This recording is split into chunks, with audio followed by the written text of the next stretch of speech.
Mr. Keith. Good morning, my lady. May I please call Emma Reid?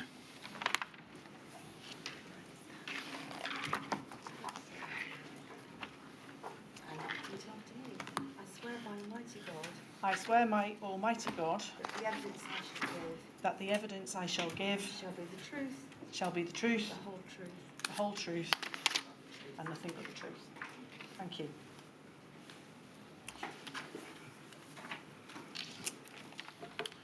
Could you please commence by providing your name? My name is Emma Victoria Reid. Ms. Reid, whilst you give evidence, could I remind you to keep your voice up? I don't think there'll be a problem. And also to make sure you speak clearly into the microphone so that your evidence may be properly recorded. Have you kindly agreed to provide a statement to this inquiry? Yes, I have. May we have, please, 195847 up, please.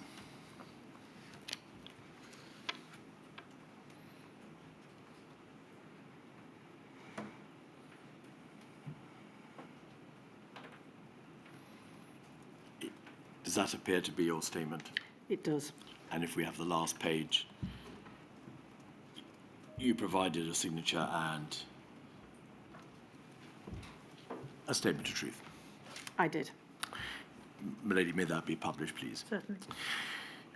Miss Reid, you've been a civil servant, I think, since April of 2003, and you've held a number of posts, not just in the Department of Health and Social Care, but also the Cabinet Office and the Government Equalities Office. Is that correct? Yes, it is.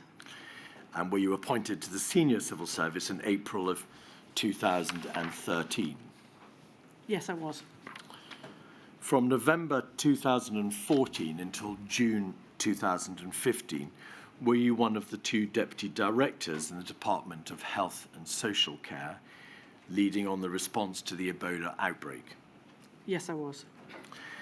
And most significantly, are you currently director of the directorate in the Department of Health and Social Care, which is the Directorate of Emergency Preparedness and Health Protection? Yes, I am. And have you been in that post since February of 2018? Yes. Could you assist us, please, in broad terms, with the nature of the functions discharged within that directorate? We've heard a considerable amount of evidence about the various functions in the Department of Health and Social Care, and I therefore want to ask you what that particular directorate is concerned with. Is it, by way of commencement, the directorate that discharges or plays its part in discharging the duty on the Secretary of State for Health and Social Care by virtue of being a Category 1 responder under the Civil Contingencies Act 2004? Yes, but allow me to set out broadly where my responsibilities in the directorate fall, and they broadly fall into two different areas. I have responsibility for health protection and health security policy. Can I come back to that, Ms. Reid? Of course. There is a method to my madness. I wanted you to set out generically the functions of the directorate before we look at health protection and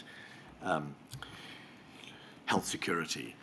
So one of the major functions of the directorate is to discharge the duty on the Secretary of State by virtue of being a Category 1 responder under the CCA. Is that correct? It is, yes. Is another responsibility to discharge whatever functions are imposed on the DHSC by virtue of being the lead government department when it comes to health emergencies? Yes, it is. Is it also part of your directorate's functions to be concerned in that risk assessment process? Yes, it is. Of which we've heard, And is it also your directorate which liaises with bodies such as the United Kingdom Health Security Agency and NHS England and the Department of Levelling Up and Housing and Communities when it comes to assessing risk, managing risk, preparing for health emergencies? Yes, it is. And importantly, given the extent of the burdens on you, is that why your directorate, the Emergency Preparedness and Health Protection Directorate, has led the DHSE's response to all the major incidents to which you speak in your statement, monkeypox, the Novichok poisoning, the heat wave of 2022 and so on and so forth? Yes, it is. All right. So you've referred to health protection and also to health security. What are they and what is the difference between them? So health protection and health security policies form part of half of my responsibility. The types of policy that we have responsibility for in that area includes pandemic preparedness, emerging infectious disease, antimicrobial resistance. They are essentially about how the public health is protected, but also what threats under infectious diseases, emerging diseases and pandemics may well be a risk to public health. So that's all under health protection? And health security. Are they together? Yes, they are. All right. Your statement refers to the Directorate having three branches, and you distinguish between health protection and health security, but are they in fact the same area? They are very closely related to each other and sit very closely adjoined. So which branch does the topic of pandemic preparedness fall under? Predominantly under health protection. Right. Is there in your directorate a third branch called the Operational Response Centre? Yes. What does that do? So that covers the responsibilities you set out at the beginning of the questions, which relate to the discharge of the Category 1 responder capability and is about how we prepare for threats and hazards that impact on public health and how we respond also to those threats. So is it an emergency management centre? Does it deal with crisis management? It does. It delivers emergency preparedness, resilience and response.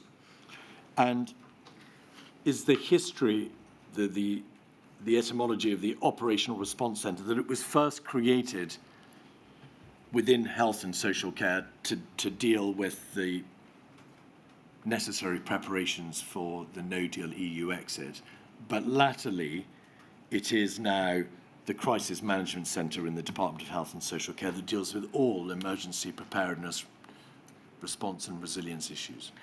That's not quite right. The department has had a long-standing function that deals with emergency preparedness, resilience and response, and that was always part of the responsibility of this directorate and was part of my responsibility when I took the post in 2018. In preparation for a no-deal exit, we also developed an operational response centre that was focused on those particular capabilities for that threat. And following the exit from the European Union, we merged both of those functions together to form what was then called the Operational Response Centre. That brings in EPRR responsibility as well. I'm going to have to task you about your use of the word function. It's a word that I apologise. No, don't. There's no apology required. What do you mean when you say it had different functions? Do you mean there were different rooms, different operational response centres, different groups of people, or it was the same group of people just doing two different jobs? It was, so functions, by functions I mean a set of capabilities of ways of working that we use to manage an emergency. In emergency response, we had ones that dealt with broader threats, and in the operational response centre, these were particular sets of products and ways of working that were specifically focused on no-deal exit. All right, so different jobs, but they were the same people. They were just dealing with at different times no-deal exit preparations or general EPRR responses? No, they were different people. We maintained a capability to make sure that we were ready for any type of emergency, separate from the work we did to prepare for a no-deal exit. Right. They were under this in the same part of my directorate, but they were different sets of people. Right, that's clear, thank you.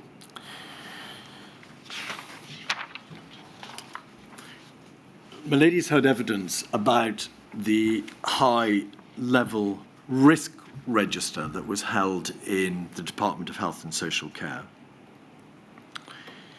and a departmental board meeting which held what was called a risk deep dive into major infection diseases within the department, how the department would respond. Could we please have 22738 on the screen? This is a document, Ms. Reid, dated the 28th September 16, so it's before your time, because, as you've told us, you've been in post since February 2018. If we look at page 2, please, would you just read the middle bullet point within the red box?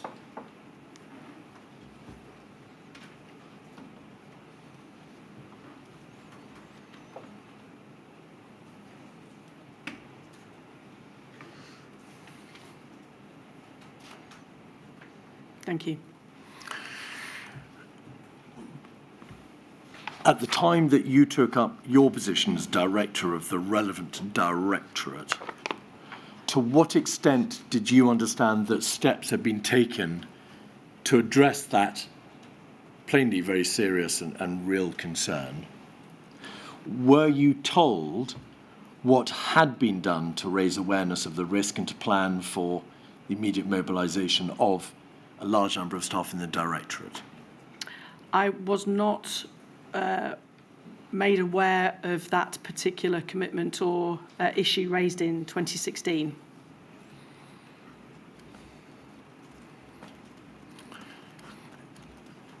Were you not told by anybody, Ms. Reid, congratulations, you're the director of the directorate. You need to be aware that the main departmental board for the entire department, the DHSC, stated 2 years before there was a very real concern that the entire directorate would be rapidly overwhelmed in the event of a major pandemic. And this is what we're doing about it. At the point that I took over the post, we did think about the resourcing models and methods for escalating and scaling up our resource if it was needed, but that was never aligned to this discussion in 2016. It was part of our regular resourcing considerations.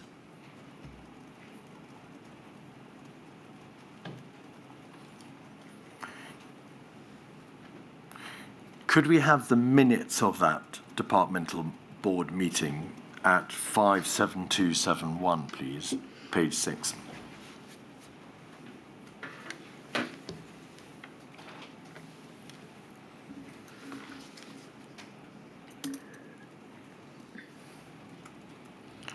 Again, I emphasize, before your time, but there are, on page 6, I'm just going to refer you to them and then give you time to read them, paragraphs 25 and 26, these words: it was more likely than not that even a moderate pandemic would overrun the system. So not the department, in fact, but the system, the government. At the extreme, there would be significant issues if it became necessary to track or quarantine thousands of people. And then at 26, concerns are expressed about how resilient the somewhat fragmented system would be, that is to say, the government system for preparedness. So would you just like to just reflect on those two paragraphs, and then I'll ask you some questions.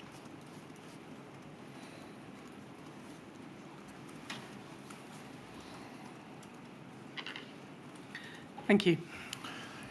Do you recall, when you took up post, anybody briefing you about the serious concerns expressed by the Department of Health and Social Care's own departmental board about whether or not there were systems in place to track or quarantine thousands of people in the event of even a moderate pandemic?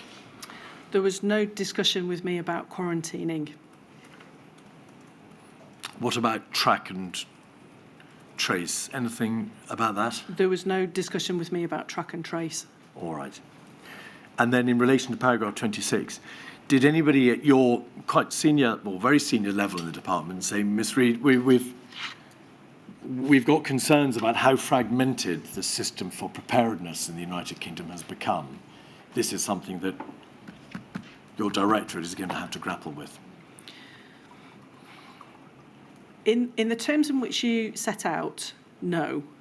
But the process for how the system would respond to a pandemic, and by the system I mean organisations in health and social care, was both a factor of our pandemic flu readiness programme, but also one of the learnings from Operation Cygnus. So the intent of that paragraph and the issue relating to system overload was something that I was aware of, yes.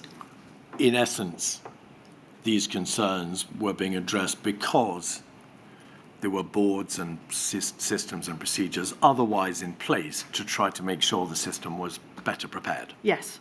Right. Well, we'll look then at those boards in a moment. An important part of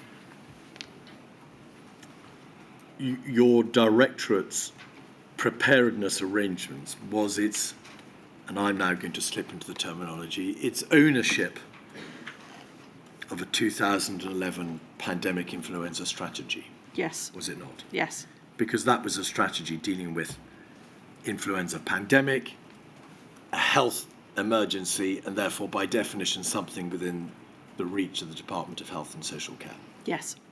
Or the Department of Health, as it was then known.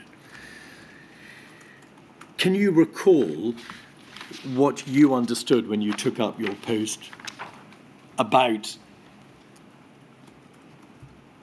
the efficacy, the appropriateness, the adequacy of that strategy, whether it was a good strategy, whether confidence was placed in it, whether it needed refreshing, whether it needed updating or wholesale revision?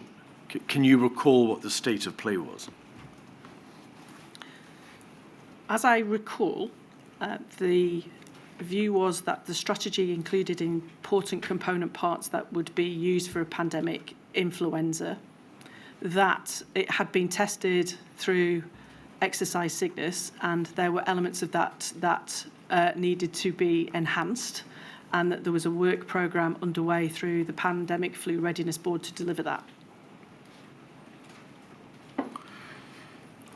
Were you concerned by the fact that exercise Cygnus itself had concluded that the UK's plans, policies and capability for preparedness were not sufficient to cope with the extreme demands of a severe pandemic?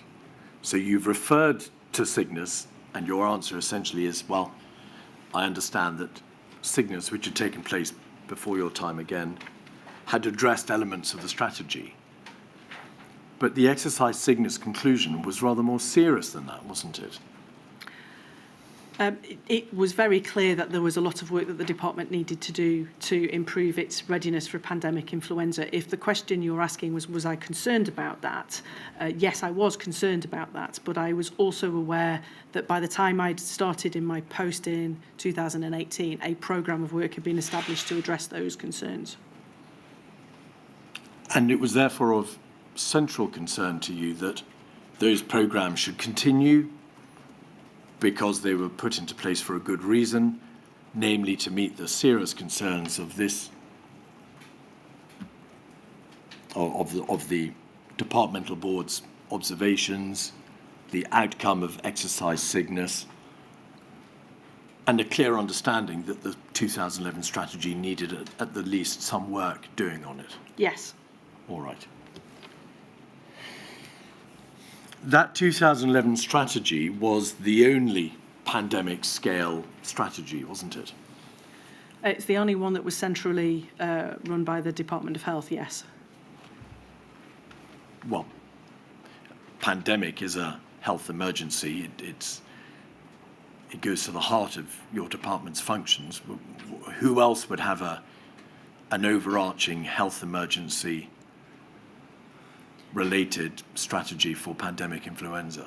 I would expect that key organisations responsible for delivering pandemic influenza response would also have thought through and have plans in place for how they would respond. So that would include NHS England, Public Health England and local delivery partners.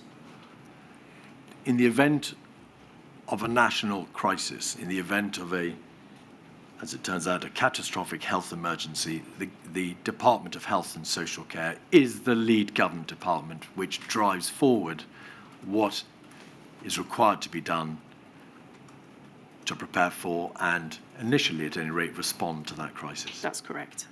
So what other strategies for dealing with a pandemic scale catastrophe were there than this single document? The Department of Health owned the single document for the strategy for pandemic influenza preparedness. Right. And it was the only strategy document, was it not? Yes. There was no strategy document for anything other than an influenza pandemic. That's correct. Could we have 22708, page 14?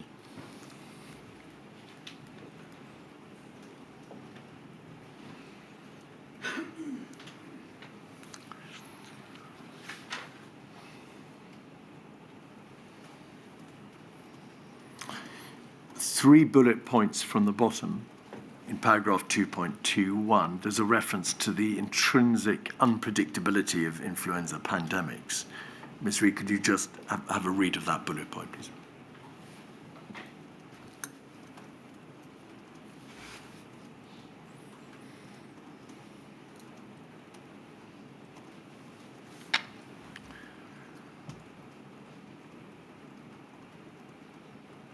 Thank you.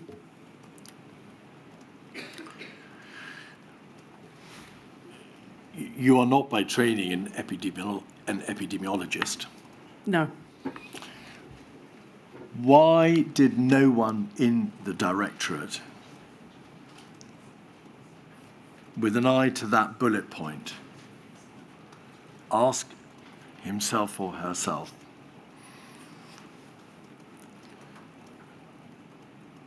we have a strategy for dealing with influenza pandemic, but because influenza pandemics are intrinsically unpredictable, and because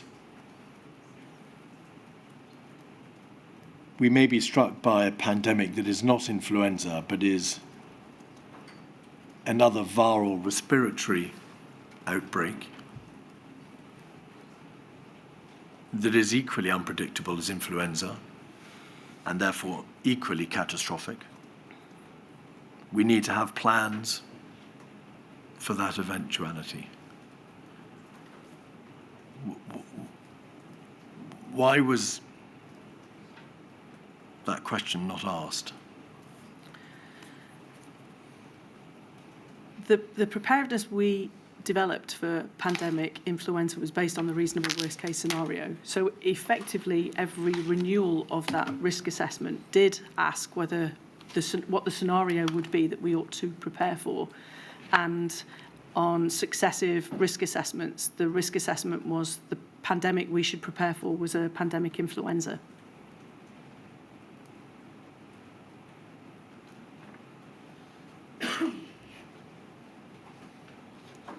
But those very same risk assessment processes referred, of course, to the possibility or the risk of a non-influenza pandemic.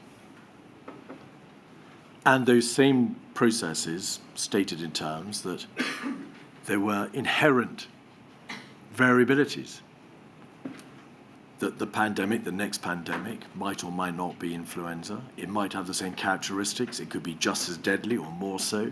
It could have higher transmission or less transmission. It could be just as severe or less severe. Where were the plans for dealing with those eventualities? Well, the plans that we developed and the mitigations we built were based on the risk that we had been informed was the most likely risk that experts advised me and colleagues that was the highest risk, and that was of an influenza pandemic. Alongside the influenza pandemic is a risk that relates to emerging infectious disease. And in that risk scenario, we had prepared mitigations and responses that would respond to that risk should that risk materialise. But you know very well, of course, that that risk, the emerging infectious disease risk, was predicated upon and assumed confinement to health setting outbreak. That is to say, it wouldn't extend probably beyond health settings, and that there would be a very small, relatively speaking, number of casualties and an even smaller number of fatalities. Yes, that's correct. Yes. Could we look at page 57 in this document, please?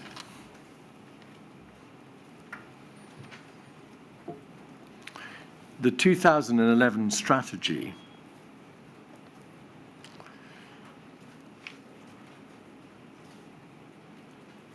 assumed, and we can see at paragraph 7.5, that staff absence is likely to be significantly higher than normal across all settings, all sectors. Levels of absence may vary due to the size. And then if you could scroll back out, please, and in the middle of the page, 7.4,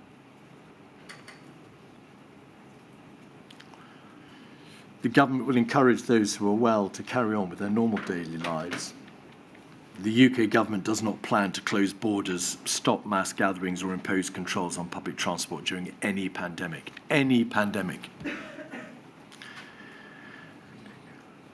Between 2011, when this strategy was first made, Ms. Reid, and 2020, when the non-influenza pandemic struck,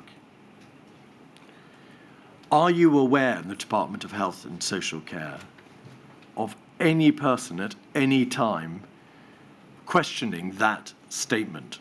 The UK government does not plan to close borders, stop mass gatherings, or impose controls.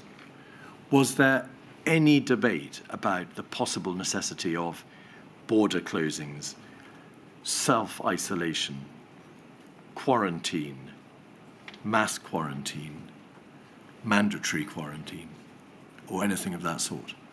I'm not aware of any conversations on those areas of mitigation, no. Could we have 23131, please?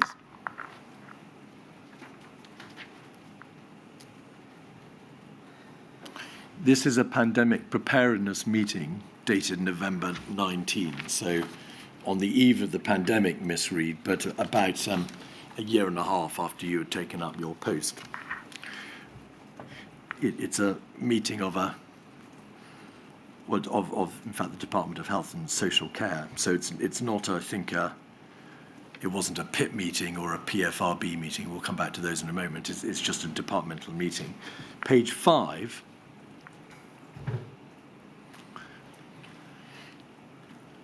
I'll read out the relevant bit and then give you a moment to find the part on the screen. On the right hand side, don't please scroll in because I'll lose my way, but on the right hand side there is a heading, areas of work not prioritised for the next 6 months. Adult social care, the briefing paper which outlined plans to augment adult social and community care during a pandemic was agreed by the former CMO,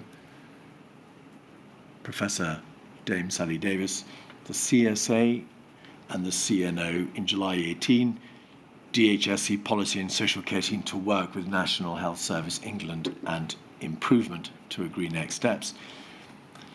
The Pandemic Influenza Public Health Communication Strategy, the content was signed off but it needs further work. A concept of operations document to outline the command structure and the responsibility of departments needs to be developed for use in an influenza pandemic. And then refresh of UK pandemic influenza strategy, update the content of the strategy to ensure that the UK pandemic influenza preparedness and response policy is accurate and up to date.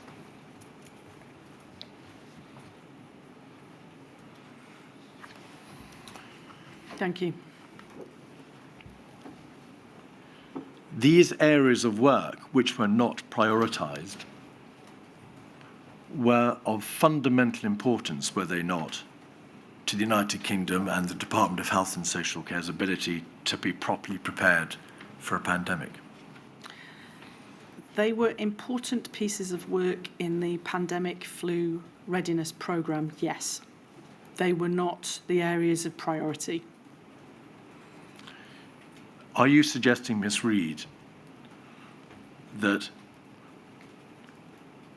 the bringing up to date and making accurate of the United Kingdom's sole strategy for influenza preparedness was not a matter of very considerable importance? No, sorry, allow me to clarify. These pieces of work were important as part of the pan-flu readiness programme, and they were important pieces within that programme. However, as I am happy to expand, at that period of time in readiness for the potential disruption of a no-deal exit, my view at that time was preparing for a no-deal exit took precedent over completion of some of these pieces of work for a short period of time.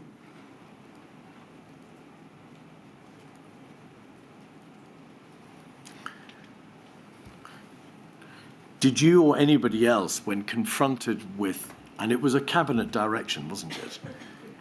Yes. Work must be, to use the etymology, the terminology, work must be prioritised. The euphemism for the cessation or interruption or complete stopping of other work streams in order to be able to focus on preparations for a no-deal EU exit. That came from the highest level, did it not? It did, yes. It did. Did anybody in the Department of Health and Social Care, which bore the primary responsibility for getting the country ready for a health emergency, say, these important, you use the word vital, these vital parts of pandemic preparedness cannot afford to be stopped?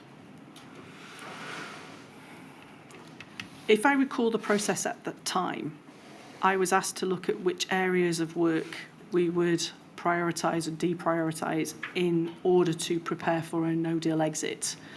And in thinking through which areas of work I would deprioritise and prioritise, I recall a submission going to ministers to set out which areas of work I would recommend that we prioritised and deprioritised.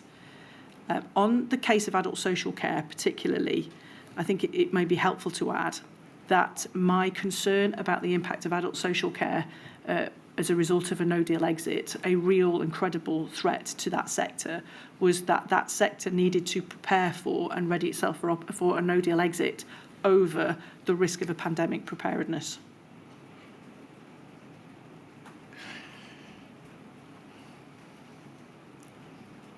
The concern that flowed from not being ready for a no-deal EU exit in the adult social care sector, Yes. was that there would be an interruption of services, that's to say the availability of staff to work in the sector because of problems with employment and the ability of individual members of the workforce to work in the United Kingdom after a abrupt and traumatic no-deal exit. Also, the supply of medicines, probably. That's correct. So the two areas were workforce availability and supply chains. I would say they're two of the areas What were the of others? concerns. I think financial stability of that sector was a particular concern before a no-deal exit, and at that time we weren't certain what additional financial pressure would be on the sector as a result of a no-deal exit. So that was an additional concern. Was it ever seriously considered by anybody in your department that one of the consequences of an unprepared no-deal EU exit would be death? The deaths of very large numbers of inhabitants of care homes? I think that the human aspect and risks associated with that relating to a no-deal exit were considered. I don't have the details of what the risk assessment said of a no-deal exit, but the risk of harm to the public was absolutely a consideration. In the risk assessment process, and the procedure was updated, as you know, in 2016 and then 2019, what was the assumed outcome of a severe influenza pandemic on the United Kingdom in terms of fatalities? If I recall, I believe the number to be about 800,000, I think, but I'm recalling I might have that number incorrect. Around 800,000 deaths, of which, if the pandemic were to be particularly dangerous to the elderly, a significant proportion of those deaths would be in the care home sector, would they not? I would believe so, yes. Yes. So let me put the question again. In terms of the balance between the possible outcomes of an unprepared no-deal EU exit and the appalling loss of life attendant upon a pandemic for which no preparedness had been carried out, why did no one say we cannot afford to stop the pandemic preparedness? I think in response to your question, there's a couple of points I think are important to make. The first one is that the adult social care sector had done some work in pandemic preparedness prior to the pause of the work. Secondly, I think the work that was done for Operation Yellowhammer was of benefit to our preparedness for a pandemic influenza. And then the third point I'd make is that in considering where to allocate resources, what I consider is what is a real and present and credible threat versus the risk of a threat, and to try to strike the balance between where resources are allocated.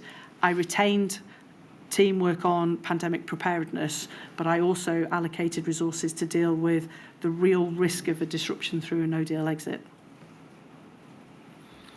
All right. May we then look briefly at the NSRA process to which you've referred. Can you recall what role you had in the republication of the reissue of the NSRA process in 2019? The National Risk Register's reassessment comes to my team to lead the process for reviewing whether the risk is still the same risk. One of my team led the work on developing that risk assessment. I was aware of the work at the time that was led within my team. Not all the risks, indeed only a very small number of the risks, fall within the reach of the Department of Health and Social Care. Of course, disease is one of them, perhaps the main one. The department has a number of risks on the risk register. Not all of the department's risks fall within the confines of my directorate's work. We deal with emerging infectious disease risk and we deal with pandemic risks, but there are risks that sit outside my team in the other parts of the department. Do you accept, as Ms Hammond, on behalf of the Cabinet Office, and of course the Cabinet Office and the DHSE co-chair the Pandemic Flu Readiness Board, do you accept the evidence, would you accept in relation to the DHSE, as Ms Hammond accepted in relation to the Cabinet Office, that the DHSE would have been better prepared for a pandemic if had the reasonable worst case scenario been closer, a lot closer to the realities of COVID than it was? Yes, I think it stands to reason that we would have built the different set of responses and plans had the risk that we were dealing with been a COVID risk. There is evidence before my lady that Dame Deirdre Hine, in her review of the swine flu pandemic in 2009,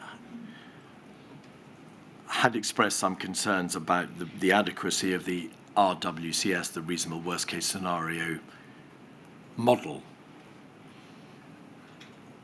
Within the DHSC, as far as you're aware, were concerns ever expressed about the adequacy of the RWCS model, and in particular, the risk that by focusing on the assumed worst-case scenario, it could lead to a tendency to stop thinking about how to prevent that worst-case scenario from actually happening. In the way in which you ask, nobody had raised with me a concern about the process for developing the reasonable worst case, or that risk that we don't do work on the lead up to that risk occurring. And I believe that with the emerging infectious disease risk, we had complementary capabilities in two different sets of scenarios, which would have addressed where those risks would have taken us. But of course, as you now accept, the scenario for new infectious disease was predicated on a very limited outbreak with relatively very limited consequences. Indeed, and the mitigations that we had in place for managing that had been adequate for the outbreaks of those emerging infectious diseases I experienced over the 5 years of my appointment. Putting it another way, because the reasonable worst-case scenario for a non-influenza outbreak was described in such very limited terms, confined to health settings, relatively small number of casualties, an even smaller number, tragic though they are, of deaths, much less was required of the department to mitigate for that risk, because the risk, of course, had none of the terrible catastrophic consequences that the COVID pandemic resulted in. Sorry, Yes, you didn't have to do very much by way of mitigating the new and emerging infectious disease risk, because the risk was described in a very limited way. It didn't have the catastrophic or national consequences that a severe influenza pandemic would have, or as COVID had. I wouldn't agree with the statement that there was less for us to be concerned with relation to a high consequence infectious disease risk. They are extremely serious, and we work very closely with NHS England and Public Health England to ensure the plans were in place for managing that risk. I didn't suggest that you were less concerned. I said what you had to do practically by way of mitigating the risk was a great deal less than what you had to have done had you been mitigating for a severe national pandemic. I think it's true to say that our work on pandemic influenza was a greater responsibility for the department, yes.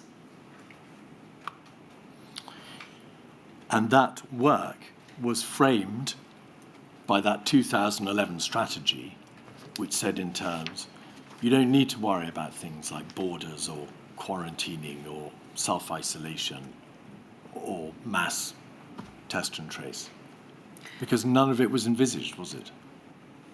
I would say that, I wouldn't necessarily say that it was framed by that. It was the work that we did on pandemic influenza was framed by a series of documents, by exercise sickness, by the risk registers across that period of time. So it was a number of different documents, including the 2011 strategy.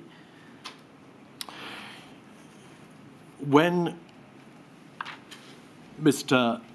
Hancock MP became Secretary of State for your department in July 2018, that was after you had been appointed to your post as Director of the EPHP Directorate.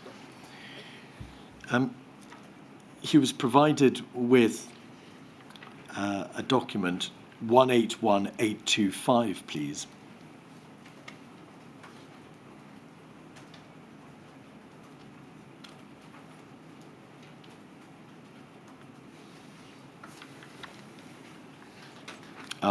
I've got the wrong reference. That's his witness statement. Could we have 184105 then instead, please?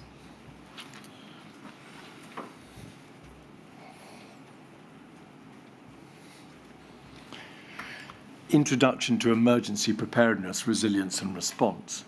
So this was a paper which was prepared for him. I think at his request, he wanted some more information about England's emergency preparedness, resilience and response. Could we go down, please, to paragraph 12?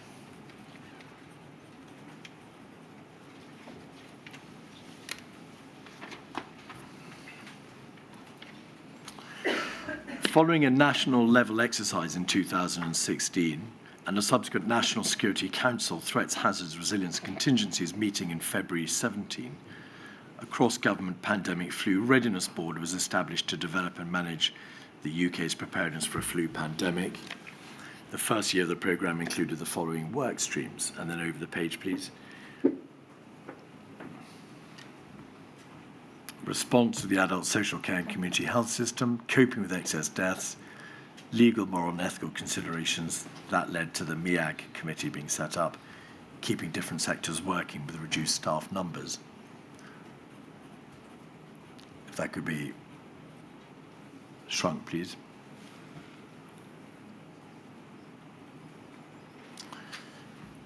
And then at paragraph 13, reference to mass casualty planning.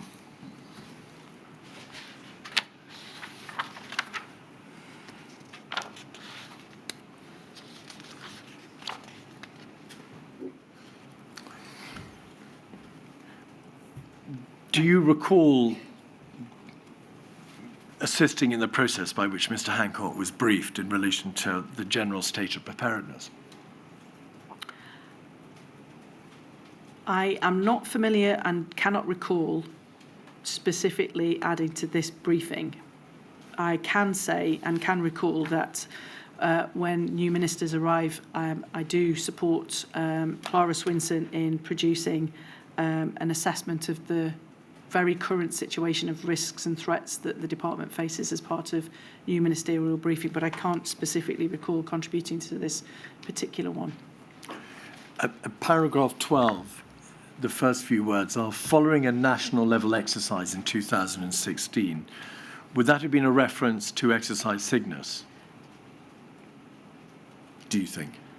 Looking at the reference to the Pandemic Flu Readiness Board, I would assume it was in relation to exercise Cygnus and not exercise Alice. Yes, because it was a direct result of exercise Cygnus that the then Prime Minister directed in the NSC THRC meeting that a board be set up and a programme of work devised for the Pandemic Flu Readiness Board. That's correct. Looking back, are you surprised that there is no reference in this paragraph to the conclusions of exercise Cygnus, which you described earlier yourself as being concerning, to the effect that the UK's preparedness and response in terms of its plans, policies and capability were not sufficient? No, I wouldn't say that I was surprised that it didn't go into more detail in this note. From my brief reading of this note, my assessment is that this was a very early briefing given to our Secretary of State to set out the range of threats and hazards that the department faced. In 2018, there had been a series of challenging incidents. Over the last 5 years of my role, 32 major incidents, not including anything relating to COVID. So it's very important at the very start of a Secretary of State's tenure that they're clear about our risk assessment and their Category 1 responder requirements. I would have expected reference to the high-level risks on pandemic influenza and emerging disease, but in the context of the wider threat landscape. What was the highest risk in the entirety of the government's risk assessment procedures? When it came to hazards, it was pandemic influenza. And what was the lead government department for in pandemic influenza? The Department of Health and Social Care. So are you not therefore somewhat surprised that there was no reference to the fact that the greatest hazard risk in the entirety of the government's book of risks was a pandemic influenza, and that the national level exercise Cygnus, which dealt with the possibility of an influenza pandemic, had reached the conclusions that it did in such serious terms? I would not have expected that document at that time to have included more information on that risk than it did. It is also useful to recognise that there had been poisoning in Salisbury, there had been breast cancer screening incidents, so it was in the context of a number of different incidents that had occurred. I would expect the risk register to have been referred to as it was in this document. Maybe then discuss in a little more detail some of the exercises. You were concerned because you were one of the two deputy directors within the department leading on the response to the Ebola outbreak. So you were concerned very much with how the department did respond. Yes. To what extent, and I should say that, was that outbreak 2014, 15, so not when you were director of the EPHP, you weren't appointed to that post until February 18, it was whilst you were in a different post? That's correct. All right. To what extent were you concerned with taking on the recommendations in the report on the Ebola outbreak once the outbreak was over? Are you talking about at the immediate time or in my current post? No, at the immediate time. So following the outbreak, obviously there was a certain amount of learning and reports were produced dealing with the outbreak and what could be learned from them and making recommendations as to the future. To what extent were you concerned with that process? I was involved in the lessons learned processes. There were a number of different lessons learned processes post the Ebola outbreak, and I moved to different roles that were unconnected in this area in the intervening period. So the work was continued by my colleagues. So you were involved in the lessons learned processes, but only for a while? Some of the lessons learned processes. There was a number of lessons learned processes. Right. You said the work was continued by your colleagues because you moved to different roles. To what extent were you concerned? For how long were you involved in the lessons learning process?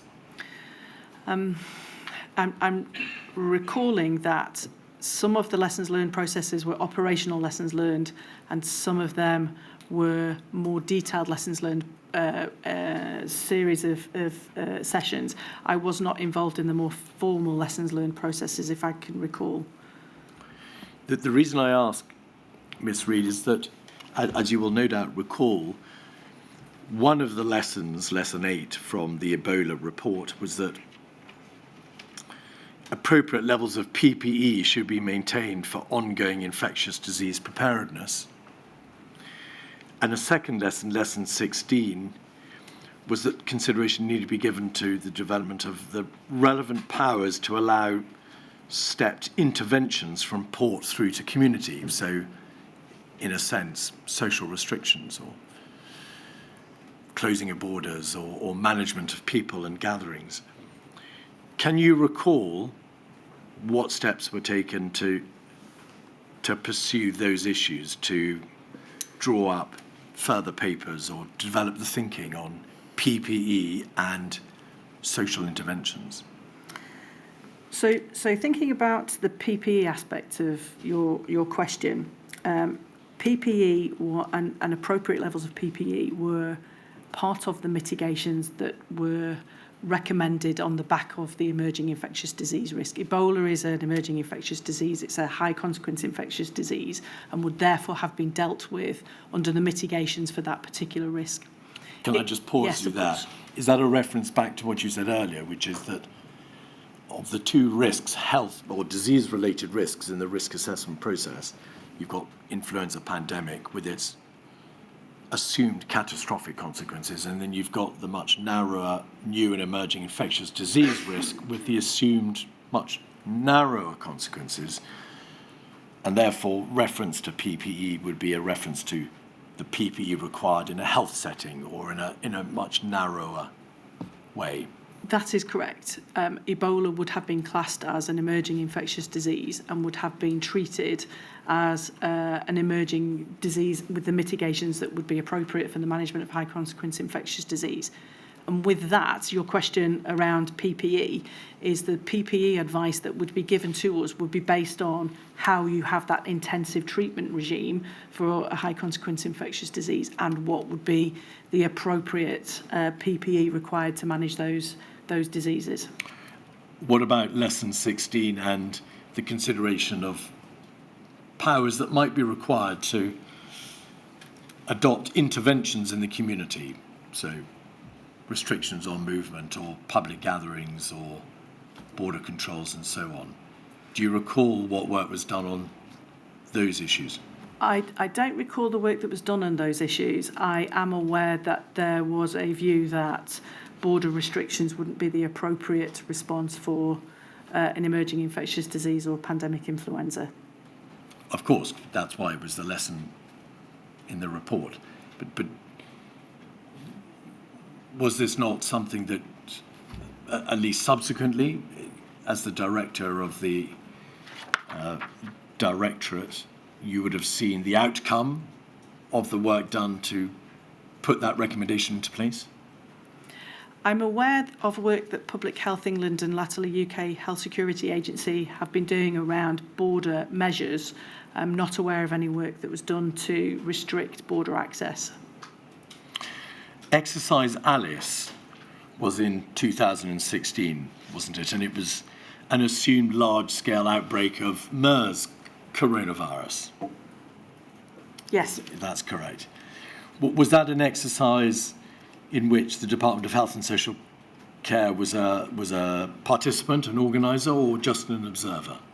The exercise was run by Public Health England and the Department of Health and Social Care participated in that. I wasn't in post at the time. But there were a number of recommendations made as a result of the report following on that exercise, were there not? That's correct. And those recommendations included issues such as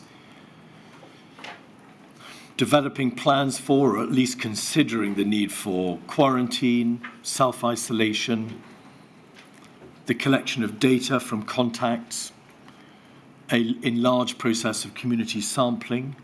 Of course, again, this was regarded as a high consequence infectious disease. It was a more limited outbreak. Do you know what happened with those lessons and the putting into place of practical measures to give effect to them? Yes, there were two bodies of work that were set up to lead pieces of work on how to respond to those actions. One was developed by NHS England. They set up a high consequence infectious diseases programme. The Department of Health was a participant to that piece of work. And Public Health England set up a programme of work to also respond to the recommendations and the work on high consequence infectious disease. As I understand it, NHS England's board continues and we still play an active role on that, and PHE's commitments have been embedded within their programme of work at UK HSA. Both those work streams, Ms. Reid, were clinically related, weren't they? They were to do with how the NHS clinically would deal with the impact of a high consequence infectious disease outbreak and how Public Health England would deal, well, I suppose, semi-clinically with the outcome of an outbreak. Where was the work done by the DHSC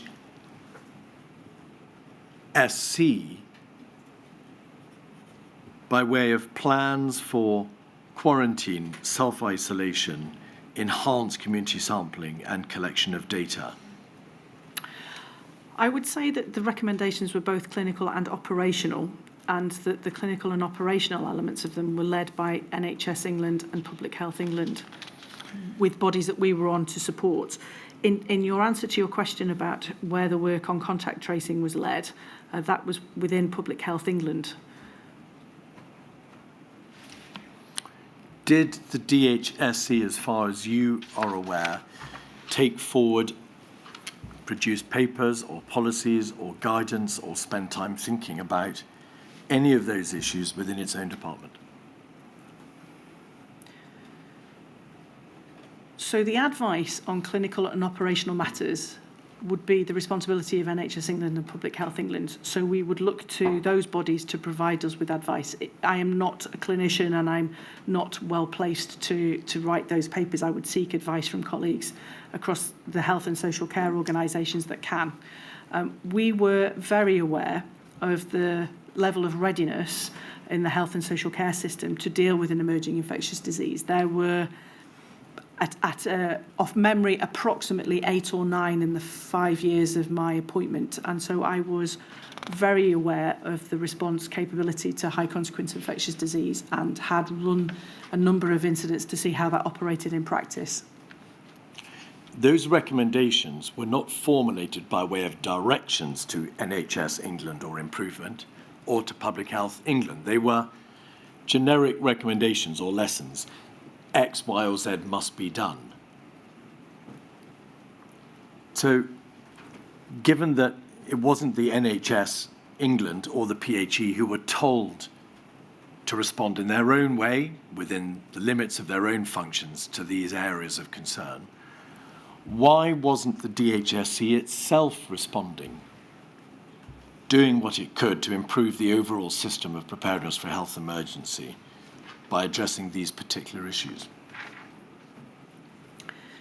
I would say that it is within the remit of those organisations to lead the response that was required to those recommendations. And that is set in the remit letters and the responsibilities that those organisations hold to deliver adequate preparedness to an outbreak of an infectious disease and a response to public health. That is enshrined within the responsibility of those two bodies to do. Exercise Cygnus. Yes. You're aware, because we've been debating it, that the overall outcome of Exercise Cygnus was that the UK's plans, policies and capability were not sufficient to cope with the extreme demands of a severe pandemic. How often, as far as you're aware, was that conclusion considered within your department once you took up post 18 months later? Sorry, could you repeat the Yes. question? How often was active consideration given to whether or not that general conclusion from Exercise Cygnus was being dealt with? How often were meetings held where employees in the department would say, right, well, that was the serious conclusion from the exercise.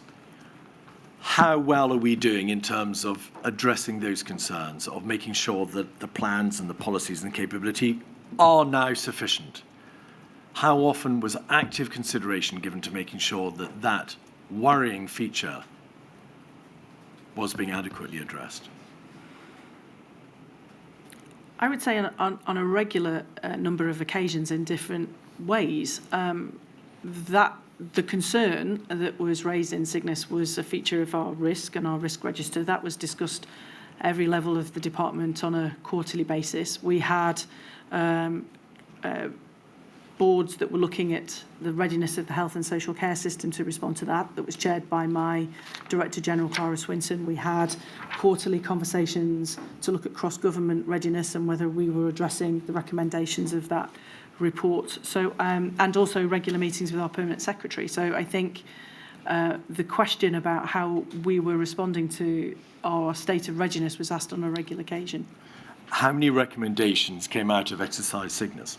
22, and 4 learning recommendations. By June 2020, how many of those recommendations did the DHSC itself identify had not been fully completed? Off my recollection, I would say that 8 of them had not been fully completed, or had been partially completed, and about 6 of them had not been completed at all.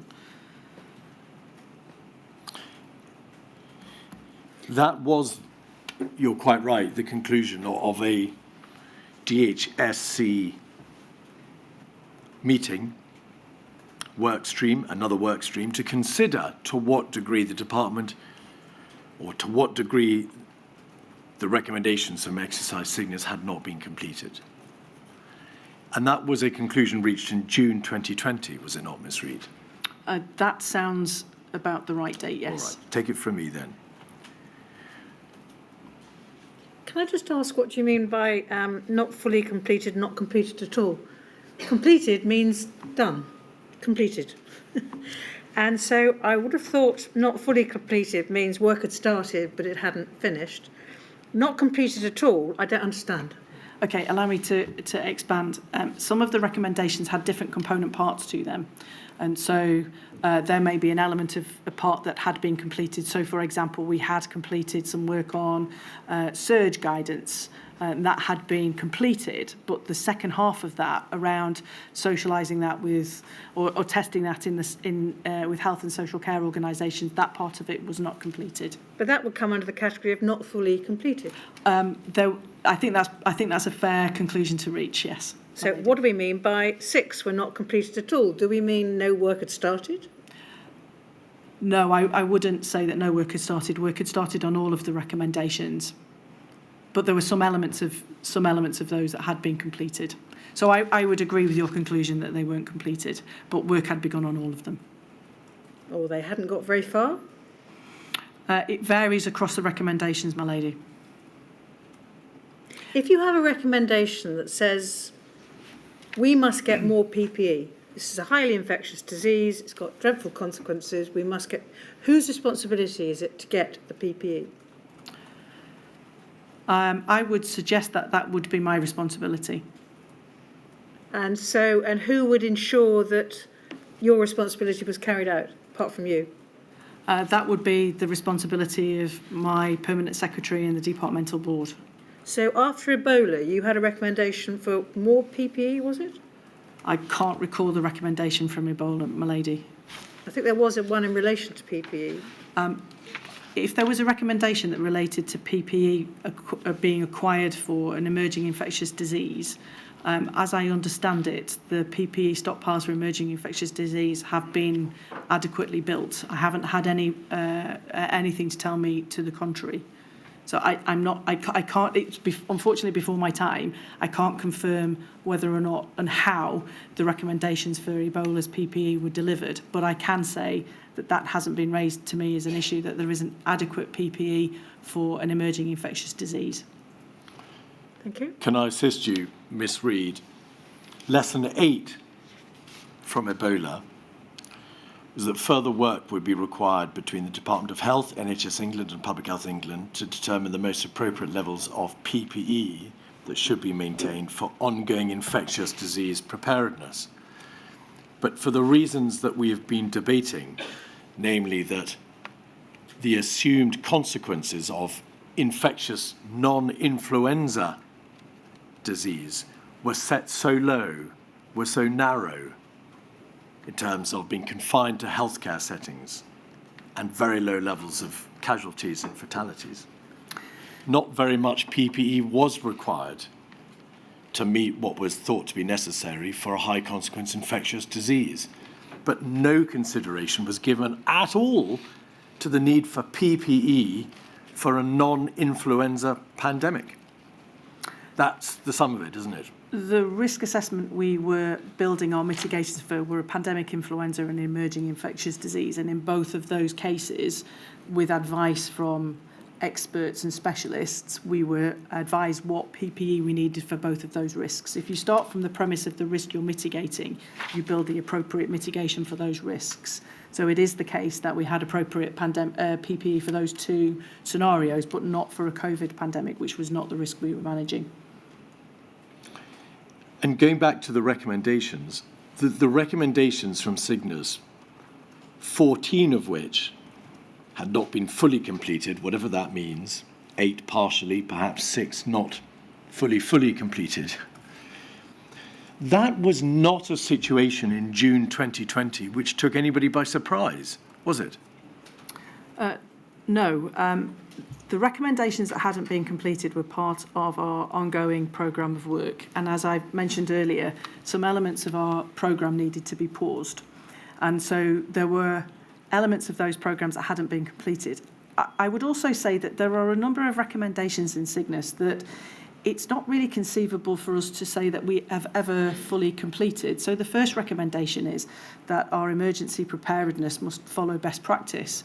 Well, by definition, we never complete that because the process is about continuous learning. So I'd never feel comfortable being at the point of saying that we've absolutely completed that activity. The way that some of the recommendations were phrased was such that They were about ongoing work and continuous development. So I think it would be difficult for us to ever get to the point that we'd say all 22 of those had been completed.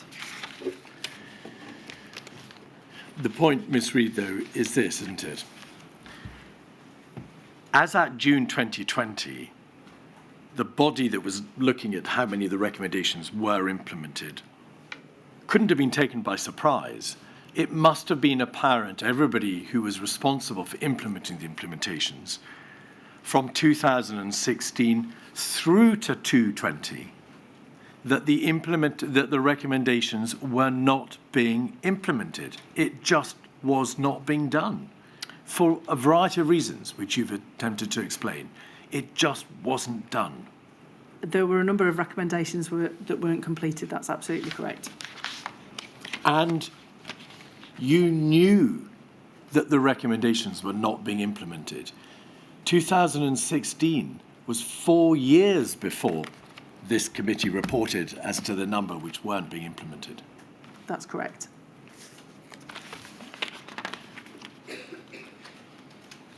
And if we could have,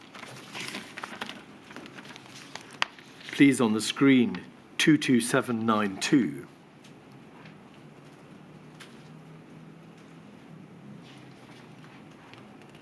Which is the report into exercise Cygnus. Page 6.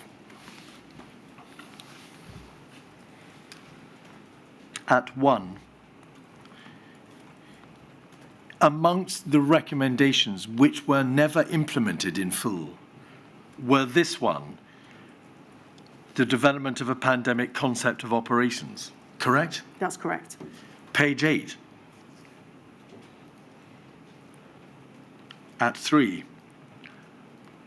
Work to be done on how the public would respond to a pandemic. That is to say, whether it would self-isolate, whether it would cope with the demands of mandatory quarantining, how it would respond to social restrictions. Correct? I can't say with certainty whether any of the work was done on this particular recommendation. I don't think it is concluded. No, the only thing that was done, Miss Reid, wasn't it, was that a committee was set up called MEAG, of which my lady has heard, the Moral and Ethical Advisory Group, which would give advice in the event of a pandemic on some of the moral and ethical questions that might arise. Yes. But the work done, the behavioural work done as to how the public would deal with social restrictions and non-pharmaceutical interventions, and how in practice the country would be enabled to deal with the consequences of a catastrophic pandemic, were not addressed at all, were they? No. Page 9.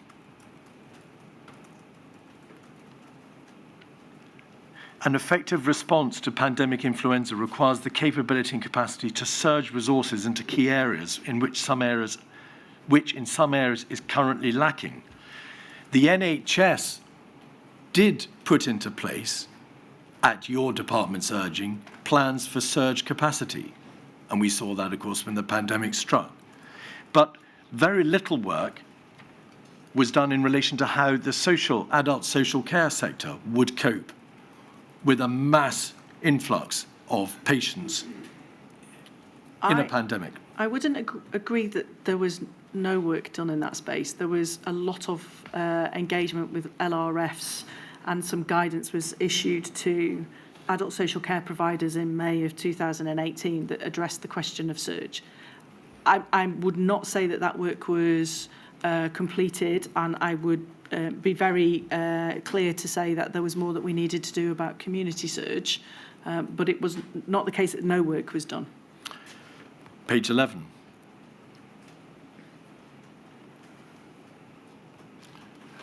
There was some feedback in the course of exercise Cygnus from local resilience forums to the effect that there are just too many plans, and there's a question about how up to date all the plans are and whether there are contradictions between them. What was done in order to rewrite the plans to produce something perhaps in a single document, something that was coherent and clear to the LRFs? Was that ever done? No, it wasn't completed. Page 12.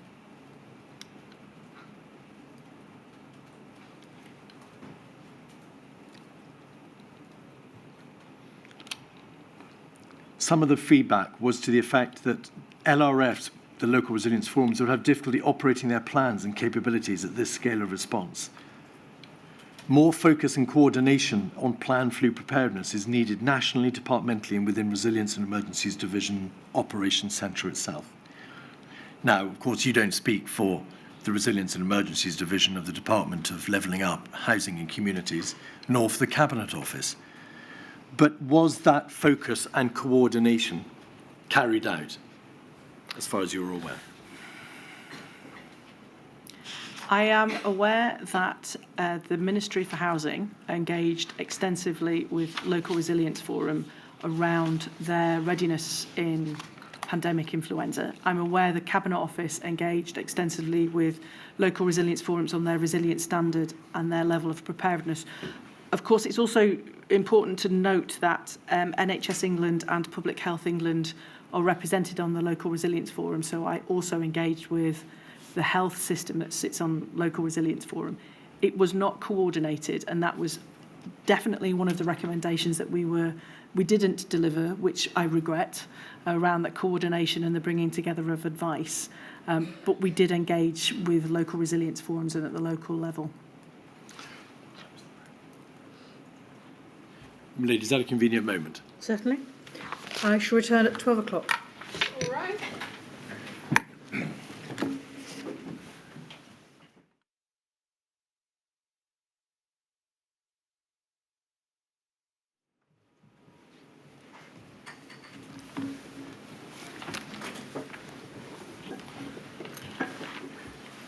Miss Reid, what are health sector security and resilience plans? They would be plans that organisations who are Category 1 responders and have responsibility under the Civil Contingency Act need to have in place to ensure that they can discharge that duty. So there are plans which you put into place to make sure that everyone can know, or you can be assured, that your preparedness and continuity arrangements are in order as they are obliged to be under the Civil Contingencies Act 2004 as a Category 1 responder. Yes. Could we have 187694, please, which is the 2016 plan, page 3, paragraph 1. Within the health sector, there are generally good levels of resilience with good preparedness and business continuity arrangements in place. Yes. And at paragraph 5, the health sector can be impacted by the majority of risks in the National Risk Assessment. It's essential within the health sector, national planners are planning against the common consequences, given the diversity and interconnectedness within the health sector and the extent to which it needs to respond to the consequences of emergencies in other sectors. Emergency preparedness, resilience and response planning adopts an all-risks approach. So this is the DHSC saying we have measured ourselves against a security and resilience assurance. These are our plans for preparedness and continuity. We, going back to paragraph 1, think there are generally good levels of resilience with good preparedness and business continuity arrangements in place. It's you signing off on how you're doing. Paragraph 1.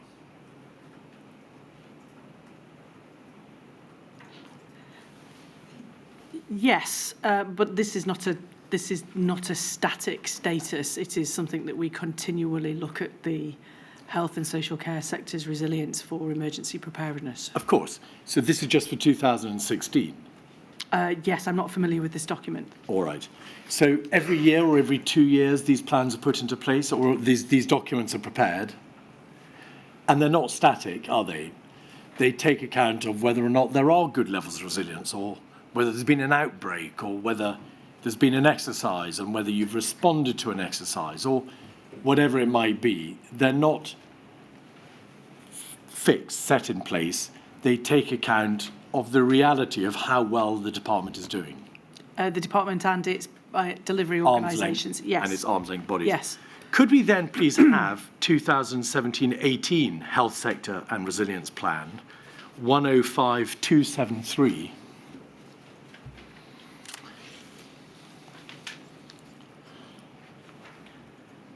Page 3. So, Ms. Reid, this Health Sector Security and Resilience Plan was after Exercise Cygnus. The first one I showed you was before the report in Exercise Cygnus. Could you go, please, down to the bottom of the page, or halfway down the page? There we are, stop there. So this plan, a year and a half later from the earlier plan, is after Cygnus has reported in the terms that it did about the systemic insufficiency of the plan's policies and capability in the health sector, amongst others, to cope with the extreme demands of a severe pandemic. But the wording in this plan is identical.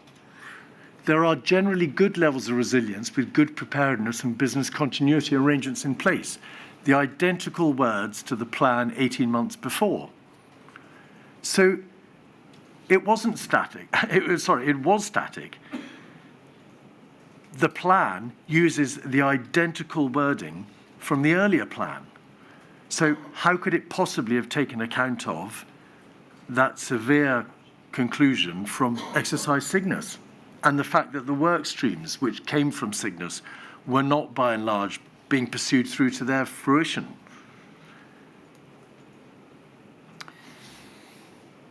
I'm not familiar with this document, and this document was produced before my time in the organisation, so I cannot make an assessment of the decision to draft that sentence as it is.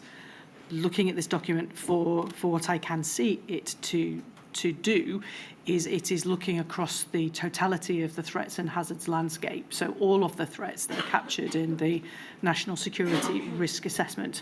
I think that my perception would be that at that time the concern of pandemic influenza wasn't a state of readiness, but this is looking at general levels of resilience and preparedness across all of the risks in the National Risk Register. Ms. Reid, in the field of health emergency, in the field of the Tier 1 risk faced by the United Kingdom, there had been, since the earlier sector resilience plan, Exercise Cygnus, which had concluded in the way with which you are very familiar. How could a proper, adequate sector resilience plan conclude in this way using the identical wording that its earlier plan had used before Exercise Cygnus had reported? I can't comment on the drafting of this because this is before your time. It was not before my time. I would not say that in the specific risk of pandemic influenza we were fully prepared or that there was good levels of resilience. I would say generally across the threat and hazards landscape there is a good level of resilience and a good degree of preparedness.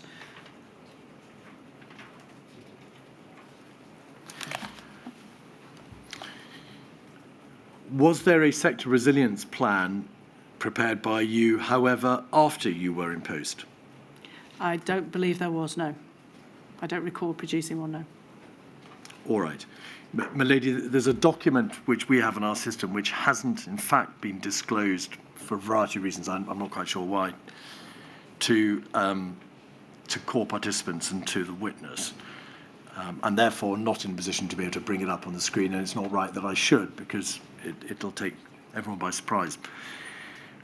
But I want to ask you, Ms. Reid, do you recall a sector resilience plan for 2018 and 2019 being prepared whilst you were and remain in post?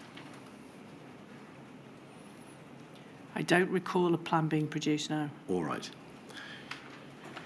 If that plan were to use these words, there are generally good preparedness and business continuity arrangements in place, that would seem to indicate that the wording had still not been materially altered even by 2018-19 when you were in post. I can't comment on the text. I'm not familiar with the document. If the text is the same as the previous versions, that would imply that it hadn't been changed. That would not be my view of the pandemic risk, but it would be my overarching view of our state of readiness for wider threats and hazards. All right.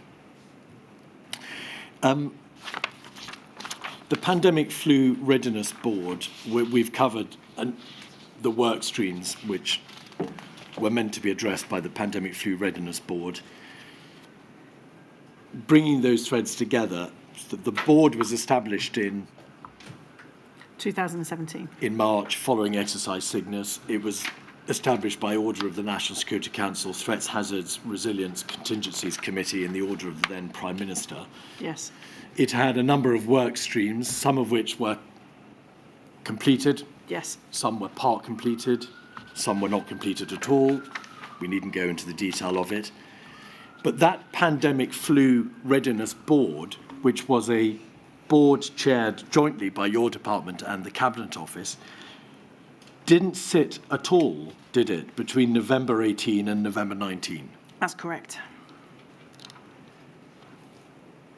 You've already explained, and other witnesses have explained, that that was because of the necessary preparations for a no-deal exit. Operation Yellowhammer interfered in this process. But why did the fact that the particular work streams were in some places being paused or not completed mean that the board itself didn't have to meet between November 18 and November 19? Why was Operation Yellowhammer a sufficient explanation for why the board didn't meet, as opposed to why some of its work streams were not being seen through to their conclusion? I would say that the reason for that is that our prioritisation of resources in working on pandemic flu were prioritised at the delivery of key elements of the programme rather than in the secretariating of a board. So I prioritised our work on the bill and on work to do with excess deaths and MEAG rather than board secretariating functions. So the work continued, but we didn't run a board. You were the prime civil servant, along with Miss Hammond, on that board. Yes. You effectively co-chaired it. Yes. You knew the board was not sitting and did not sit for a whole year. That's correct. Did you not think to yourself, the risk of a pandemic has never gone away. These are important work streams which the Prime Minister ordered to be done. They are things that matter. They reflect the conclusions of Exercise Cygnus. They are important aspects of getting this country ready for the Tier 1 risk, the greatest risk in the entire risk assessment process. I think we should be sitting. No, I don't. I think that what I took as a judgment was, firstly, that resources were needed to support the response to the real threat of disruption from a no-deal exit. And secondly, that I prioritised work that needed to be completed on capabilities that actually were used in the COVID situation, which included the pandemic flu bill. Those pieces of work could continue out with a board structure. Now, there were a number of things that the board did see through to fruition. There was the drafting of a bill, Yes. which was the pandemic flu bill, the draft pandemic bill, which became the Coronavirus Act. Yes. Only in relation to the emergency regulations in England was that act used, wasn't it, when COVID struck, because Scotland, Wales and Northern Ireland all used earlier emanations of the Public Health Act, did they not? I would have Okay. to check my records to see which piece of All right. legislation. That would be an issue for the devolved administrations. MEAG Yes. was put into place, the Moral Ethical Advisory Group, and that gave valuable assistance, of course, during the pandemic on the moral and ethical issues. One other piece of work that was done, was the board authorised, drafted and prepared and published something called the National Resilience Standard. That was a standard, a test, a check, if you like, for local resilience forums so that they knew to what standard their own preparedness plans had to be judged by. Yes.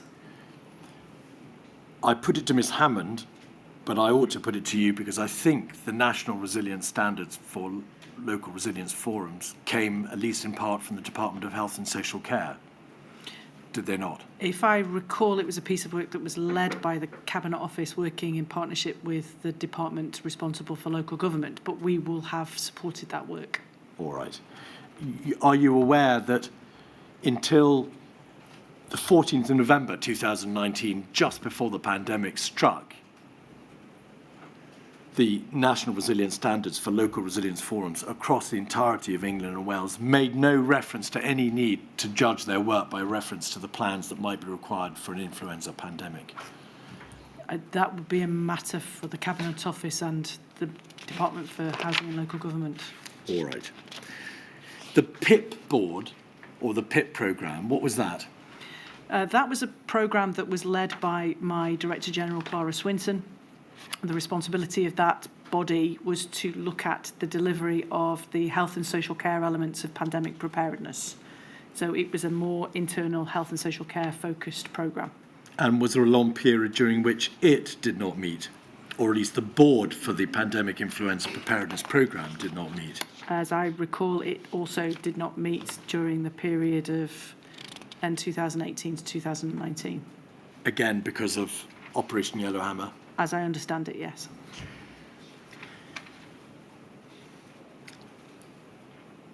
Do you agree that no pre-pandemic exercise in which your department was either an observer or a participant, and no outbreak report, and no DHSC policy or guidance paper considered the issue of the vulnerabilities and inequalities of parts of the community and how they might be affected by the plans that you were drawing up for a pandemic influenza?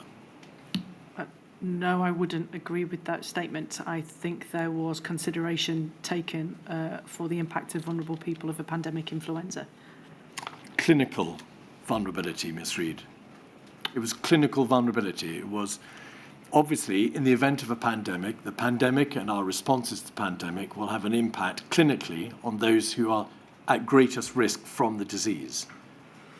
Was there any consideration of anything other than clinical vulnerability?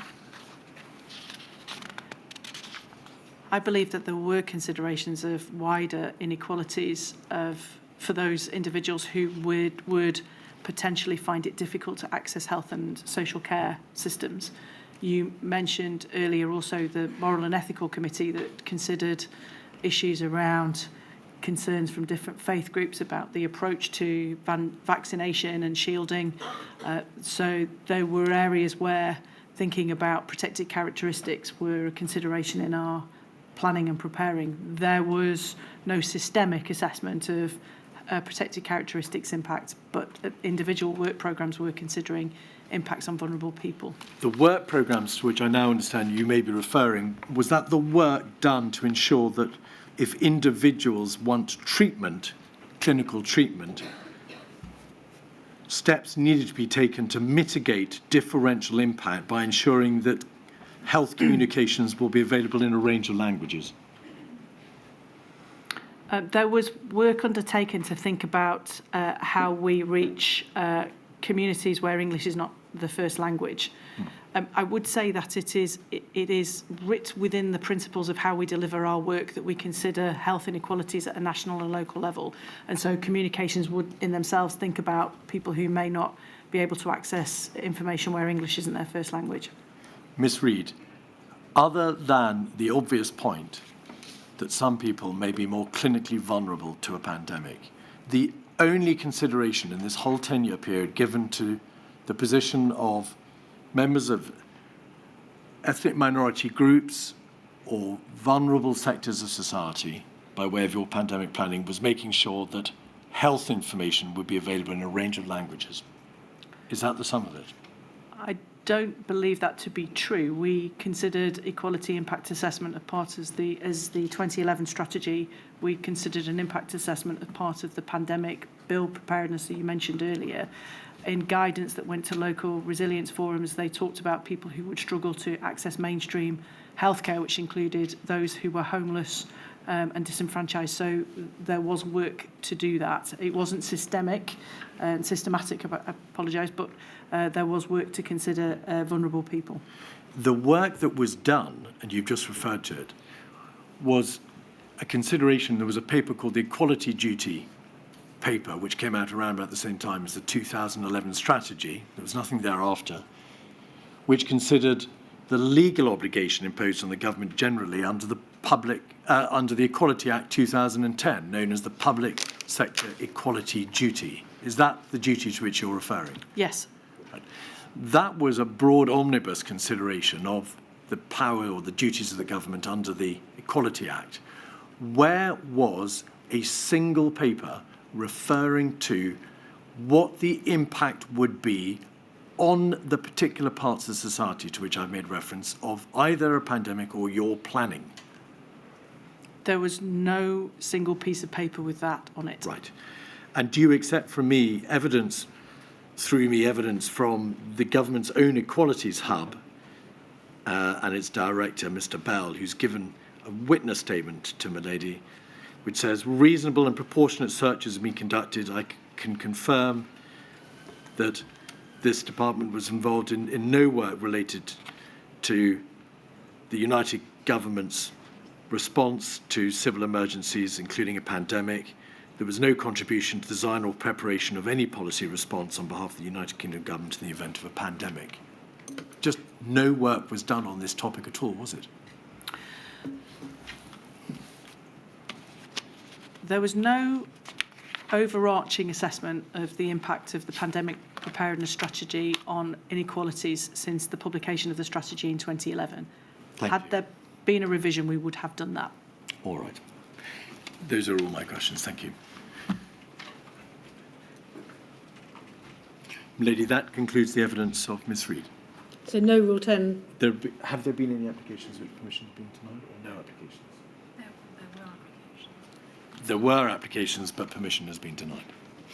Thank you very much. Thank you, Ms. Reid. Thank you for your help. Thank you.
My lady, good morning. The next witness is Rosemary Gallagher, MBE. May she be sworn, please.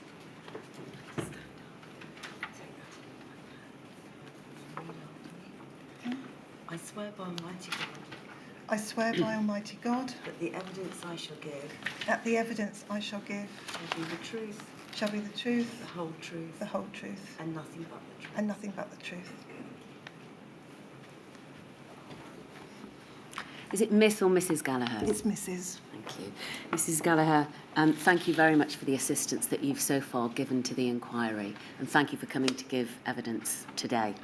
Please keep your voice up, speak into the microphones so that the stenographer can hear you for the transcript, and if I ask you a question that isn't clear, please ask me to repeat it and I will. If you need a break before our usual time of breaking, which I think will be 1 o'clock today, Or maybe 1:15, depending on how we or get. maybe 1:15, thank you.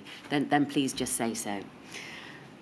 Is it correct, Mrs. Gallagher, that you are the professional lead for Infection Prevention and Control, or IPC, and Nursing Sustainability Lead at the Royal College of Nursing, a role that you have held since 2009? Yes. Thank you.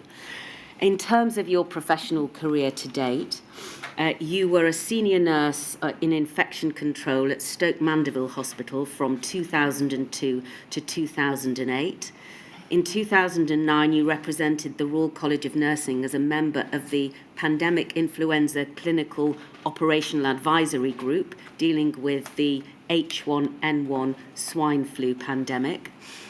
And from June to October of 2015, you assisted the World Health Organization on behalf of the RCN with the MERS outbreak in Saudi Arabia. Between 2014 and 2016, you led the RCN response to the Ebola viruses disease outbreak in West Africa. And in November 2018, you joined the Emergency Preparedness, Resilience and Response, EPRR, Clinical Reference Group of NHS England at the request of its director, Stephen Groves. That's correct. You have provided 2 witness statements. May we put up first, please, 177809. Can you confirm that that's your first witness statement, Mrs. Gallagher? That's correct. Thank you. And now 183414.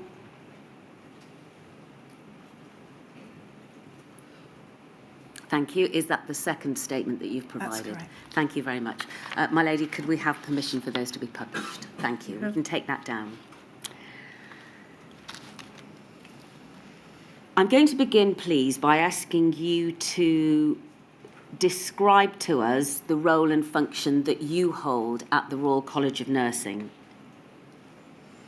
So I'm a registered nurse. Yes. And I provide strategic leadership on behalf of the Royal College of Nursing on matters relating to infection prevention and control. I provide specialist infection prevention and control advice to the college, to our members and our stakeholder organisations that we work with.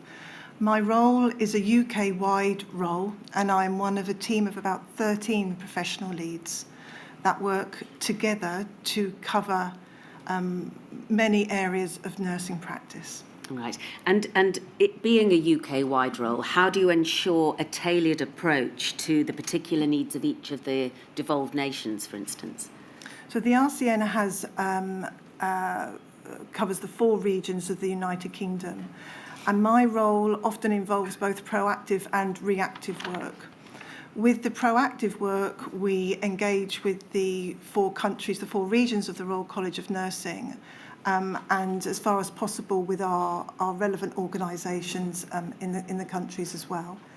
For reactive work, we would respond according to the need and what it was that I could support them with. Thank you.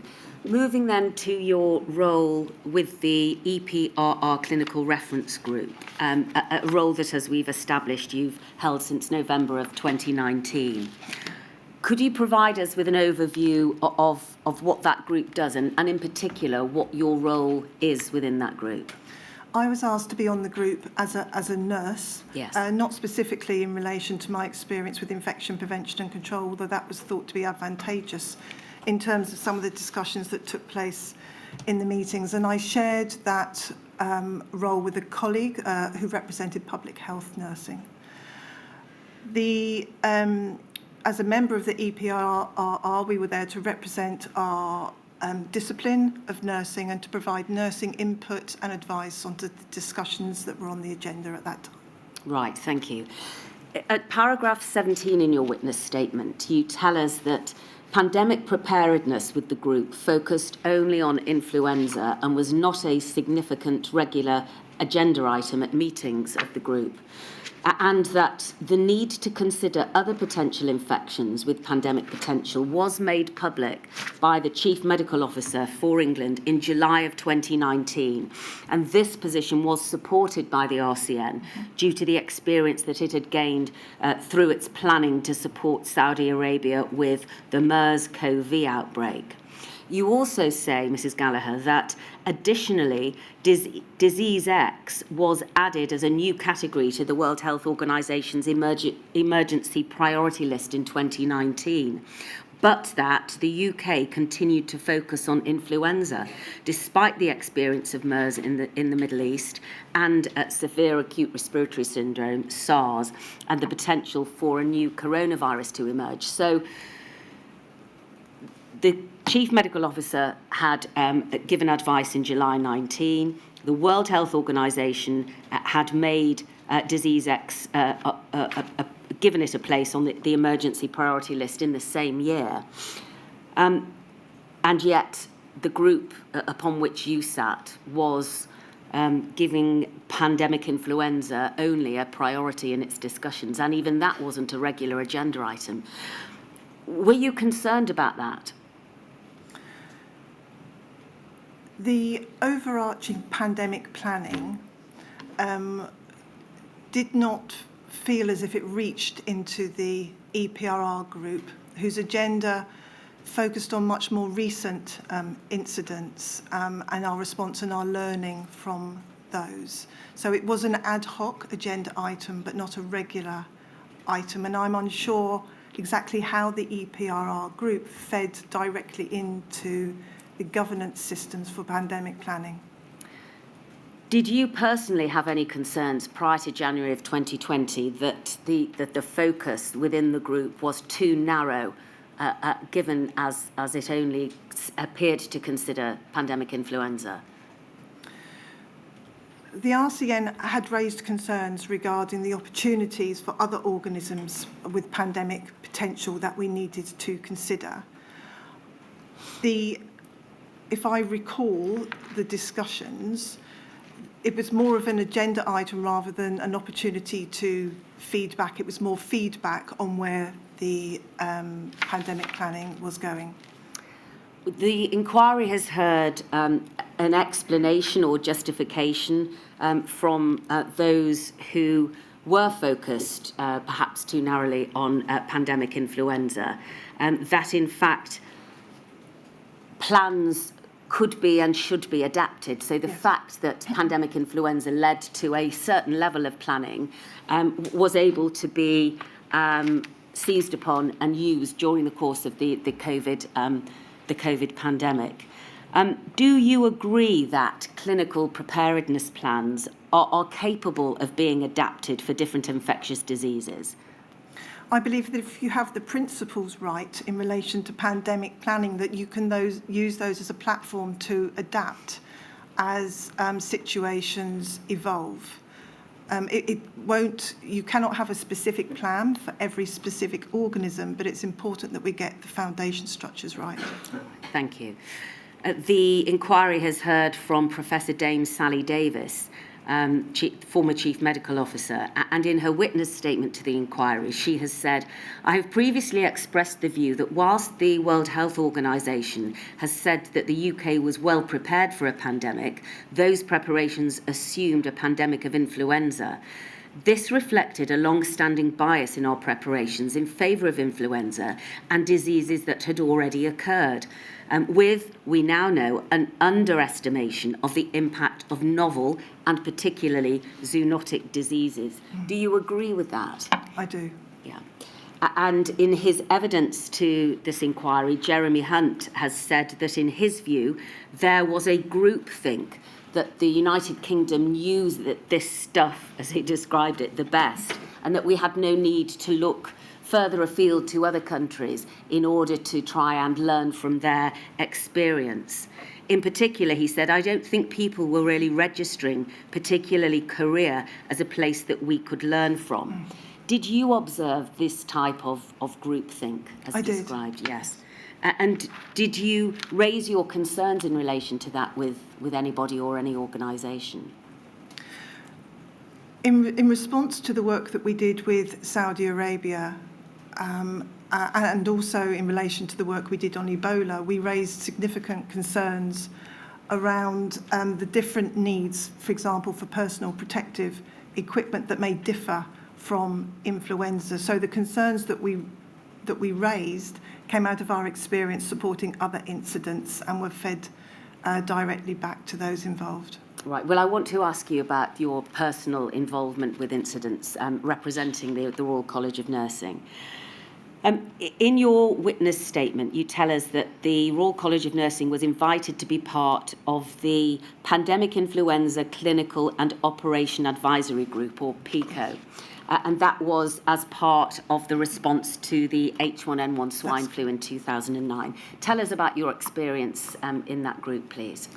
So, as part of the pandemic response in 2009, the college was approached to provide representation to the PICO. It was a clinical subgroup that I understand provided advice to SAGE at the time. Other members of the PICO included other medical royal colleges and those with other relevant areas of expertise. We discussed situations or drafts of guidance that were being developed, and we met weekly. I shared that role with 2 colleagues within the Royal College of Nursing to ensure that we provided the correct level of representation. That included my colleague who led on health and safety, and the professional lead for community and primary care at that time, so we considered all care settings. I found the PICO an excellent group. It allowed for multi-professional discussion and scrutiny of proposed guidance. The end result of that discussion would be agreement on a specific position or to approve the guidance moving forward. So you would describe this as an example of clinical stakeholder engagement working well? Yes. And what you tell us, Mrs. Gallagher, at paragraph 40 in your witness statement is that we were able to feed in our expertise and intelligence and represent the needs of the Royal College of Nurses membership to inform the development of clinical guidance and guidelines concerning the response to pandemic flu. And then you go on to say this was a very different experience to the approach taken by the United Kingdom government during the Covid-19 pandemic. How so? My experience in the early stages for Module 1 is that the opportunities for engagement of stakeholders from my position from the Royal College of Nursing was extremely limited. So this was a very, it had the perception of a very hierarchical response. Given that it was a command and control situation, however, we had the experience of knowing that stakeholder engagement could be implemented and worked very well in previous pandemics. Well, indeed, and Dame Deirdre Hine, in her review following the swine flu outbreak, at paragraph 6.60 in her report, says further engagement is needed between health departments, professional bodies and employers to further develop clinical advice and provide support to staff during a pandemic. Is it your experience, Mrs. Gallagher, that that lesson was or wasn't carried forward and incorporated into preparedness planning for the COVID-19 outbreak? So the Royal College wasn't specifically involved in pandemic planning.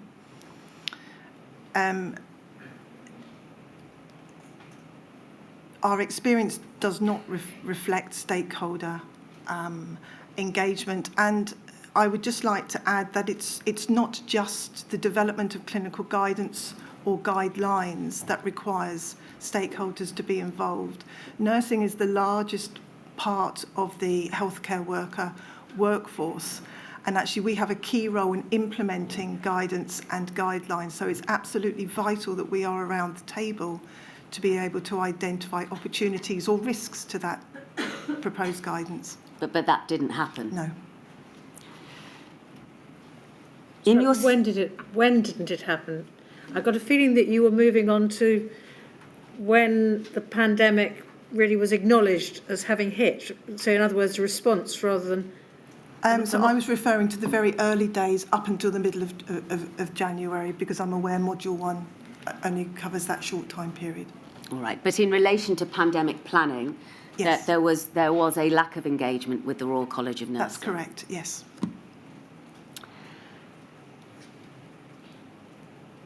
You tell us in your witness statement about playing a clinical advisory role during the Ebola virus's disease outbreak. Yes. Can you tell us what that involved, please?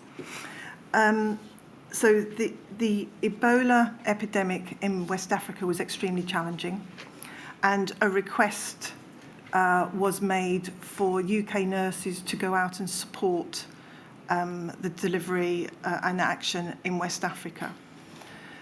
This request was, from a nursing perspective, was led by Public Health England. Yes.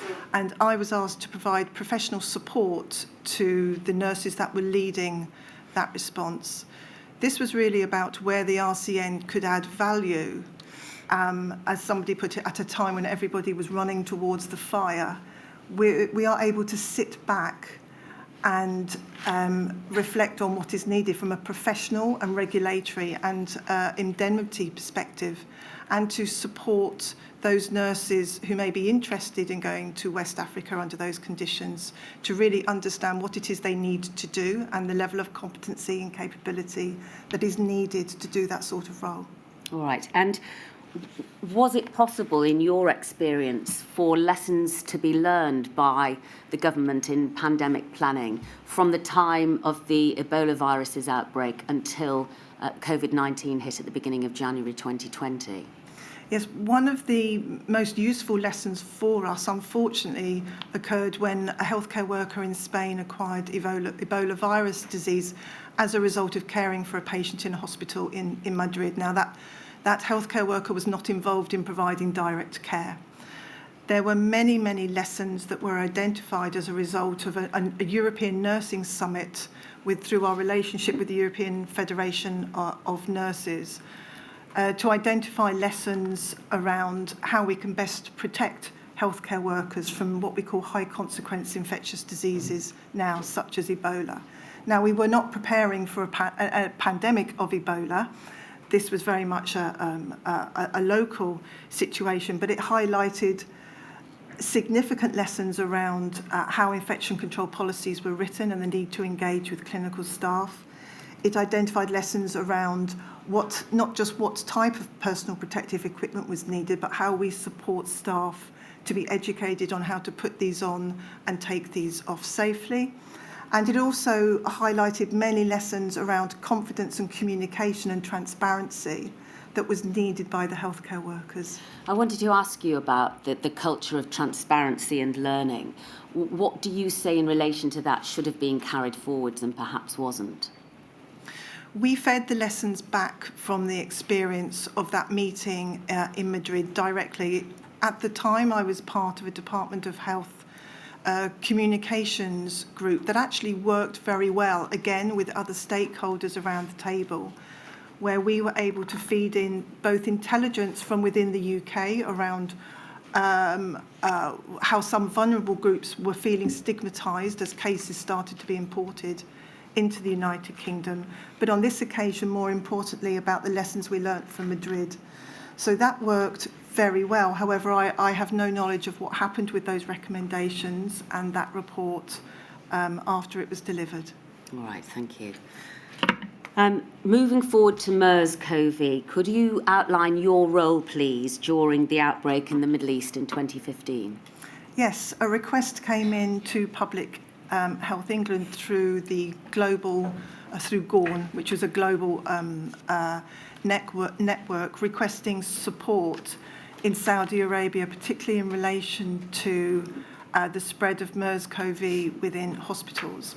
There was real concern that healthcare workers were becoming infected with MERS, and MERS did have some sustained transmission between people at that time.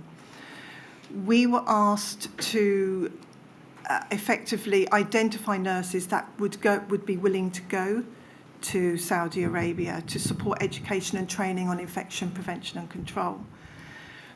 We undertook an assessment of the situation and were actually very concerned about potentially just going out to seek nurses to respond to this.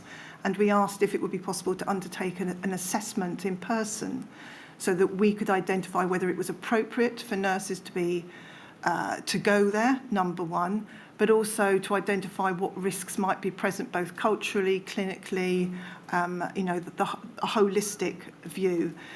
And it was on that basis that we were asked to visit, when I say we, myself and a colleague in Public Health England, to visit and undertake that assessment. And the subsequent ask, given our expertise, was then to look more widely at potential transmission of MERS-CoV and how infection prevention and control might support that. Right, and you tell us at paragraph 36 in your witness statement that you believe, in your extensive experience of that outbreak, significant lessons should have been learned from the experience with MERS-CoV. For example, the Gulf Cooperation Council's IPC guidance specifically addressed the airborne spread of MERS-CoV and the requirement for the use of RPE. Yes, that's correct. And you go on to say in the following paragraph, the COVID-19 pandemic has shown that there was too much of a focus on preparing for a flu pandemic and not enough consideration was given to how such plans would need to be adapted to deal with a respiratory infection pandemic, where the primary mode of transmission was not necessarily via traditional droplet transmission. And that airborne transmission needed to be properly factored into the IPC guidance concerning the level of PPE required for healthcare workers exposed to patients with COVID-19. That's correct. We had the experience of MERS-CoV in Saudi Arabia, and we additionally had the South Korean experience as well, both of which showed that transmission within healthcare facilities was entirely possible in addition to community spread of infection. What is the difference between PPE and RPE? So RPE stands for respiratory protective equipment, and it is one form of personal protective equipment. Personal protective equipment is a broad term that in healthcare would cover items such as gloves, aprons, respiratory protective equipment, for example. PPE is designed to protect the wearer from a hazard. So in the case of a pandemic of whatever cause, that would be the infectious agent or the biological hazard that is present at that moment in time. Are there lessons that you believe could have been learned from countries dealing with MERS-CoV regarding the stockpiling and use of RPE? Yes. When you're, in my view, if you are planning for a pandemic, we need to consider all eventualities. So we need to consider both potentially the use of surgical masks, but they are not personal protective equipment, and consider the need for respiratory protective equipment for an infection that is spread through the respiratory route predominantly, not exclusively, but predominantly. It's my view that there was inadequate consideration given to not just the use of respiratory protective equipment for a prolonged period of time, but exactly which elements of the health and care system would need to use respiratory protective equipment if we had widespread infection. Right. So not just for hospital settings? No, the NHS is more than buildings. So the NHS considers, the NHS has hospitals and healthcare facilities, but also community teams, community nurses, district nurses, GP practice nurses, for example, all make up part of the NHS. So NHS care goes beyond hospitals. Right, thank you.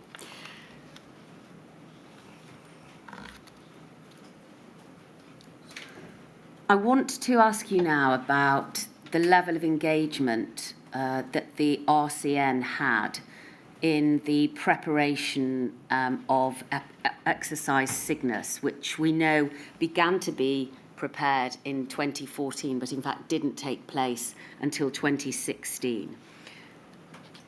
Was the RCN involved in any sense in either the preparation or the carrying out of that exercise? Not to the best of my knowledge.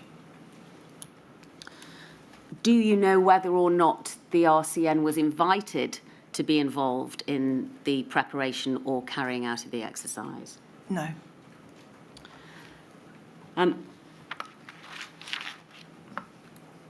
Corporate memory. You tell us in paragraph 34 of your witness statement that you have concerns about the loss of corporate memory. Yes. You say there was a palpable change in culture in the years immediately preceding the COVID-19 pandemic, brought about by the successive administrations. This seemed to manifest in an attitude where engagement with stakeholder organisations seemed to be less of a priority. Can you expand upon that, please? What did you mean by a palpable change in culture? So as I've described, our experience supporting the incidents of MERS and Ebola were very positive experiences in terms of the engagement and the value that professional nursing was held in so far as we could support that. At the time, around 2017, we were also part of an antimicrobial resistance programme board that was managed by Public Health England that again had a variety of stakeholders, including the RCGP, the Royal Pharmaceutical Society, around the table. Once that was disestablished, about a year later, stakeholder engagement was significantly reduced and really remained that way until the pre-pandemic period. All right. And just taking that into account and moving back for a moment to exercise sickness, do you believe it was a mistake for the Royal College of Nursing not to be involved in that exercise? Yes, but I would go further and say it was a mistake not to involve other professional organisations alongside ourselves as well. Thank you. May we put up, please, a paragraph of the report that's been provided to the inquiry by Dr. Klaas Kerschel. Thank you. It's at 205178, and we're looking at paragraph 112. I want to seek your opinion on this paragraph, please, Mrs. Gallagher. There were also ongoing concerns about Public Health England's ability to act as an independent advocate for public health from within the Department of Health, from 2018, the Department of Health and Social Care. In 2014, the British Medical Association warned that the requirement to adhere to civil service rules and regulations is having an impact on PHE's staff's ability to do their work. Particular concerns have been raised about the ability to publicly discuss or criticise public health policies.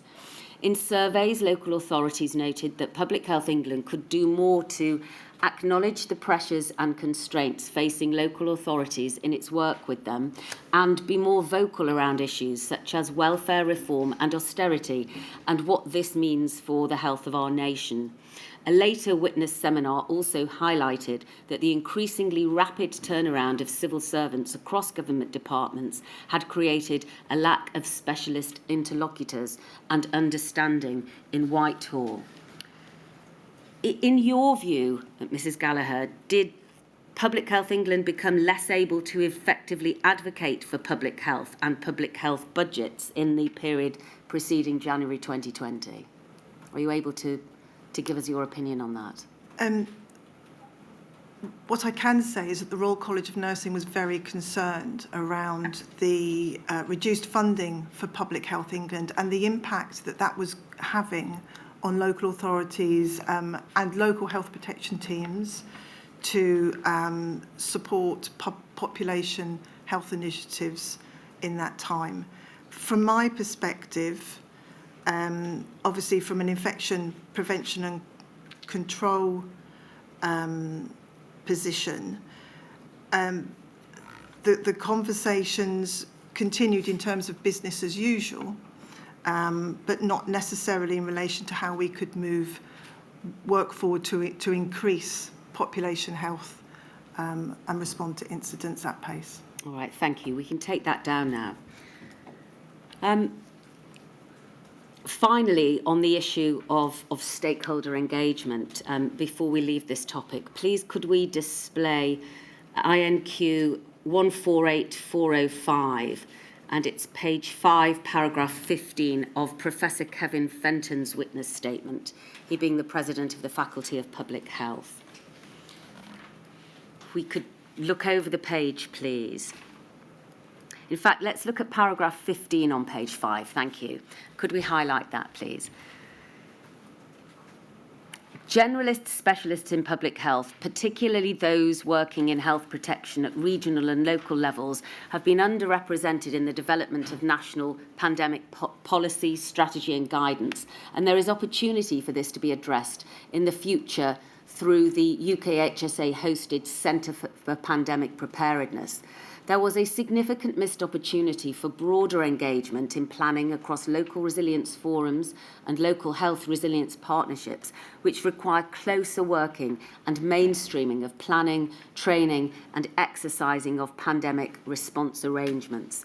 From your viewpoint, working within the Royal College of Nursing, do you agree with those sentiments? I do. Thank you very much. We can take that down, please. By early 2019, is it your view, Mrs. Gallagher, that there were sufficient structures in place for raising, escalating and addressing concerns on behalf of frontline staff amongst the UK preparedness bodies? I don't think I can answer that question because we weren't specifically involved in preparedness.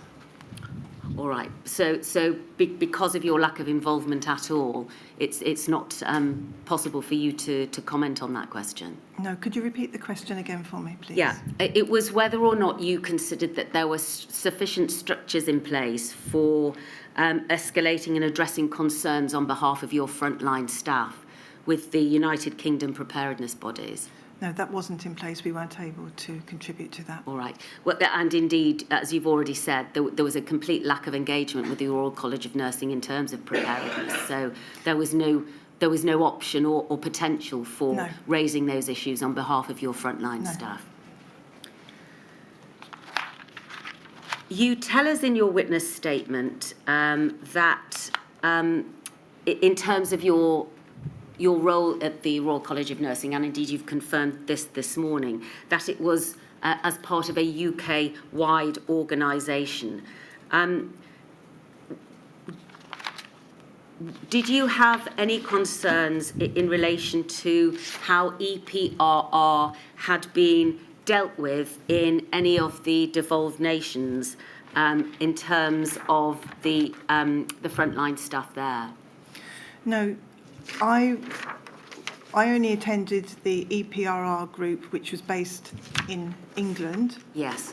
However, we did, if it was available at the time, take intelligence or feedback from our members in relation to what was relevant to feed into the EPRR group.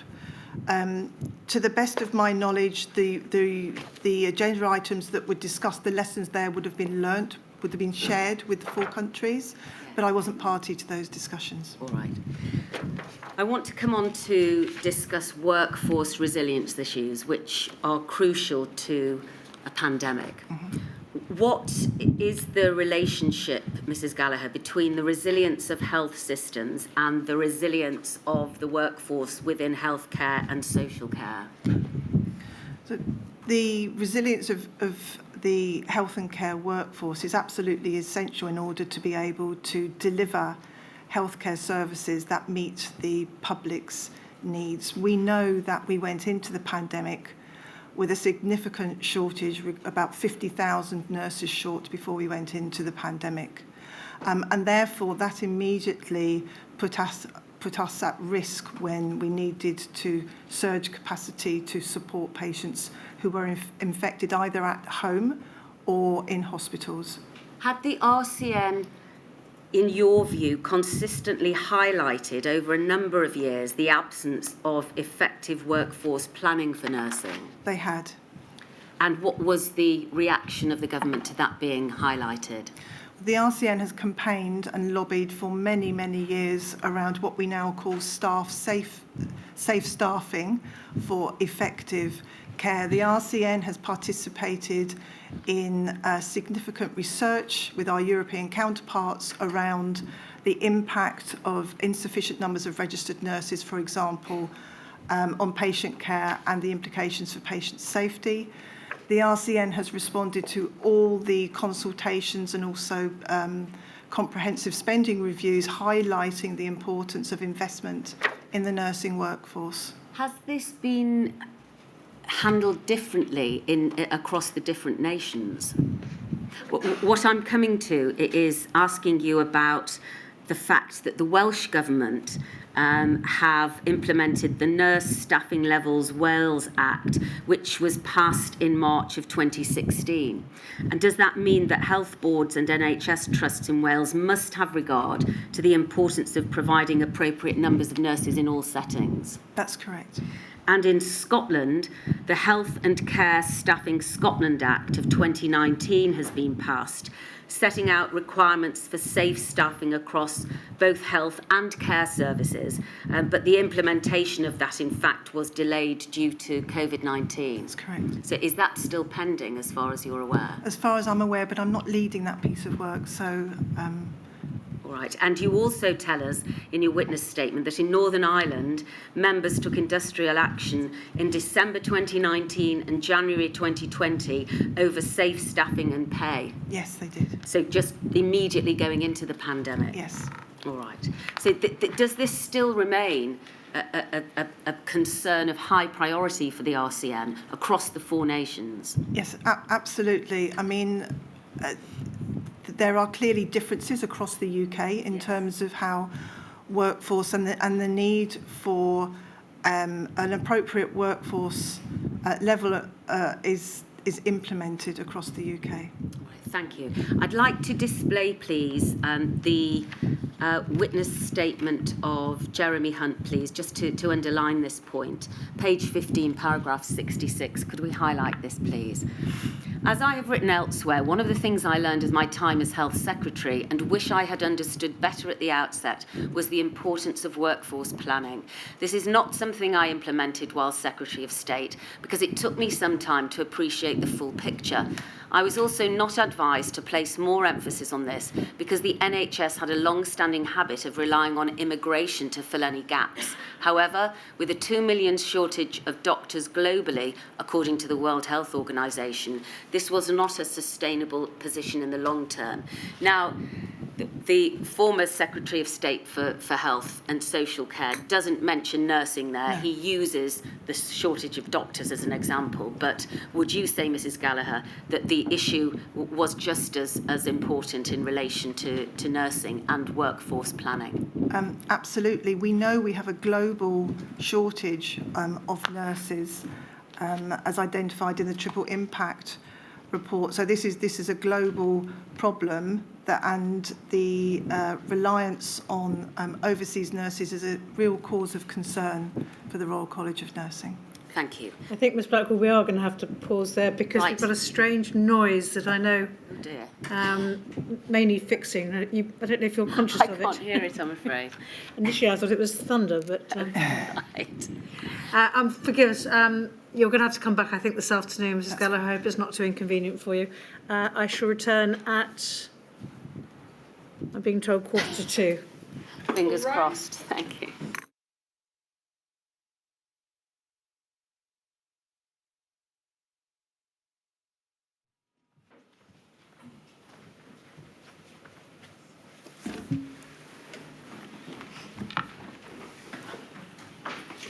I'm assured the problem has been resolved. I do hope so. Thank you, my lady. Mrs. Gallagher, just before we broke, we were discussing workforce resilience issues and the importance of workforce planning. And I'd like to turn now to look at public health and local infection control. At paragraph 65 in your witness statement, you tell us that funding for public health services and interventions, that is frontline public health services funded by local authorities, in England has not been consistent and has suffered under austerity measures. And you say that the public health grant has been cut by more than a fifth, 22% in fact, since 2015 to 16. And consequently, that has meant that local authorities are unable to provide vital functions that promote well-being and prevent ill health, and the reductions in outreach services such as smoking cessation and other health matters which impact population health and chances. And you go on to say that it is the Royal College of Nursing's contention that this historic underfunding of public health has undermined the capacity of local public health teams to effectively improve health and reduce inequalities and respond to the COVID-19 pandemic. From a nursing perspective then, how does a reduction to the public health grant and public health spending affect pandemic preparedness at the local level? Is it just a matter of resilience, or are there other effects to the cutting in the budgets? In terms of population health and having a population that is as well as it can be to not suffer unnecessarily from the impact of an infectious disease, population health is absolutely vital, and throughout the life course. So, for example, we know we have far fewer health visitors at the moment that support mothers and also support young children, and that is vital in terms of local communities. In terms of operational management of the pandemic, that at a local or regional level would be supported by the health protection teams. And they are absolutely vital in having good relationships, collaborative relationships with provider organisations such as NHS trusts, but also in supporting care homes. Now, health protection teams came under Public Health England, they're now under the UK HSA, and their roles have continued, but with the changes in the landscape, those roles and relationships have changed over time. So it's a bit of both, if you like. All right, thank you. Professor Philip Banfield from the British Medical Association has provided a witness statement to the inquiry in which he says that reforms to the public health system, in England in particular, led to a fragmented system, and that the 2012 Health and Social Care Act fractured in many places the links between public health specialists and NHS colleagues, which in turn impacted upon pandemic response. Do you agree with that? I do. All right.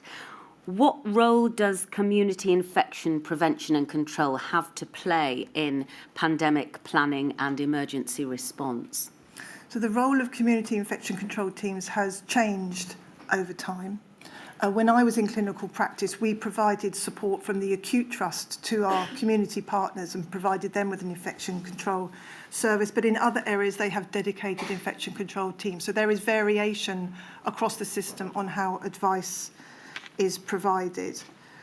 We know that when the Lansley reforms, the changes to the NHS, the Health and Social Care Act was implemented, that we lost many community infection control teams as staff moved under the umbrella of local authorities away from their original employers. And that gap, if you like, placed increased pressure on health protection teams, but also had an effect on local relationships and resilience locally. May we put up, please, the statement of Professor Kevin Fenton at paragraph 11, pages 3 to 4, and highlight that, please. Thank you. Here he says, health protection teams which moved from the Health Protection Agency to Public Health England saw successive reductions in funding and capacity over the pre-pandemic years and a lack of investment in regional emergency preparedness, response and resilience teams. A direct result of these changes was a reduction in the amount of professional exposure that the public health specialist generalist workforce had to health protection duties and continuing professional development outside of PHE. There was also a reduction in the exposure that NHS staff in general had to important public health issues associated with health protection. Thank you, especially in community settings. This is likely to have contributed to a poor understanding of the role of the wider public health agenda around pandemic preparedness, and more specifically, the role of local authority public health teams and wider system partners in pandemic preparedness and response. Community infection prevention and control is a key element of pandemic planning and local health protection more generally, but guidance is unclear on commissioning responsibilities, funding streams and standards for high-performing local integrated services. It is largely understood that provision for community IPC was a significant casualty of the 2012 reforms, and the faculty considers the creation of integrated care systems with local authority directors of public health and the UKHSA as key partners an opportunity to rectify current problems. The use of contain outbreak management funding during the pandemic is to temporarily increase IPC capacity in many systems provides proof of concept of what can be achieved through concerted effort and funding enhancements. Do you agree with Professor Fenton's suggestion that guidance on commissioning responsibilities, funding streams and standards for high-performing local integrated services is unclear? From my experience, yes. And do you also consider that the provision for community IPC was a significant casualty of the reforms, I think, as you've just referred to? Yes, I do. All right. And towards the end of that paragraph, Professor Fenton suggests that the use of the COMF during the pandemic to temporarily increase IPC capacity demonstrates the concept of what can be achieved. Do you agree with him in that regard? I do. In order to sustain the benefits that have been achieved through this, however, I would also focus on a need for standardised training as a foundation, a cornerstone for health protection teams, because there is no standardised education currently for health protection practitioners. And how would that be best achieved? There are a number of ways in which education can be commissioned and delivered. For me, the starting point would be to identify the needs of health protection practitioners who are not all nurses at all. Many do not have a nursing background. And to support them to identify what is needed in order for them to deliver their role in practice. Thank you. Just before you go on, can you explain, I appreciate it's not your expression, Mrs. Gallagher, specialist generalist sounds a bit contradictory to me. Sorry, that's me. Is it? Oh no, I think it's in this report as well. Oh, I see. What is a specialist generalist? I'm not quite sure, actually. Right. We'll provide a definition Yes. for my lady. Thank you. I hope it makes sense. At the moment, it doesn't. We can I take think that I know what it means, but I wouldn't like to say. In terms of the problems created in health, public health provision, the inquiry has heard from Professors Marmot and Bamborough that those difficulties that arose, those highlighting of inequalities that developed, hit certain areas of the country hardest and hit people who were suffering from particular inequalities even harder, living in those areas. Is that something that you recognise? And if so, is the difficulty with inequalities, and that caused by funding or lack of workforce planning or some of the issues that we've looked at, is that something that the Royal College of Nursing was alive to prior to the onset of the pandemic? Certainly in relation to the impact of the pandemic, we're very aware of the effect of inequalities, both on our nursing workforce, but also on those that required care or were most affected by the pandemic. The second part of your question in relation to workforce. Yes. Could you just repeat that for me, Yeah. please? What I'm asking is whether or not the fact that inequalities hit in particular areas, as Professors Marmot and Bamborough have told the inquiry, and whether or not that was exacerbated by either workforce issues or public health funding cuts or a combination of both. And if that is something which the Royal College of Nursing recognises, was that something that was apparent prior to the onset of the pandemic in 2020? Certainly, the Royal College was very aware of the impact of inequalities from a public health perspective, and then obviously whatever impacts on our public health ultimately affects our hospitals and the demand for hospital services. So the two are very closely related. The issue of black and ethnic minority staff in terms of their experience in the workforce is well documented by the Royal College of Nursing. And is that something which to which the Royal College of Nursing was alive prior to the pandemic? Yes, onset of the pandemic. I would, yes. All right. Moving on to social care, please. You describe in your statement at paragraph 48 that there was not a whole systems approach to pandemic planning, particularly with regard to social care.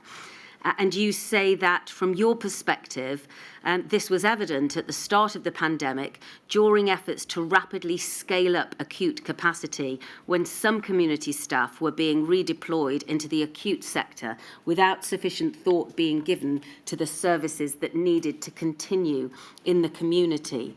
For example, and this is an example that you give in your statement, the Royal College of Nursing heard reports that community nursing staff were being asked to go and work in hospitals when community services needed to be augmented at the same time to ensure essential services such as child protection and end of care life could continue.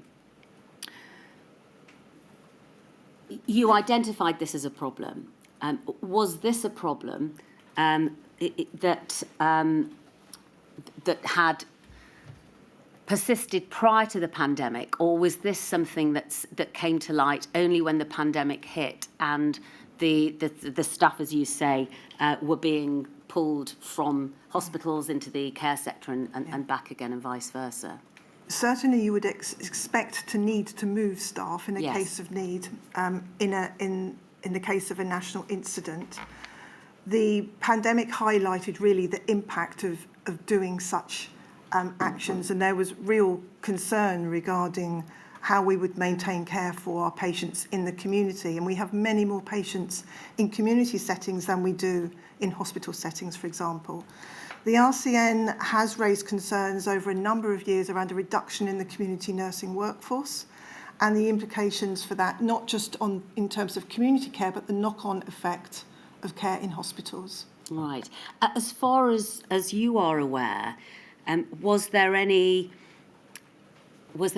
planning in terms of the movement of staff from hospitals into adult social care and workforce planning in any of the pandemic planning that was undertaken? As I recall, as we took part in Operation Pika around 2018, the need to consider the movement of staff and the different demands in different care sectors at different times was on that agenda. To the best of my memory, I don't recall in-depth discussions on what the real impact of that might mean, particularly from a nursing perspective. In your view, was there adequate operational guidance in place for managing a pandemic within the social care sector prior to Covid-19 hitting? I'm not aware of any, but we weren't involved in the pandemic. Yes, of course. Certainly none was brought to the attention of the RCN, nor was there any invitation given to the RCN to involve itself in any such guidance being prepared. All right. I'd like to ask you now, please, about the value of healthcare-acquired infection operational guidance, which you deal with at paragraph 53 in your witness statement. Now, there was the publication in 2012 by the Health Protection Agency of certain guidance, and you recall that the guidance was updated in 2016, I think, as an internal document, but that update wasn't published. Is that right? Yes, that's a verbal report that I had. I've not seen the 2016 updated guidance. Right.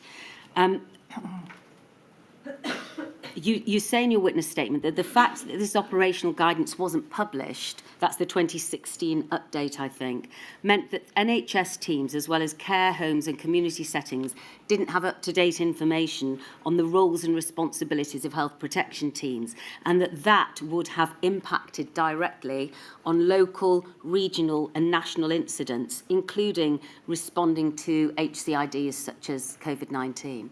Yes, as I recall, the operational guidance was a recommendation that came out of the Stoke Mandeville report in 2016, 2006, where there was criticism around the role of the Health Protection Agency local team at that time and how they intervened to support the NHS trusts.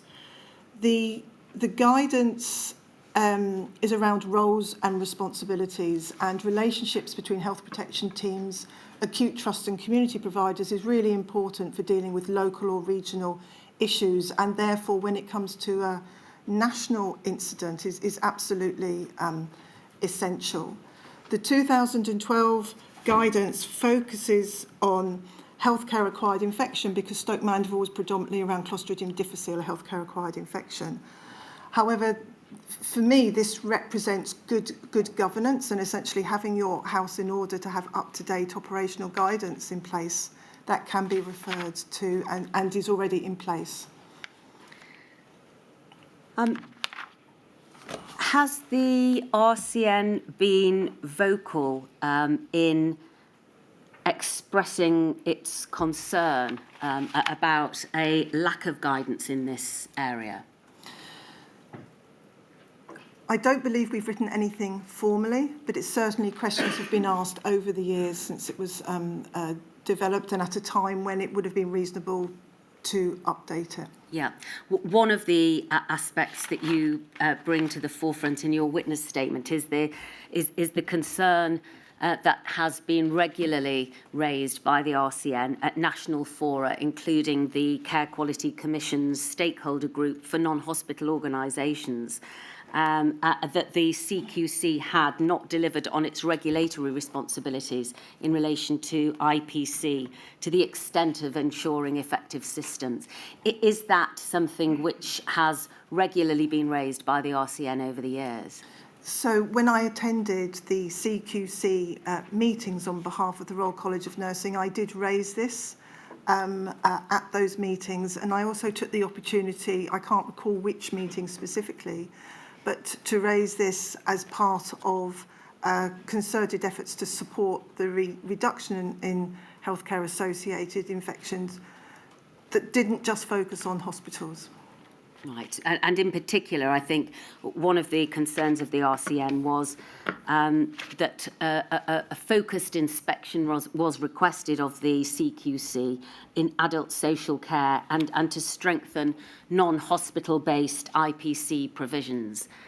You say in your witness statement that despite that, the RCN is not aware of consideration being given to providers such as care homes being assessed in pandemic planning with regard to meeting the fundamental requirements of the Code of Practice or their ability to escalate issues if required.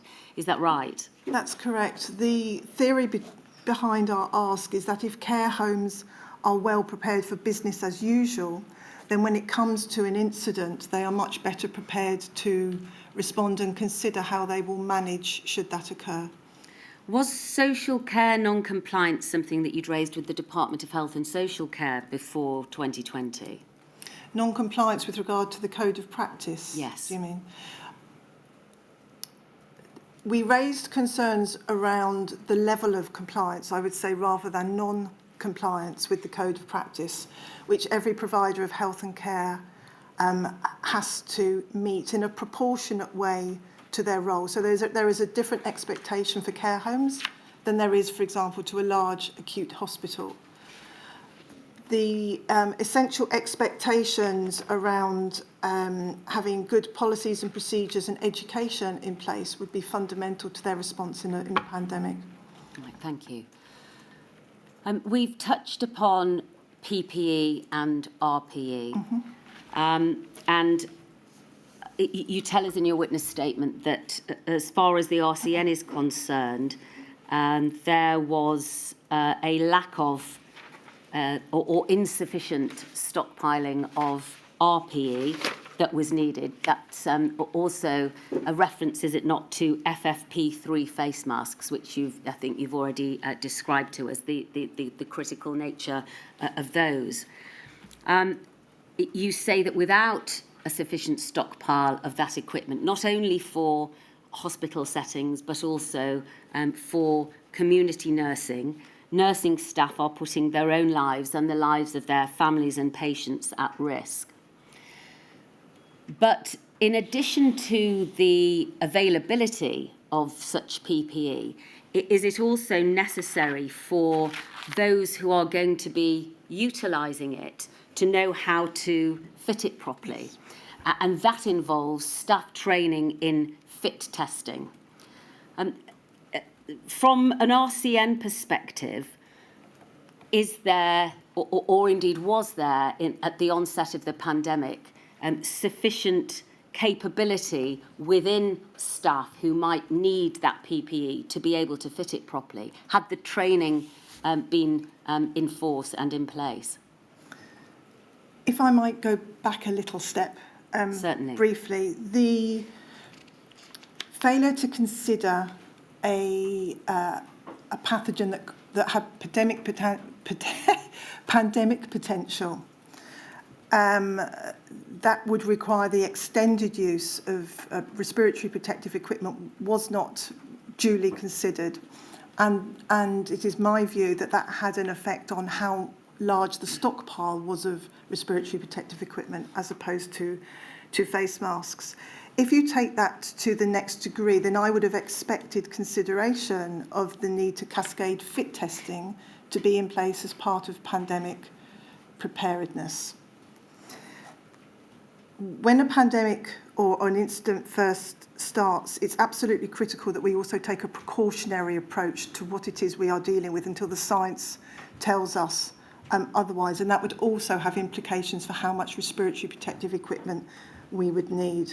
It's clear now that those systems for escalating fit testing and also the system for having standardised respiratory protective equipment was not in place. And by that, I mean the demand for respiratory protective equipment resulted in many different types of masks being available. And masks fit people differently. So whilst your face may fit one type of mask, it may not fit the other. So this then necessitated multiple attempts or multiple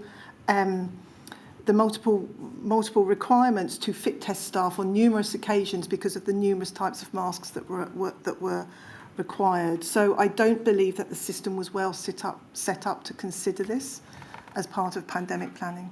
All right. So. Just to summarise your evidence, a lack of foresight in terms of the requirement for RPE, a lack of stockpiling for RPE, and then a lack of fit testing for the various RPE facilities. Yes, or having systems in place to cascade fit testing. You can, for example, introduce a train-the-trainer system where you can cascade to staff. Most trusts would not routinely, well, I can't think of any trust actually, that would routinely educate or train all its staff to be fit tested all the time in RPE. However, we did learn from H1N1 and Ebola that there would be a need to expand and escalate fit testing and the use of RPE as part of those experiences. In your witness statement, you discuss framing vulnerability as a clinical category in pandemic plans and guidance. In your view, were structural health inequalities factored into the government's pandemic planning? No, I don't believe so. And why do you say that? So the structural health inequalities that I would consider of key importance to take into account would have included inequalities within the healthcare workforce, as well as the vulnerabilities and inequalities experienced by our population. And that has undoubtedly changed since the last pandemic. How has that changed? So we know that our levels of non-communicable diseases have increased. So diseases such as diabetes, obesity, for example, those have really escalated since the 2009 pandemic. Therefore, that there have been shifts in our populations that we would need to keep considering as part of our pandemic planning.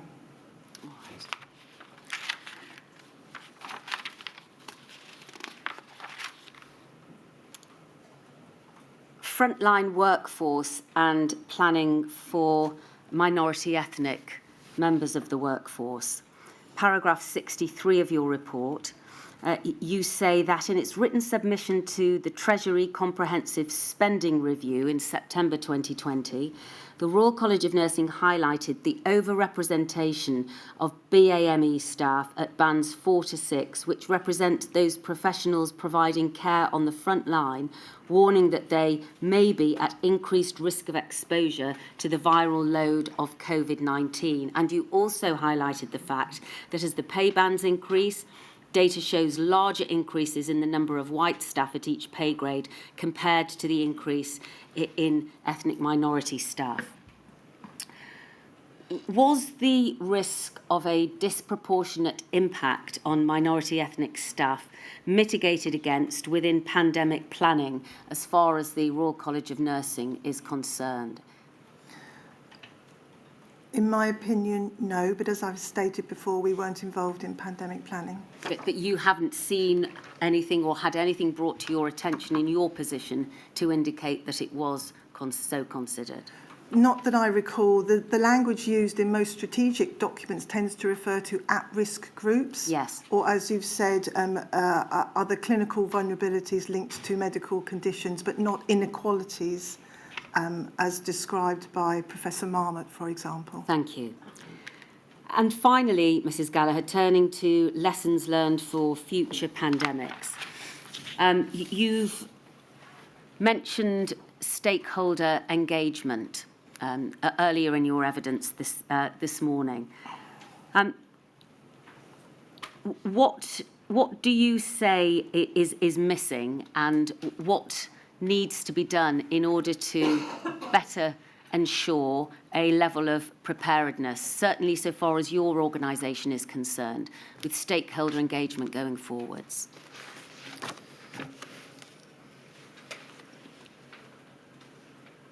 I would say that we need to revisit what we think stakeholder engagement means. There may be assumptions that stakeholder engagement could be something as simple as sending out a draft document to review and comment on.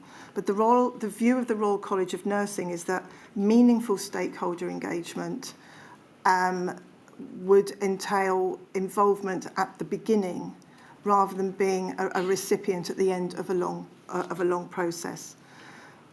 We would also consider stakeholder engagement to be absolutely vital to allow us to really consider the impact of what we have learnt now in terms of vulnerabilities. So, for example, by engaging with other Royal Colleges or other organisations, which has been such a valuable lesson for us during the pandemic. So, for example, the inclusion of organisations such as the British Occupational Hygiene Society or speech and language therapists or others that can bring a combined view together with ours on how we operationalise or manage specific incidents or view guidance. Thank you. And finally, is there any recommendation that you would like to bring to the attention of the inquiry so far as transparency is concerned?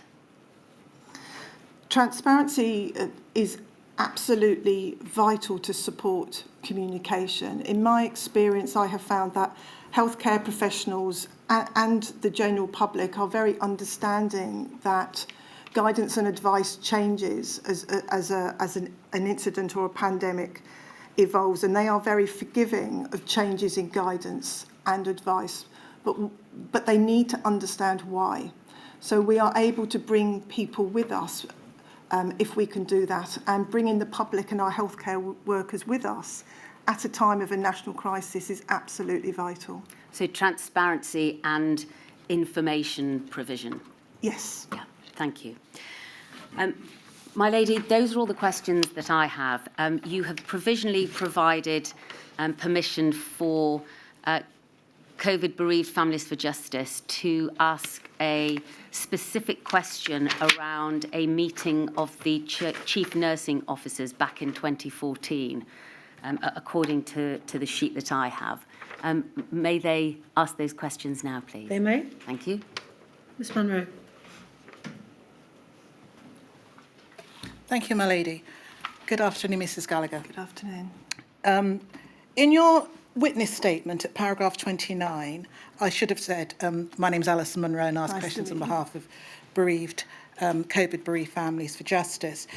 In your statement at paragraph 29, we don't need to bring it up, you make reference to a meeting on the 22nd of October 2014 between the Chief Nursing Officer and regional CNO nursing teams. It's a meeting you yourself did not attend, but you say that from discussions that flowed from that meeting, there were concerns about whether or not the voices of nurses were being heard, and that issue of stakeholder engagement that you've spoken about at length this afternoon and earlier this morning. Can you assist us, please?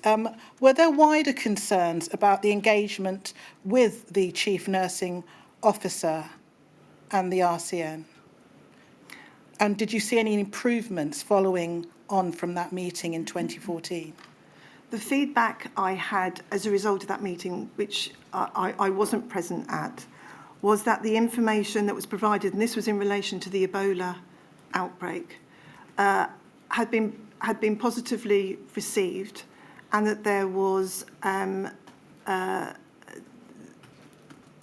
it had been taken on board around the need for nursing to be engaged in this response. I don't recall any issues in relation to relationships. There were good professional working relationships at that time, but clearly because this was in response to an incident that was occurring at a moment in time, the meeting was called at quite short notice, to the best of my memory. You said there were good working relationships. You've been referred to paragraph 34 of your statement again earlier before the lunch and adjournment, where you speak about certain significant changes that happened in the healthcare system and the culture around about the time of 2018 to 2019. Now, with regards to the Chief Nursing Officer, Dame Ruth May succeeded Jane Cummings in January of 2019. To what extent did that change have an impact, if at all, on the pan-professional working and communications between the CNO and the RCN? To the best of my knowledge, there was no detrimental effect at all when Dame Ruth May took over her position of CNO. Most of my experience before that had been to work to the Deputy Chief Nurse in Public Health England, who then held a strategic relationship with the Chief Nursing Officers team in the NHS. From my perspective, the change in CNO leadership didn't cause any issues at all. Thank you very much. Thank you, my lady. Thank you, Ms Munro. That concludes Mrs. Gullis. Thank you very much indeed for your help, Mrs Gunn. Thank you.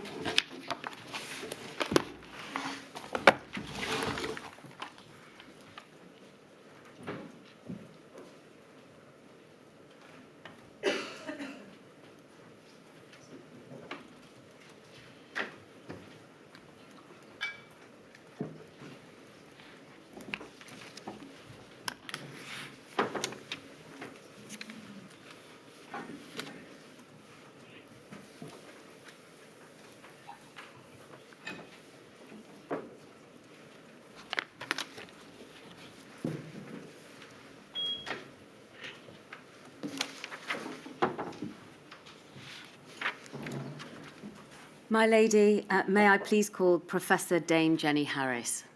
Would you take the oath, please? I do solemnly, sincerely and truly declare and affirm that the evidence I shall give shall be the truth, the whole truth and nothing but the truth.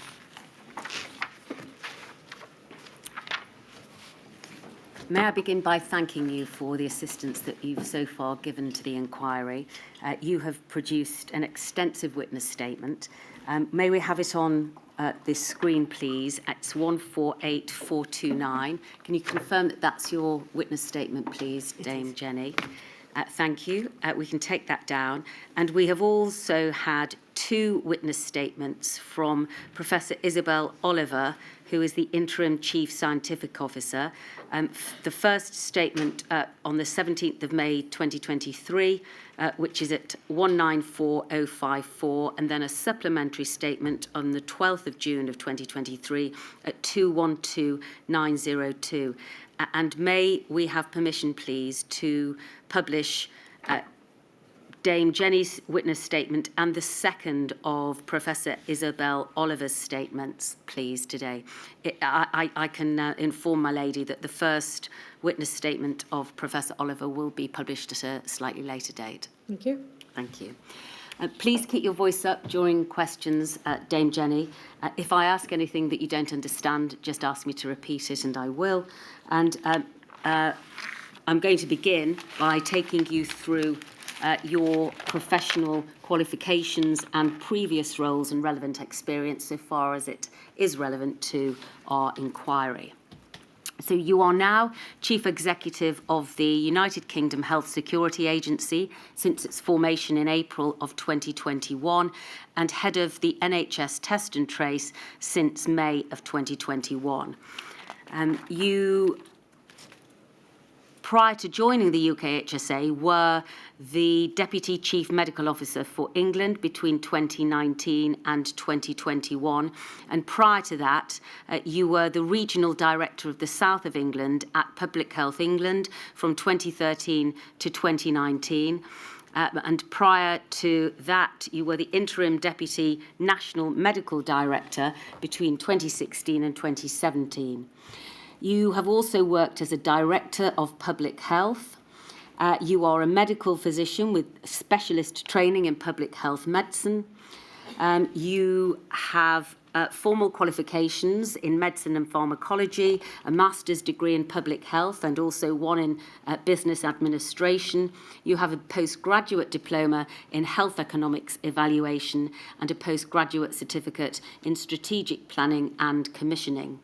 You are a Fellow of the Chartered Management Institute, a Visiting Professor of Public Health at the University of Chester, and Honorary Fellow of both the Faculty of Occupational Medicine and the Royal College of Paediatrics and Child Health. You are a member of the Joint Committee on Vaccination and Immunisation, National Advisory Committee on the NHS Constitution, NHS England Clinical Priorities Advisory Group, and Women's Health Task Force. And in particular, you were the National Programme Director for Ebola screening and the UK Returning Workers Programme in 2014 to 2016. And you were the SRO of the subsequent development of the High Consequence Infectious Disease Programme. And prior to the Covid-19 pandemic, you contributed to various significant health protection incidents, including Zika in 2016, the Hurricane Irma response in 2017, the Novichok poisonings in 2018, and the first cases of monkeypox in the United Kingdom in 2018. During the COVID pandemic, you chaired the SAGE Social Care Working Group, led clinical work on the initial shielding programme, and acted for SRO for coordination of the subsequent enhanced protection programme for those who remain more clinically vulnerable to serious outcomes from COVID-19. Broadly, yes. Can I just clarify a couple of points? So the roles where you said I started with membership of the JCVI, those are previous roles, they're not current, and that's important, I think. The most important qualification, which you probably didn't read out, was a fellowship of the Faculty of Public Health. That's probably the most important one for now. And then I would also just like to flag, I am, just for clarity, I am a Welsh resident, and I realise there might be conversations around UK countries, and I trained in Wales, and to flag actually that I've spent more of my time professionally working in local, as you said, as a director of public health Yes. and in regions than I have nationally. So where that is relevant, I'm assuming it will be okay for me to add that commentary. Thank you. Let's deal first, please, with the background and history of public health bodies in England, starting with the Health Protection Agency, which was established in April of 2003. And to help put things in historical context, is it right that the HPA was the public health body in operation in England during the SARS outbreak in late 2002? But that outbreak, of course, was not contained until July of 2003. The swine flu outbreak in 2009 and 10, and the MERS outbreak in the Kingdom of Saudi Arabia in June of 2012. The HPA was an executive, non-departmental, arm's-length public body sponsored by the Department of Health, which was accountable to the Secretary of State for Health and the Minister of State for Public Health, but which was operated separately to the Department of Health. Could we display, please, 187830, which is in fact a sheet which helpfully describes the different organisational models of national statutory bodies. And at page 1, paragraph 2, we see described an executive non-departmental public body. Those bodies are normally established by primary legislation. They carry out a wide range of administrative, commercial, executive and regulatory or technical functions which are considered to be better delivered at arm's length from ministers. And existing examples given there are the Care Quality Commission and the independent regulator of NHS Foundation trusts. We'll just leave that on screen for the moment, please. You set out in your witness statement the 5 main roles of the HPA, which were advising government on public health protection policies and programmes, delivering services and supporting the NHS and other agencies to protect people from infectious diseases, poisons, chemicals, radiological hazards, providing an impartial and authoritative source of information and advice for professionals and the public, responding to new threats of public health, and providing a rapid response to health protection emergencies, including the deliberate release of biological, chemical, poison or radioactive substances. So can we see, Dame Jenny, that the HPA's principal role was related to health protection? There are 3 core strands of public health, are there not? Health protection, health improvement, and healthcare public health. The change that took place when HPA was replaced by Public Health England in 2013 to 2021 was brought about in part to make a cohesive change to the 3 core strands in public health. Is that right? It is. My understanding, I wasn't actually in the Health Protection Agency myself. My understanding was, along with a number of other public bodies at the time, that the intention was to try and, as you say, streamline this. I think partly, or if not mainly, for efficiency reasons, but actually in the for Public Health England, there was a wider remit as well, which I think, as you have been speaking through the inquiry, we're very aware around inequalities and the importance of people's lives, their work, how they live on a daily basis, and how important that is for health protection. So actually bringing together the health improvement elements alongside the health protection gave a potential opportunity to protect on all of those fronts in one organisation. to help put things again in a historical context, Public Health England was in operation during the global outbreak of Ebola from 2013 to 2016, the MERS outbreak in South Korea in 2015, and of course the start of the COVID pandemic in January 2020. And Public Health England was established as an executive agency of the Department of Health. So returning to our fact sheet, and if we look please at paragraph 4 of page 1, we can see that an executive agency is a national body created administratively, not legally distinct from its home department. Examples including the Medicines Healthcare Products and the Regulatory Agency, the Medicines Healthcare Products Regulatory Agency, the MHRA, and of course Public Health England. So it was operationally independent, but legally part of the Department of Health and Social Care. It was, but actually, in looking at your that statement, of course, I think the description of the non-departmental public body uses regulatory as a distinctive element, and in fact, we can see here that MHRA is a regulatory agency. So I think what that probably signals is that in theory there is a lot of difference, and in practice there potentially isn't.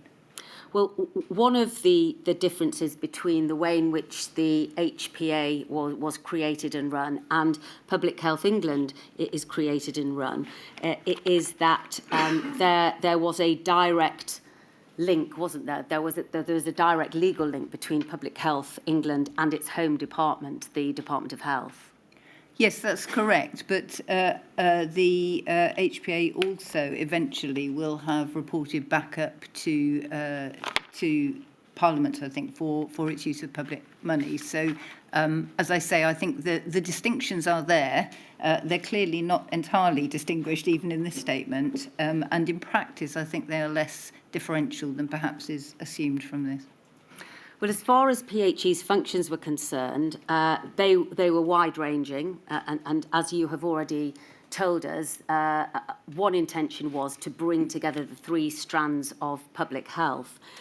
And its key functions set out in your statement at paragraph 80 include fulfilling the Secretary of State's duty to protect the public's health from infectious diseases and other public health hazards, improving the public's health and well-being, improving population health through sustainable health and care services, building the capability and capacity of the public health system, and developing and publishing the evidence base for public health. Is that right? It is. I think probably in all of those it says somewhere in partnership, because clearly one organisation can't do all of that, and that was a key component of PHE's work. All right. Well, in relation to pandemic preparedness and resilience, is it correct that PHE's functions included, but were not limited to, surveillance, the rapid assessment of the first cases and early alerting, testing and contact tracing, providing guidance on border and infection control, the exchange of information with international contacts, designing and running simulation exercises, and managing the pandemic flu stockpile? Yes, I think just on two of those points, which I'm sure we'll come on to, on testing and contact tracing, I think it's we should not assume that is mass testing and mass contact tracing, which I think we will come on to. Yes. And in managing the stockpile, it is very definitely management and procurement rather than decision on. All right, thank you. We will be turning to look at that later on in your evidence. And then bringing public health agencies up to date, we now know that the Public Health England organisation was replaced by the UK Health Security Agency. That change took place in 2021, and it became operational towards the end of that year, October 2021. It's right, isn't it, that during the COVID-19 pandemic, the government decided to separate out again the national health improvement, health care, public health and health protection functions? Yes. Yes. And so the health improvement functions of Public Health England moved into a new structure called the Office of Health Improvement and Disparities, or the OHID, which sits within the DHSC. Yes. The healthcare public health functions of Public Health England transferred to the OHID, NHS England, NHS Improvement and NHS Digital. And the health protection capabilities of Public Health England and NHS Test and Trace were combined into the new UK HSA, a pandemic preparedness and response superbody, which has a permanent standing capacity to prepare for, prevent and respond to infectious diseases and other threats to health. That's right. Thank you. So the UK HSA is an executive agency of the DHSC. Yes. Is that right? Thank you. We can take that down, please, now. I want to look in a little bit more detail, please, at the changes made to England's public health structures by the Health and Social Care Act of 2012.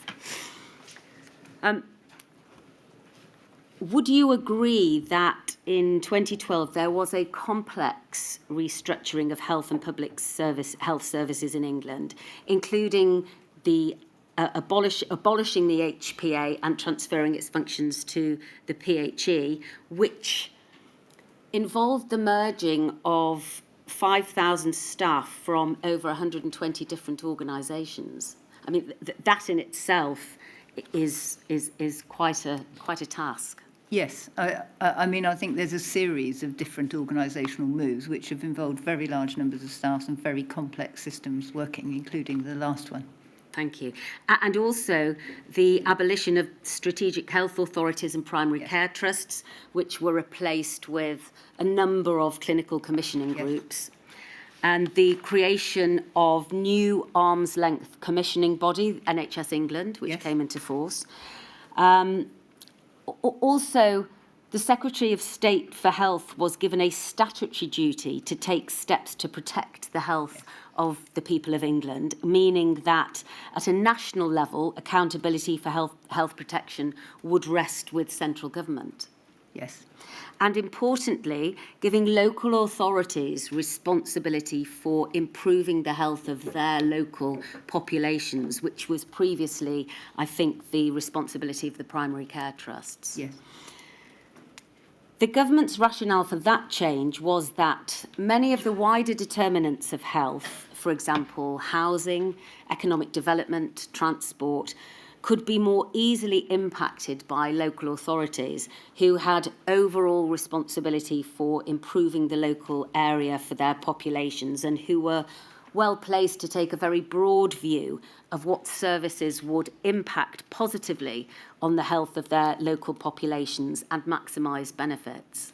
Yes, I mean, it returned to the sort of 1970s model of medical officer for health for the community, which I think was important. And if you look at where the evidence is now, after a little bit of a sticky start, I think that's where most people think a Director of Public Health should be in the local authority. Yes, the directors of public health in England were also given a new ring-fenced budget and a duty to publish annual reports, I think, that could chart local progress. And they were intended to be strategic leaders for public health and health inequalities in local communities, working with the local NHS across the public, private and voluntary sectors, and new proposed local statutory health and wellbeing boards. And in your view, Dame Jenny, that has been a successful implementation. It was a painful birth, I think, and I say that having taken my own team when I was a Director of Public Health in Norfolk and Waveney over to the local authority and worked as Chief Officer in local authority and PCT. It wasn't welcomed by all, and there were some losses which we might come on to. But I think broadly now, and particularly actually since the last 3 years, it's been very clear that many of those Public Health Director colleagues have really risen to the challenge and are very respected senior leaders in their communities. Would you agree that the 2012 reforms across the board, relating to mainly the creation of Public Health England, but the other matters that we've touched upon, received mixed reviews from the public health community. I think that's a fair comment. The inquiry has heard from Professor David Heyman, who was non-executive chair of both the HPA and PHE, and also from Professor Whitworth, the biosecurity expert, who were both of the view that it was beneficial to have health protection and health improvement under one roof, the one roof of one organisation, because of the cross-learning to be had between those areas and the synergy, as they described it, that was created between them as a result. But on the other hand, others have raised concerns about the structural reforms and problems that have arisen, which we're going to look at now, if we may. If I might just add, though, I think there, whichever way you divide public health, it goes in multiple different directions. So there is no straight line which works perfectly. And what perhaps you haven't mentioned is the potential advantage of the organisation we have now, which is actually to build up on the science side, which I think has been a little bit suppressed in the last year. So totally supportive of the Director of Public Health. But actually, when we get to what can we do to prevent a pandemic, Yes. it wasn't well placed. No. Well, we're going to look at the scientific side and how that has been perhaps improved by the UK HSA. But remaining for a moment, please, with Public Health England, because that's the organisation that was in force in the run-up to the pandemic and really throughout the majority of the timescale that Module 1 is looking at. I want to look at 5 potential drawbacks. Confusion over EPRR responsibilities, independence from government, funding issues, capacity issues, and fragmentation of public health services. In his report to the inquiry, Dr. Klaas Kerschel has said, what sounded complicated on paper proved complicated in practice. The blurred statutory overlap between local authority, Secretary of State, and Civil Contingencies Act duties would and could create significant operational confusion over prime protection responsibility during emergencies. Dame Jenny, do you agree that there was some confusion perhaps over roles in emergency preparedness, resilience and response arising out of what is described as a complicated, overlapping or blurred state of statutory responsibilities? Yes, but I don't think it was a perfect system before either. And so I think what you're potentially getting is a central view out rather than an outside view in. But I agree in principle that it was confused, partly because of a number of different new changes. People have to get used to them, partly because of the movement, which we've just said, I think everybody supports, of the Director of Public Health into the local authority. Thank you. Dr. Klaas Kerschel also has told the inquiry in his report, although it absorbed many pre-existing structures, Public Health England also differed from its predecessors in key ways. In addition to its combination of health protection and promotion functions, it broke with the post-1950s English tradition of statutory non-departmental public health bodies that were set up by Parliament by being integrated as an executive body within the Department of Health. This not only resulted in far greater political control over PHE activities by ministers, but also meant that all employees were civil servants and subject to the Official Secrets Act, a cause of concern amongst public health workers. Do you agree with that as a description? And do you agree that the very close political connection between the organisation and government was a cause of concern amongst public health workers? I recognise the cause of concern and I recognise the perception. I don't necessarily agree with the content. All right. Why not? Well, I mean, I myself at times have been accused of going to the dark side. This is the standard thing. And it's very difficult because, as I pointed out when I was a Director of Public Health one day in a community, and then on the other side the next, I'm just the same person with exactly the same professional skills and ambitions. There is a different way necessarily of working in government to try and achieve the outcomes. And I think the most important thing, as we'll probably see with other systems, is you need the trust of the people you're working with and those relationships. And I think that is important to organisational change. To what extent did being an executive agency of Public Health England affect its ability to act as an independent advocate for public health and decide its own public health priorities? So I think there are two answers to that. One is in reality and one is in perception, as I've said. So there was very definitely a strong perception. I can remember when I joined the organisation from, having not been in this area of work at all, was that government was trying to stop everything being published. So the minute you stopped to try and align comments so it didn't confuse the public, it was perceived as government won't let us publish science. And it was entirely incorrect. And in fact, there was a very specific clause inserted in the rule that said there is a right for Public Health England, and we've retained it in UK Health Security Agency, to speak the truth about the science. But there's also how you use that to enable good public health outcomes, and sometimes it's better for the public, for the political context, you'll get better outcomes if you manage that type of relationship, and you almost have to be in it to understand it, and I think that's one of the problems. So is it important, in your view, for public health advisors to be independent of the government, or at least appear to be independent of the government? So I like to think I am a civil servant. This is where I have to throw whichever hat I'm wearing up in the air. But I'm also bound by General Medical Council regulations, and I stick to them very firmly. But at the end of the day, I'm bound by my moral compass, which is very definitely set on delivering public health outcomes. So there is a debate here about if you are away from government, whether you can achieve good outcomes or whether it's better to be closer. But I think a key point is you need both. That's the really important thing, and you need the connections between them. How important is it for an organisation such as Public Health England to be able to set its own strategic priorities? And is that possible with such a close connection with government? I think it is important because I'm sure, a lot of the conversations that have been happening so far in this inquiry are very much about who is raising which issues, are they being heard, and that is part of that strategic direction. And in most cases, they are the experts in the topic and need to do that. Nevertheless, the point you make is they will be to some extent moved by whatever the departmental initiatives and priorities are, and they are part of that machinery. So there is a balancing act. Thank you.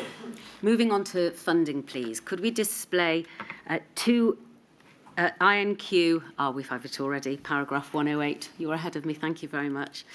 This is again from Dr. Cashell's report, and I just want to focus for a moment on the public health budget, please. Functioning of the new local and national English public health structures was compromised by austerity politics, in his view. At the local level, the abolition of PCTs, primary care trusts, meant that overall public health performance was strongly dependent on local authority capabilities to commission and deliver effective services.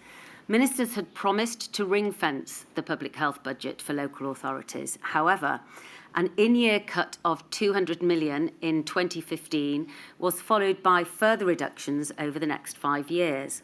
According to the Local Government Association, this amounted to a real-term reduction of the public health grant from over 3.5 billion in 2015 to 16 to just over 3 billion in 2020 to 21. That's a difference of 14%. Other estimates by the Institute for Public Policy Research spoke of an even more dramatic reduction of 850 million in net expenditure between 2014-15 and 2019-20, with the poorest areas in England experiencing disproportionately high cuts of almost 15%. Resulting pressures on local public health were exacerbated by an overall 49% real-term cut in central government funding for local authorities between 2010-11 and 2016-17, and a resulting practice of top slicing, whereby authorities reallocated ring-fenced public health budgets to other services, broadly impacting health and well-being, such as trading standards or parks and green spaces. In 2010, Healthy Lives, Healthy People had promised to give local government the freedom, responsibility and funding to innovate and develop their own ways of improving, public health in their area. Freedom and responsibility had been granted, but funding was often lacking. Thank you, we can take that down.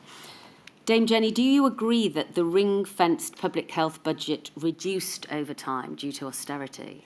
Yes, I mean, those figures, and I recognise some of them. Obviously, I've read the report, but Yes. I think they just need to be taken in context. If there are 152 top-tier local authorities and a 200 million cut in a year, we just need to think that's just about £1 million, and we're in. So it's an important million for that local population. Yes.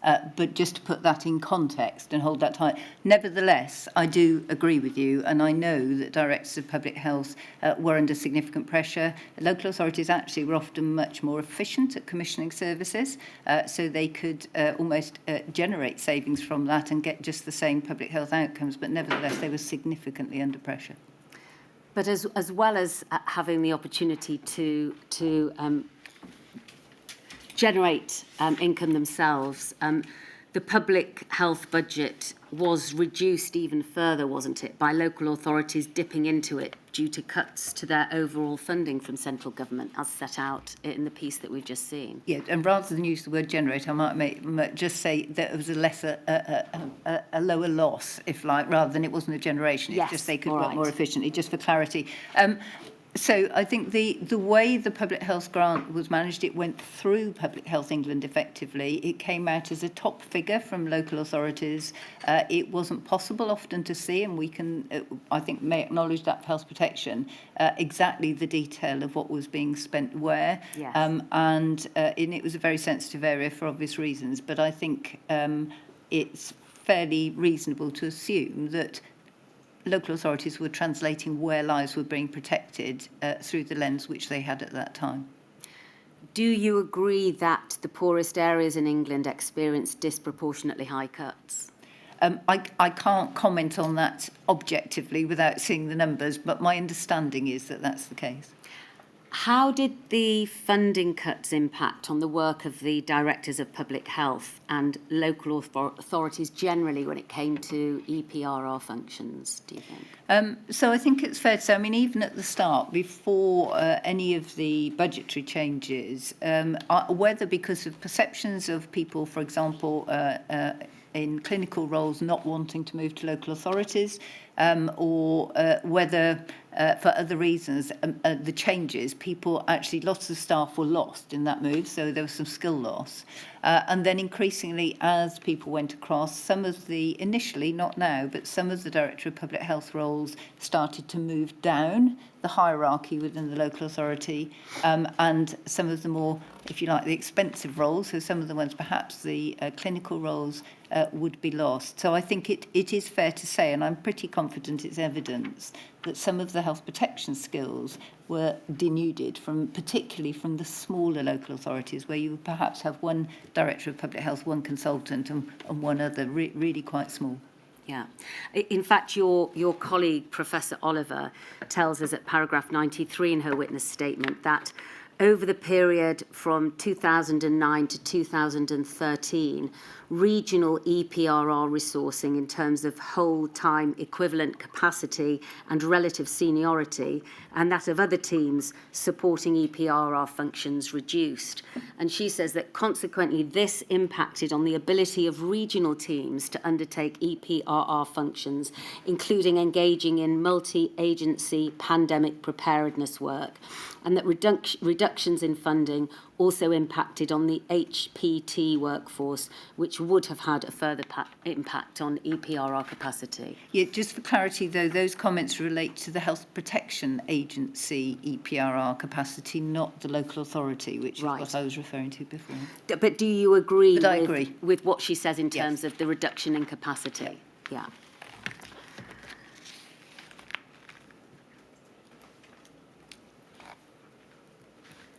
If you're moving on, or actually you've got one more, haven't you, for the 5? Yes, sorry, that was dealing with capacity issues, and I'm just going to deal, if I may, were you inviting me to take a break, my lady? When you're ready. Thank you. Fragmentation of the public health system. I'll just deal with this briefly, if I may. Professor Philip Banfield of the BMA has told the inquiry that reforms of the public health system in England in particular led to a fragmented system, with the 2012 Health and Social Care Act fracturing in many places the links between public health specialists and NHS colleagues. Is that something that you recognise, Dame Jenny? I recognise it as a recurrent theme every time there is a change in the system, and it happens always when there's an NHS change as well. So it's almost if you're working on the front line, you have to throw your rope out to the person you knew last week and see which organisation they've landed in. So I do recognise it, but it's not that uncommon. I think it was particularly difficult over that period. Do you agree that community infection prevention and control suffered as a result of the fragmentation? So that was some of the clinical capacity that I was mentioning, that it was a declining resource anyway, I think. So IPC nursing, I know I personally persuaded 2 of my nurses to come across to the council with me. Most places were not that lucky. They mostly stayed in the NHS. Actually, there is and was a strong need for them in the community. And finally, do you have any comments on how the structural changes might have impacted on staff morale and working conditions, including pay, based on your own experience as Regional Director of the South of England Public PHE? Within the PHE at the time. So I think pay was standard terms and conditions, so to speak, for different multidisciplinary, but that was not the issue, with one exception, I think, which was for EPRR staff, where the regional layer went, then people were, there was a reconstruction, if you like, and a formal consultation, and several people moved down a rank rather than stayed in their existing roles. So I think that did prove demoralising for many of them. But I think the uncertainty around it, as I say, just trying to find out where the other end of your rope needed to land is unsettling. People generally want to get on and do the job that they're trained to do. And it created its own pressure. Yes. Yeah, thank you. My lady, is that a convenient point? Thank you very much. I should be back at 3:15. All right.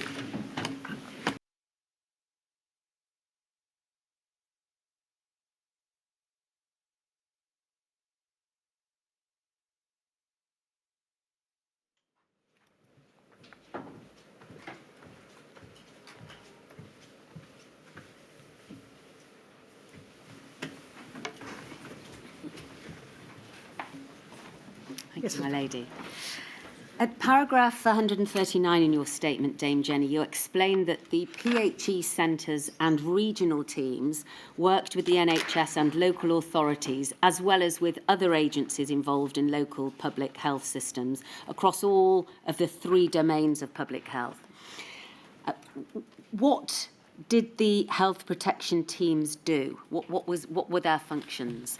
So the health protection teams were part of each PHE centre, and it's actually the same teams we use now. They would have a lead CCDC, a communicable disease consultant, who would work and link with the Director of Public Health in a local authority. So if, for example, you had some sort of health protection incident, then usually the Director of Public Health, one would alert the other, depending on how the situation had arisen, and they would work out between them how they needed to go about it. If there was a long-standing health protection issue, I think, smelly quarries or something like that, then they will call on resource from the Centre of Public Health England to get specialist input. You also say that regional directors played an important role in providing a local perspective in PHE's work at a national level. Can you provide an example of how that might have worked? Before you do, sorry to interrupt, could you speak more slowly, like many of us, and I'm also guilty. You speak very quickly, and I know it's been a very long day for a wonderful stenographer, so... My apologies. No, not at all. Please don't apologise. I will try and speak more slowly. So in response to your question, so as a regional director for the South of England, I had 2 centre directors who would report to me, each of whom had several health protection teams. If, for example, let's say it was a capacity issue, they were having problems with recruitment, we would be reporting that back into the executive management team nationally to alert to the fact that there may be some risk in our health protection provision. Alternatively, if they were doing good work and had had some success in a particular issue, then that was an opportunity to be sharing that work. But obviously, it also gave an opportunity to feedback on the local political side as well, and how different directors of public health were working in their patches. Thank you. There were a number of changes to the structures of the regions and therefore to the management and delivery of EPRR functions over the course of our module time period. What was the impact of those structural changes to the PHE regions and to the regional teams? So they started with the Health Protection Agency problems, and I think there was something like 28 strategic health authorities when it started off, and then gradually they all got removed, and then we went into PHE regions. The difficulties of coterminosity, or lack of it, was a major problem, and therefore as numbers went down with resource cuts across obviously local areas, but Public Health England teams as well, then those individuals were trying to support more local resilience for directors of public health and local health resilience partnerships. So generally, it meant you were less able, perhaps, to put the same amount of input as you would have done and support into those different areas. Professor Fenton from the UK Faculty of Public Health, who we've already looked at, said that health protection teams, which moved from the Health Protection Agency to Public Health England, saw successive reductions in funding and capacity over the pre-pandemic years and a lack of investment in regional emergency preparedness, response and resilience teams. And he says a direct result of these changes was a reduction in the amount of professional exposure that the public health specialist generalist workforce had to health protection duties and continuing professional development outside of PHE. Now, first of all, could you help both my lady and myself by explaining what a specialist generalist workforce might be? I will try very hard. So the Faculty of Public Health and the Royal Society of Public Health, but the faculty sets the standards for public health training. As people go through their training programme, they could become a health protection specialist. I mentioned a CCDC, a consultant in communicable disease control, who's very focused on health protection. Or they could become a specialist generalist, meaning that they were general across all those three areas of public health. But we would expect a generalist still to have basic health protection training and exposures, so that if you have something like a pandemic, they also would turn to support that. So I think what he's suggesting is that if the teams in health protection were getting smaller and perhaps a little bit more fraught and overworked, they would potentially have less time to support that training as the generalists came through. And is that something that you recognise? It works both ways, because actually if you have less capacity in your health protection teams, it's a great way to learn, because you get given a whole load of things because there's nobody else there to pick it up. But I think his point is he would be wanting to ensure those people were receiving on-the-job training, and there might be less capacity to do that. All right, thank you.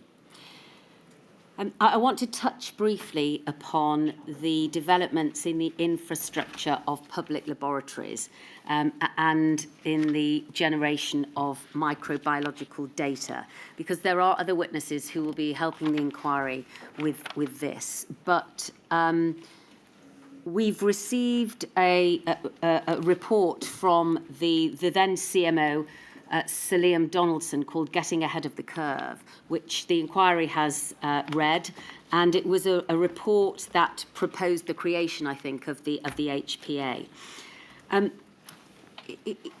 Within that report, there is reference to structural reforms that brought about the creation of the HPA in 2003. Is it right that during the creation of HPA that the Public Health Laboratory Service, PHLS, was disbanded and merged into the HPA, and that control over all the local PHS laboratories was transferred into the NHS? I wasn't around at the time, so I'm only able to give you the information as I understand it. But I think what happened, there were broadly, the Public Health Laboratory Service grew up after the war and had quite a wide reach. At the 2002 reforms, when HPA was formed, around 32 laboratories went into the NHS, and the rest, if you like, the specialist laboratories and public health reference laboratories went to Health Protection Agency, and those are the ones which we retain in the UK Health Security Agency and previously Public Health England. How did that work in practice? Well, it meant that the NHS Trust, the hospitals, had their own laboratories attached. And so I presume what Liam Johnson is referring to is he would perceive a fracture, if you like, between the NHS laboratories now and the specialist laboratories. And sometimes you need an alerting system to see where there are cases being diagnosed, and then, if you like, send them on to the reference laboratories to check them out in detail. I think in around 2010, again, before I came into the English system, there was a change in data flows, and therefore actually the reporting of data almost automatically then caught up, I suspect, with the concerns of 2002. So in general, that work flows through. We have different issues now, which is around staff retention and training and differential pay issues across the two divides. But I think the data flow issue is predominantly resolved. Right, thank you. Does the microbiology testing of virus samples require laboratory facilities and laboratory scientists who are specially trained, or is it something that all scientists working within the service can deal with, and can it be dealt with at any of the laboratory sites? No, so I think for many of the viruses that we will be talking about, and they're very rare, before I draw everybody's anxiety levels up, the Public Health England at the time, UKHSA now, deals with the very highest level pathogens. So we talk about containment level 4, or the highest level laboratories, and those are only situated on 2 sites for what was then Public Health England, and another one which was the government's scientific laboratory at Porton Down. And so if we have a case of a high consequence infectious disease case, or pathogen X, whatever it might be that we're uncertain about, they will be managed in a way which goes almost always to Porton Down, or respiratory to Colindale labs, and they will be dealt with in those high containment facilities for safety.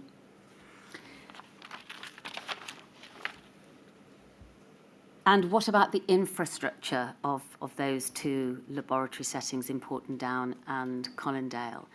And the requirement, obviously, to keep that infrastructure updated and safe? Yeah, so these are major undertakings. They're part, if you like, of the national, well, they are part of the national security infrastructure, and therefore it's absolutely vital that the country retains them. And in fact, as we've discussed, I think, through the early part of the inquiry, you can see that the risks of these new emerging diseases developing and potential for needing to do more research and to use them for vaccine evaluation as well is growing. Meanwhile, they take an awful long time to build. So it's very important that when decisions are being made about health protection, those sorts of decisions in funding and maintenance of laboratories absolutely factors in the time frame for safe refurbishment and building. Looking back now, do you have any reflections on whether all of the structural reforms had an impact on pandemic preparedness in England leading up to January 2020? It's very difficult to look back because of the comments you've made about fractured lines and the potential. There definitely was uncertainty after 2013 when Public Health England started. We know we've submitted a number of papers where different parts of the system have tried to work Directors of Public Health with Public Health England proactively to recognise different roles and responsibilities. That said, we've also put forward in the evidence a survey which suggests actually that people do understand them. So my feeling is that the overall issue is more to do with capacity rather than roles and responsibilities. Thank you.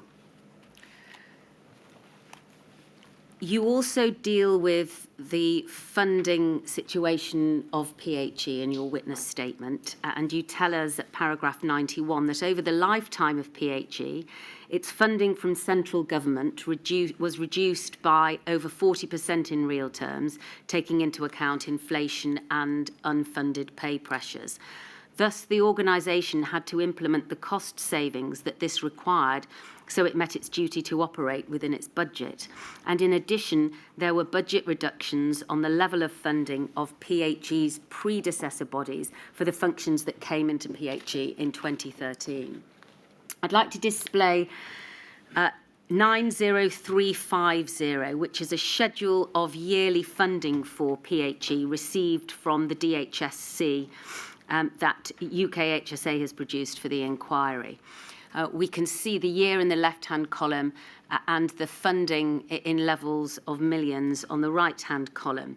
And so we can see that the core grant and aid funding that PHE received from the DHSC in 2019-20, thank you, was 287.1 million.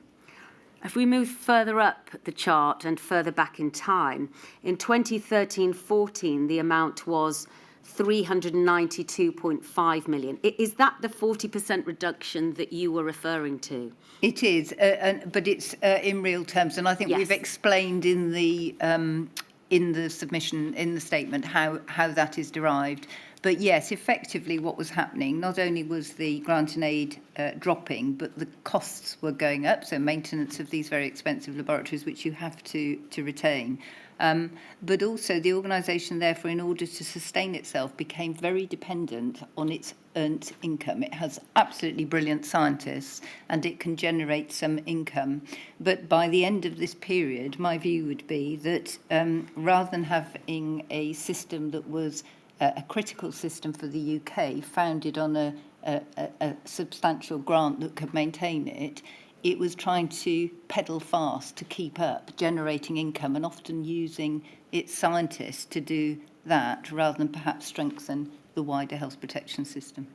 And just so that we understand, although it appears that there is a big rise in funding in the years 2012-13 to 2013-14, that's because Public Health England was a much larger organisation than PHA, wasn't it? And it had to take on many more functions when it was created. It was, and also there's a change in the middle, and again I think explained in the statement, because it took on some of the child public health programmes, yes. Which actually, the overall system went down, but there was an additional grant and aid for that.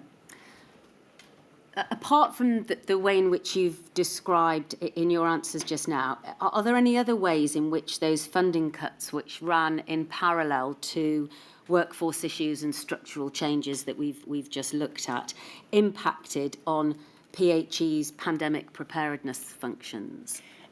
I mean, wouldn't like to make a particular case for this, in the sense that I recognise at that time almost all public sector organisations had budget decreases, but of course the combined effect of that meant that if the local authority also had insufficient and the NHS had also dropped their numbers of staff, what happened was, when you met round the local resilience forum table, you may not see the person you saw last week because they'd gone to another one. There weren't as many people there to staff. So I think the overall impact was quite significant. Just pause, please, Dame Jenny, sorry.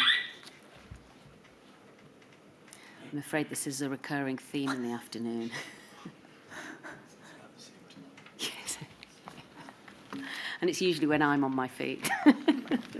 Don't get paranoid, Miss Black. I'm sorry, I won't. At the back of my mind.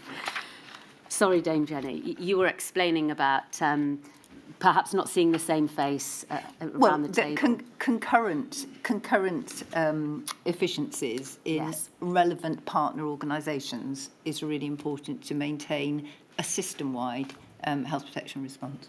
Thank you. I'd like to turn now to discuss the interaction and involvement between PHE and the National Risk Assessment and how PHE works to create and provide the important facts and figures and calculations. So could we have on the screen, please, 206659, which is a document entitled Risk Assessment Template, Cross-Government Risk Assessment of 2018, Emerging Infectious Diseases. Is this the document that PHE would have produced and provided to DHSC in relation to the NSRA assessment for the risk pertaining to emerging infectious diseases? I'm unable personally to answer that directly. I would imagine so. All right. Yes.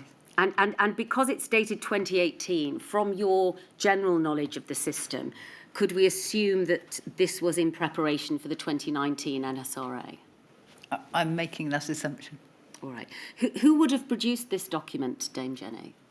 This is difficult, and I think it would be better to check. The general principle was that DHSC would feed into the National Risk Assessment, but they absolutely would consult with the specialists in Public Health England to ensure that the right information was fed back. So does that suggest that the first stage of collating the information and performing the assessment happens at DHSC, and that information is then provided to PHE for their comments and additions? Yes, I think with most of these processes, you have a starting point, and the first question is this still correct? Right. I mean, it's a practical issue, which if you've got something on a piece of paper, people will comment no. If you put it open, they're less likely to. So I think you start off with, this is the position as it was last year or 2 years ago. Does this still look right? Are there new risks, or should this change? I'd like to look at the last two paragraphs on this page, please, and just remind ourselves of the reasonable worst case scenario risk description, or indeed to see how it is in this template document. Over the past 30 years, more than 30 new or newly recognised diseases have been identified. Most of these have been zoonoses, that is, diseases that are naturally transmissible directly or indirectly from animals to humans. The reasonable worst case scenario is an outbreak of a high consequence infectious disease which is airborne. An airborne disease is more likely to spread rapidly from person to person and can make contact tracing more difficult compared to other diseases which have a different route of transmission.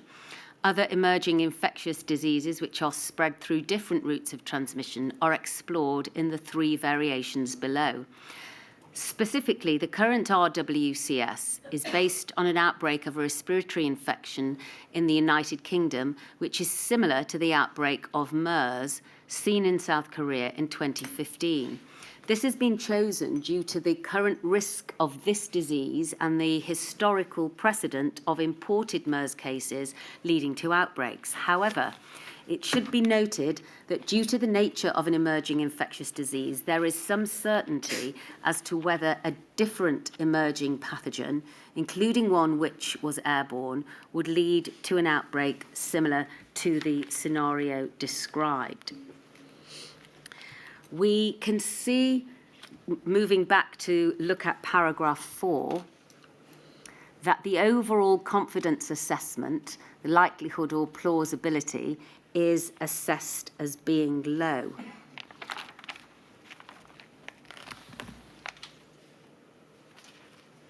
Was the reference to infection control procedures a reference to IPC within the healthcare setting or community IPC or both? Sorry, where is the reference to IPC? If we look at, in fact, if we look over the page at page 2, I think it's clearer here. If we look at the first two paragraphs here, the RWCS is predicated on a novel or emerging infection, that is one that is either globally unknown or very rare in the UK, arising in another country and then arriving in the UK before it is identified. It's possible that a novel infection could arise in the UK first, but this is less likely. Based upon the experience of recent international outbreaks of MERS, the likely impact of such an outbreak originating outside the UK would be cases occurring amongst returning travellers and their families and close contacts, with potential spread to healthcare workers and other patients within a hospital setting. The resulting cluster of individuals with a similar illness could lead to infection control within healthcare settings or other public health measures being instigated which can control the spread of the disease. For MERS, sustained human-to-human transmission outside of close contacts and healthcare workers has been limited so far, and therefore there is currently a low risk of this disease presenting a wider threat to the UK. However, sustained human-to-human transmission in emerging airborne diseases is possible, which is why infection control procedures are critical to the mitigation of this risk. Sorry, could you repeat the actual question? Yes, so at the reference in the middle of that paragraph, if we can highlight it, the resulting cluster of individuals with a similar illness could lead to infection control within healthcare settings and other public health measures being instigated which can control the spread of the disease. So was the reference to infection control procedures a reference to IPC within healthcare settings or within community IPC or both, do you think? As I say, we just need to take this carefully because I'm not clear of the absolute origin of the document, but I can see a peer-reviewed reference there of 2017, so it's going to be 2017 or later, and the reference to infection control will be it says within healthcare settings, but we always have infection control measures in healthcare settings. This will refer to potentially bolstered healthcare setting controls. And I think this work actually was taken forward in the HCID pathway work, which resulted in the commissioning of 5 new airborne HCID transmission control centres, if you like, which were not in the UK prior to this. Right. When were those?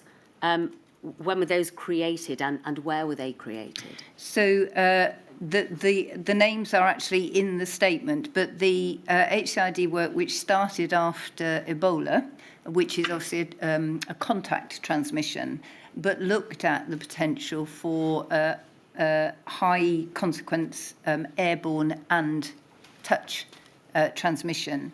And at the time, there were just 2 contact transmission centres, which was the Royal Free in Newcastle. And so working with the HSE and with NHSE, new airborne transmission control centres, if you like, were created. So this is a direct result of the HCID pathway. And in fact, in 2018, of course, we had a MERS case, appropriate IPC in healthcare settings was put in place, and there was no transmission. All right, thank you. Is it right that, certainly looking at this document, which appears to have been based on the MERS outbreak, that SARS and MERS were considered to be primarily transmitted via droplets rather than aerosols? No, I think Professor David Heyman expressed it very well in his sense. The evidence prior to this was that mostly people were infectious when they were symptomatic, and the aerosol generating procedures, so these are procedures where you are, if you like, it's not quite right, but actively pushing air up from the bottom of the lungs, which is different, for example, to having a virus sitting in your nose and it just popping out if you sneeze or are passing somebody. So these were, that is how the transmission had occurred. And if we go to the Korea case, for example, as soon as they had put in good infection control measures in the healthcare setting, then they got on top of the transmission. Right. And you've referred to the evidence that Professor Heyman gave to the inquiry. He described, didn't he, that really the difference between droplets and aerosols is best described by a sliding scale. Droplets being the heavier, larger particles, and aerosols being smaller, so at the bottom of the scale. But there's also a generational thing. Yes. It depends about how forcefully they come out, which is why we have these distinctions about singing or shouting. Yes. If we can go to paragraph 15, please, at page 9 of this document.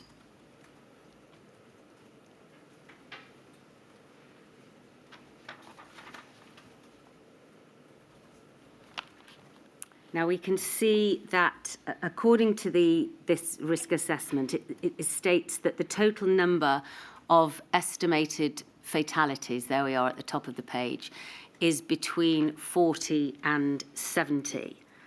And if we go to the last paragraph on page 10, please.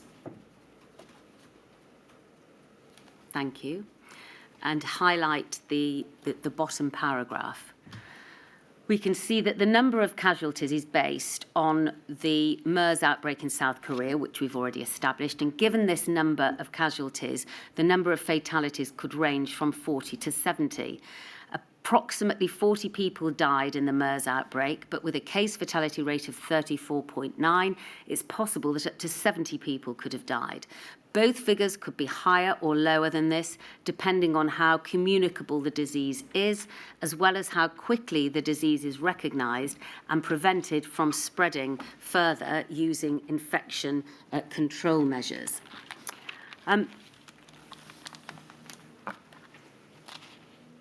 Let's just look for a moment, please, also at paragraph 16, which is on the previous page.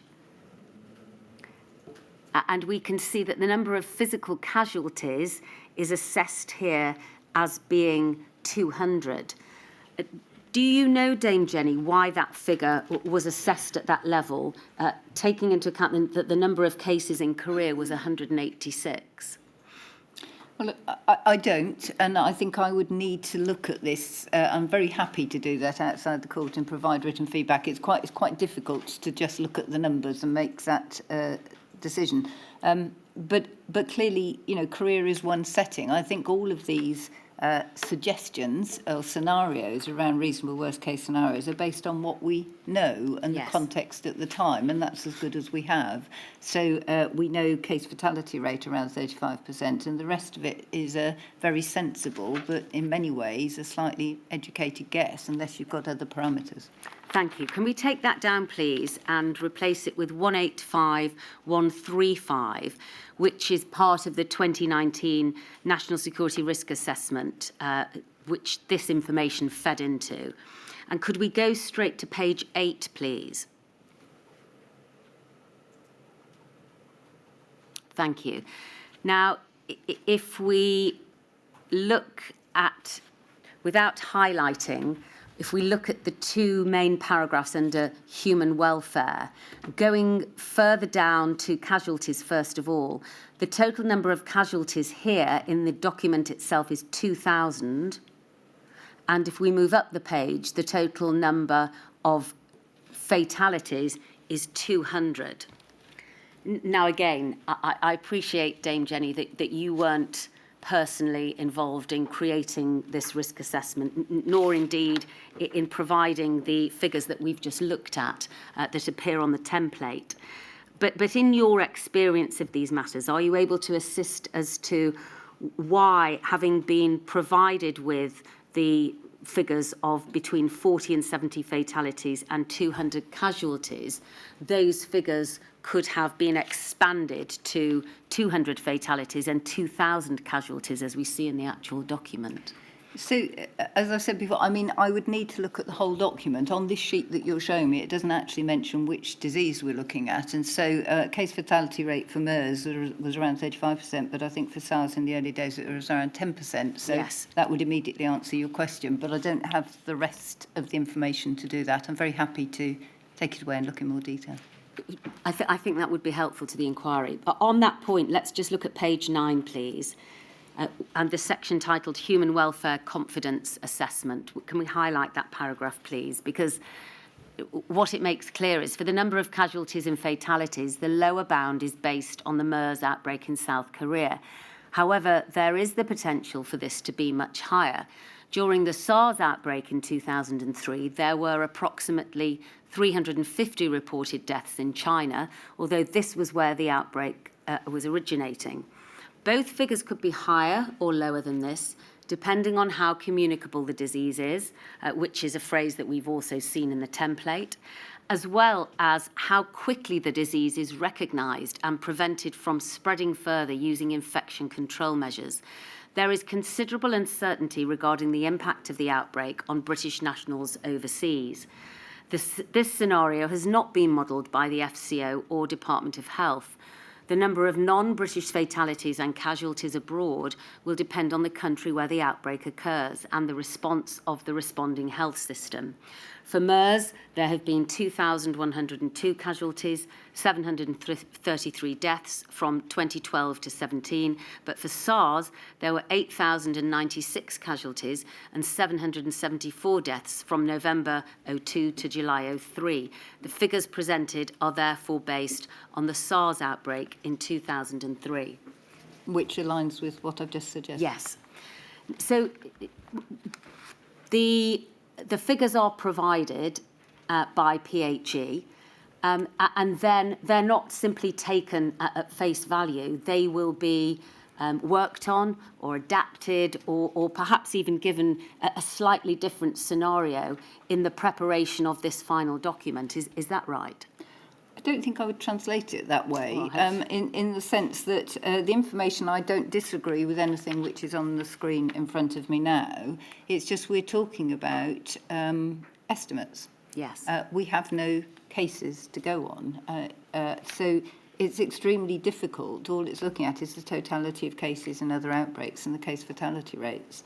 And even that actually could be over or underestimated depending on how many people were tested at the time. So I mean, if I may, my lady, there is a general point here about the way we're trying to fit viruses backwards, I suspect, either into legal arguments or the pockets of differentials in the risk assessment when they don't fit neatly in each. It's not possible often in civil service terms to actually say unknown in a box because it needs a number in a box in order to generate the next bit of the logic and the money that goes with it. And I think it drives some of these conversations into differentials which are not realistic. We just don't know. This is as good as we get. All right. I mean, there is a high level of uncertainty within that paragraph, Yes. isn't there? Lots of variables. Yes. And I suppose to a certain extent, the figures are the best that can be achieved at the present time that the document is created. But I wouldn't like to suggest, or at least I have no evidence to suggest, that somebody has taken some figures in one place and then moved them around in the others. What is stated here looks reasonable. Right. It's just very uncertain.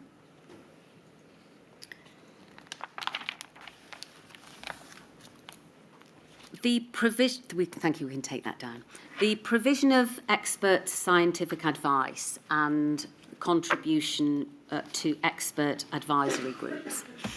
We know that PHE contributed to a number of the scientific committees that advised central government and often provided a secretariat for them. As far as you're aware, to what extent were experts provided by PHE able to challenge the views of experts on those panels? So usually if colleagues in PHE were attending any of those groups, they were there as individual experts. It depends what group it was. And in fact, for UKHSA, we've just done a review and we've identified 19 different government, I mean, just to make the spaghetti even worse, different advisory committees. And then there's a whole load beyond that, which are not government ones, are technical advisory groups. So if they're on a government, there's a government advisory committee, there are rules about how you, and I think you've had those as well, they will be there offering their independent professional advice and they will be receiving that from other colleagues around the room. If you looked now, for example, we run technical advisory groups and UKHSA will chair them. And so they would be there as a UKHSA representative. But there are actually a number of places where people will get external advice, including, for example, from the advisory boards, both of PHE and UKHSA. You'll be aware, I think, Dame Jenny, that the inquiry has heard evidence about the need to avoid groupthink, particularly in these advisory groups. Do you have any reflections on whether or not the PHE scientific experts may have contributed to groupthink or suffered from that as a principle? I'm smiling because there are a number of words which keep repeating through the inquiry. I don't hold with the groupthink agenda. I think people spoke very freely. They may not all have thought the same thing. And at the end of a meeting, you have to come to a consensus statement and position to support progressing whatever the topic in charge is. But on the whole, scientists are quite outspoken, and I think it was Sir Patrick Vallance who said they actually quite like to be challenged and have to change their mind. It's quite exciting if you're a scientist. So I don't really hold with that. I do recognise that particularly during the pandemic, and actually through lots of incidents, there is a feeling of people being left out of the room. Everybody wants to be in the room offering views, and there has to be a practical limit to that. It should be representative, it should be challenging, you should have the right skills, but you can't have everybody or the whole response stops. So perhaps the composition of the groups is important to make sure that there is a range of experience and viewpoints. Absolutely. Yeah. Simulation exercises. We've received information about several exercises through the course of our preparation for the inquiry. I want to concentrate, please, Dame Jenny, with you on exercise Alice. And could we have up on screen, please, the report, which is at 90431.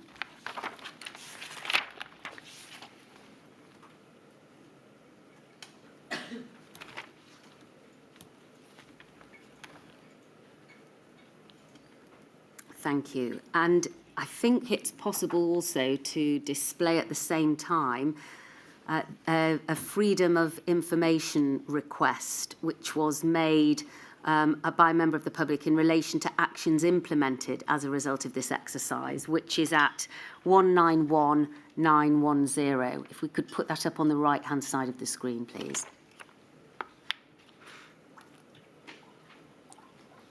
Thank you. This, as the inquiry has already heard, was a tabletop exercise conducted on the 16th of February 2016 in London to explore the challenges that a large-scale outbreak of MERS-CoV could present nationally to health partners in England. And participating in the exercise were representatives from NHS England, Public Health England, and the Department of Health, as it then was, and also observers from the Cabinet Office, the devolved administrations, and Go Science. If we look at page 5 of the report, please.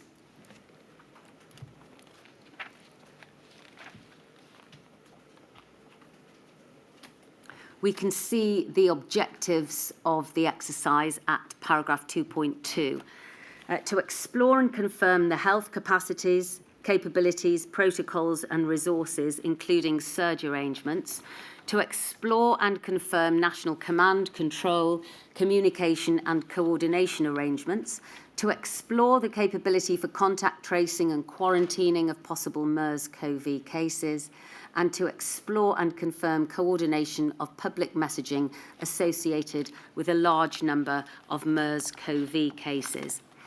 And if we just remind ourselves of the scenario, it was where a group of people from London and Birmingham had travelled to the Middle East, and 10 days after they returned, 3 of them presented with at 3 different hospitals with flu-like symptoms.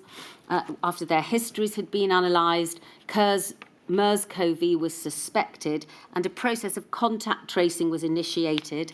And after 2 days, 2 of the cases were lab confirmed, and a further case at St Thomas's Hospital was strongly suspected.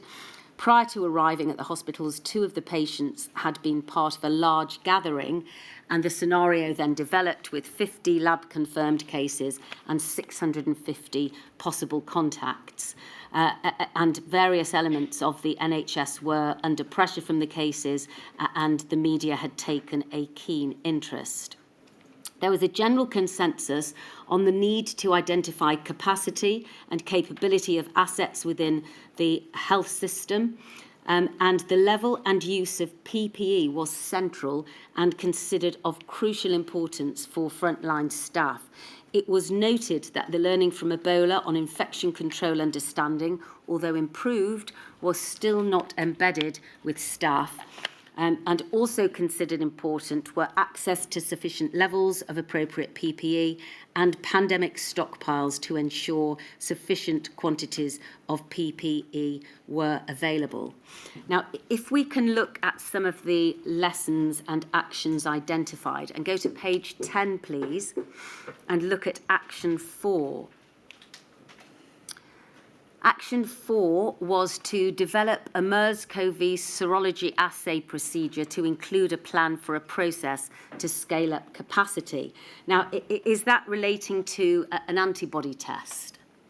Well, it's a detection test, yes, a diagnostic test, and that was completed by PHE. And in fact, they'd been working on them since 2011. It's why we had such good early access during the COVID pandemic. Thank you. In relation to this action 4, if we look to the document on the right-hand side, please, which if we go to page 2, fortuitously, it is set out in the same order, and we highlight number 4, we can see that the answer to this question was that the procedure was developed and used during the management of the imported case in August of 2018. That's the imported case of MERS, isn't it? And that laboratory procedures for scaling up capacity have been well rehearsed across a range of outbreaks. Can you explain what range of outbreaks that capacity would have been rehearsed in relation to? So if you have a new infection, it would be PHE's role to create the assay, the diagnostic test, and be able to scale that. And initially, you would usually go out to Public Health England laboratories, then out to NHS laboratories, depending on the risk associated with the pathogen itself. So, I mean, when once you have an assay for something, it's. I mean, I'm not an expert in serology assays. That's why we have them. Once you have them, there's a. You've usually got your skill there, although you do need to ensure that they are remain quality assured. So, in terms of rehearsed across a range of outbreaks, I'm trying to think what else would have happened in that intervening period. So I can't offhand think what happened between 2015 and August 2018. It's safe to say that obviously this is an example that it had been rolled out and was available. Right. All right. Thank you. Can we go to action 5, please, which is on the following page of the report on the left-hand side? Thank you. Now, this is an action to produce a briefing paper on the South Korea outbreak with details on the cases and response, and to consider the direct application to the UK, including port of entry screening. In relation to this point, can we now go to the Freedom of Information request and have a look at whether or not this was an action that had been taken up by the time that this response was provided? The response is that port of entry screening has been found to be of minimal use across a number of outbreaks and has been widely studied. The details of individual cases have not been released apart from the index case. The protocols developed following Exercise Alice were tested in the response to the importation of a case in 2018, which was successfully managed. But in terms of whether or not the briefing paper was ever prepared on the South Korea outbreak with the intention of taking on board the manner in which South Korea reacted to their outbreak of MERS and attempting to learn for the United Kingdom. Do you know, Dame Jenny, whether or not that briefing paper was ever prepared? So I think what I'm reading here is, and I wasn't at Exercise Alice myself, but what I understand has happened is that the lessons that were learnt from it in terms of the importation of this case and the learning from South Korea was moved into what I would call practical utilisation. So we may well come on to the National Incident Emergency Response Plan. The NIAP gets updated regularly, now on an annual basis, proactively reviewed. And learning from this will get fed into it. But I think, importantly, there will have been discussion, and I think it was in our pack that we sent in, around the clinical management of cases. And that actually went into the doctors' packs, for example, for those people who are on call, went out to the NHS. So there was a clear pathway for managing cases. So depending on whether you want, I think there are two issues here. There's management of the case, and I think we have submitted some evidence that PHE did that. I think the port of entry screening evidence base about whether it works is a separate issue, and I'm happy to talk about that. And then I think there are then port health, which is a completely different issue, and very happy to talk about that as well. Well, I was particularly interested in the management of cases, but it's so there was I think we've submitted a document, I think it was 2017, which went through the normal review process in the EPRR delivery group. That was included in the pack. I think it was temporarily held up, not from the doctors' packs, but in order to make sure that it aligned with the HCID pathway that was under development, and that's now out on the website for everybody to use. So once that was affirmed, then the guidance was given. Thank you. Can we look at Action 7, please, which is on the following page of the report? Page 13. Thank you. To produce an options plan using extant evidence and cost benefits for quarantine versus self-isolation for a range of contact types, including symptomatic, asymptomatic and high-risk groups. Is it right that there was a lot of discussion around the issue of restriction of movement of symptomatic and asymptomatic patients, and whether this should be voluntary, that's self-isolation, or through enforced isolation, which is quarantine? Not just for this, but for Ebola as well. Right. And I was personally involved with many of the Ebola discussions. So I would classify Action Identified 7 as a wicked issue, and one that we might want to return to. One of the problems with this is, it's not something I think that PHE can resolve independently, and I think there is submitted with the statement a document from 2019 after quite a long piece of work about port entry screening, and the two link together because obviously if somebody's coming in, you need to grab them when they come in if you're going to do this. These are very, very difficult decisions for individuals to make. The law needs to support them, and there are costs involved. And the evidence base is often in a completely different direction to political will. And so they're very difficult issues to deal with. So I think PHE, as far as I understand it, had done quite a lot of work on port health. This was one of the areas they'd identified that they needed support from the lead department. It requires buy-in from the Department for Transport, Border Force, almost everybody. And I think it hasn't progressed beyond that.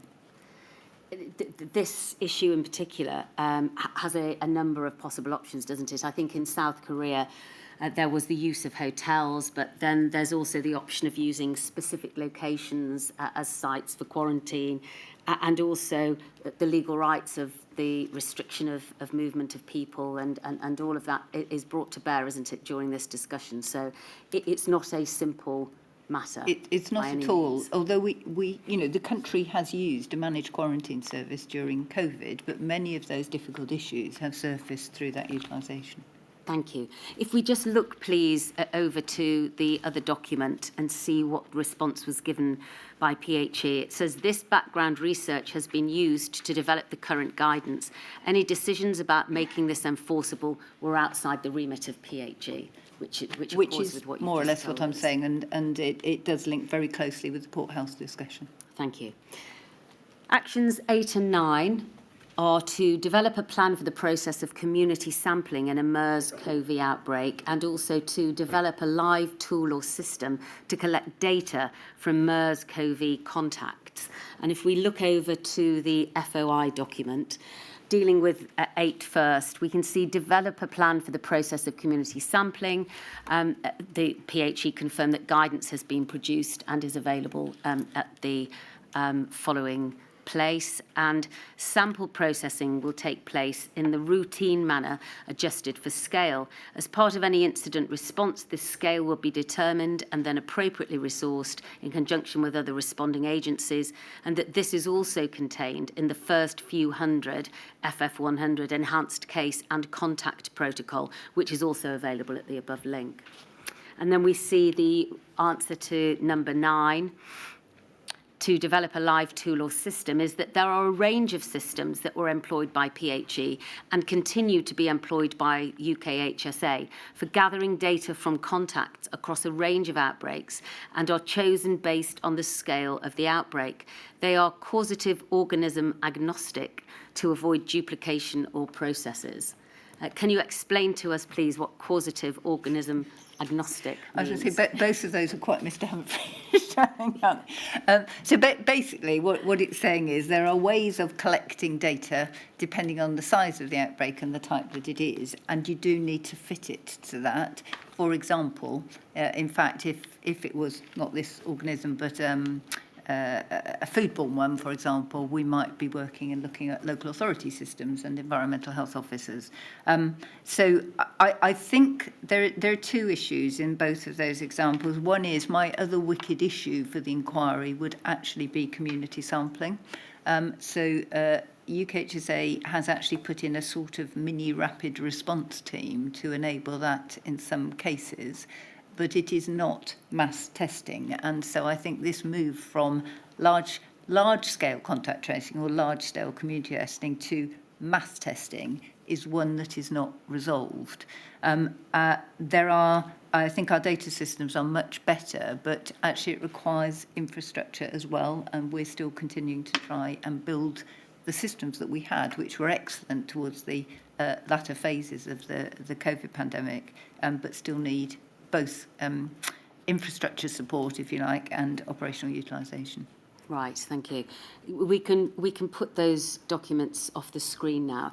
Do you agree, Dame Jenny, using what we've just looked at as examples, that Exercise Alice presented us with the opportunity of conducting important research which should feed into emergency plans, not only for a future MERS-CoV outbreak, but also any other type of emerging infectious disease?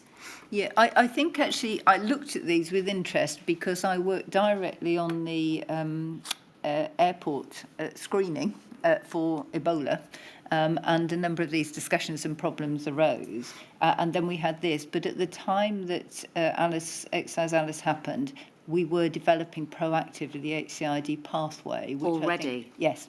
So I think to some extent, whereas you might think this would be a stop point to say, let's do something, in fact, a lot of the activity was already happening. What we do now in UKHSA is if we have an outbreak, we immediately put in a research programme at the start that says, what are the questions we're finding that we don't know the answer to? So that we try and kick that off immediately, so it supports, outcome management, outbreak management later. Yes. It's fair to say, though, that looking at Exercise Alice and some of the actions or lessons learned that were highlighted, and from the evidence that you've given and what we've seen from the Freedom of Information request, that some of the actions were implemented by Public Health England, even though that was not the commissioning organisation for the exercise. Why would that be? Would Public Health England have taken on actions that were ordinarily out with their own work areas? They will always try and do the right thing, and that's often not recognised, so this is a great opportunity to do so. And I tell staff to run towards things if it's important for health protection. But those 2 issues around port health, and I think we can see that in the work frame there, were there from Ebola. and community sampling is a long-standing issue. So those are two issues which I think the organisation has felt unable to resolve on its own, and it needs wider than DHSC. That's also my point. Thank you. There was an exercise that took place in 2016 called Exercise Northern Light. I don't want to go to the details with you, but just to say that one of the matters identified during the course of the exercise was that current arrangements with supporting surge centres and partner organisations would benefit from future development in preparation for multiple HCID cases. And I just raised that because I'd like to move on to Exercise Cygnus, which took place in October of 2016. And again, I don't want to go to the documentation, but simply to confirm that one of the lessons identified in Operation Cygnus was that an effective response to pandemic influenza, because that was the subject matter of this exercise, requires the capability and capacity to surge resources into key areas which in some areas were lacking. And then Exercise Broad Street in January of 2018, which had as its subject matter an HCID outbreak, also touched upon the need for surge capacity.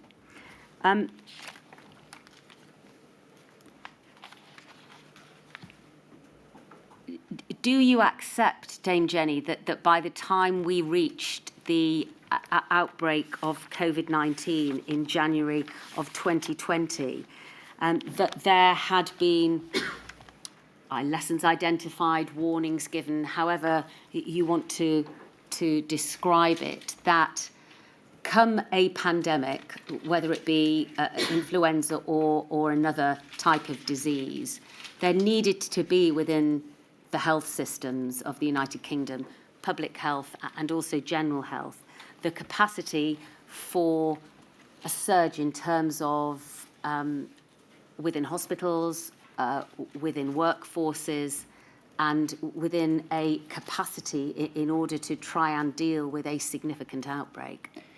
I do, but I think all of those three things are quite different surge mechanisms, and I'm wildly trying to remember. It's a bit like variants for COVID, which one the Northern Lights exercise was. I think it was Lassa fever and H7N9, which was to try and see if two HCIDs, an airborne and a touch, could be handled at the same time, which is, as long as they're small case numbers, it's a different type of surge, whereas Pan-flu obviously is a very large national one, and the Broad Street, I think, was checking effectively the pathway that we were just putting in on the HCID pathway. So, and they're checking different parts of the system. There's an NHS surge, there's a whole population public health surge. So I do broadly agree, but I think two of those worked reasonably well. It's the Cygnus Pan-flu one, where the capacity obviously was stretched. And there are mutual support arrangements. So each Public Health England centre would support the other one. It would divert calls, or you could have whole regions working. And the emergency response plan outlines that work and allows resource to be flexed. And we can work across with NHSE as well. But I think the Pan-flu one is the one is more like the COVID that we've just experienced, and says, actually, when really stressed, the resources are very, very low. Yes.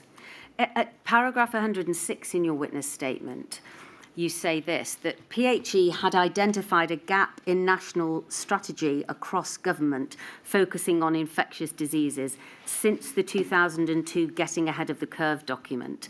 Thus, in 2018, it started work on an infectious diseases strategy, which was published in autumn 2019 through a joint launch with the Chief Medical Officer. And you go on to say this identified 10 strategic priorities, including infectious disease surveillance, whole genome sequencing, major emergency response, and health inequalities. For how long had that gap existed? So I don't think it was a gap in action, it's a gap in focus. Right. So the initial Liam Donaldson document from 2002, Getting Ahead of the Curve, was a CMO document setting out a strategic direction and actually forecasting almost the creation of the Health Protection Agency. This one was actually very much more about, it was actually an internal strategy. It wasn't so much a national one, but it had very wide consultation. And it was designed to put some focus and also recognise that there were new developing techniques. So the whole genome sequencing activity is moving us into a completely different realm of health protection with new opportunities in how we manage outbreaks and get on top of them more quickly. So I wouldn't like it to be thought that those streams of work were not ongoing. And in fact, you know, we're just about to publish our own UK HSA strategy for the next 3 years, and the topics will be pretty familiar because that's what we need to focus on. So I would not read an absence into that. I would just say it was far more of, after an internal reorganisation, getting a focus on the topics that were already being worked on. So is it possible to say whether that gap in infectious disease strategy had any impact on the UK's preparedness for a pandemic? I mean, apart from the general capacity issues and the financial background, I don't think it did. And in fact, what you can see during that time is, for example, the way that we started diagnosing and treating TB, which is done at the Birmingham PHE, now UKHSA laboratory, using whole genome sequencing, actually progressed very rapid and moved from around a month in detection to coming to a week and knowing whether you had a multi-drug resistant TB case. So these were actually advances, not going backwards. So I don't think I would accept that. Before we leave this subject, I just want to ask you, to what extent did PHE seek learning from other countries that dealt first-hand with outbreaks, including SARS and MERS? So that happens at a number of levels. It works, it used to work, we continue to work with DHSC, who have the prime relationship with WHO, for example.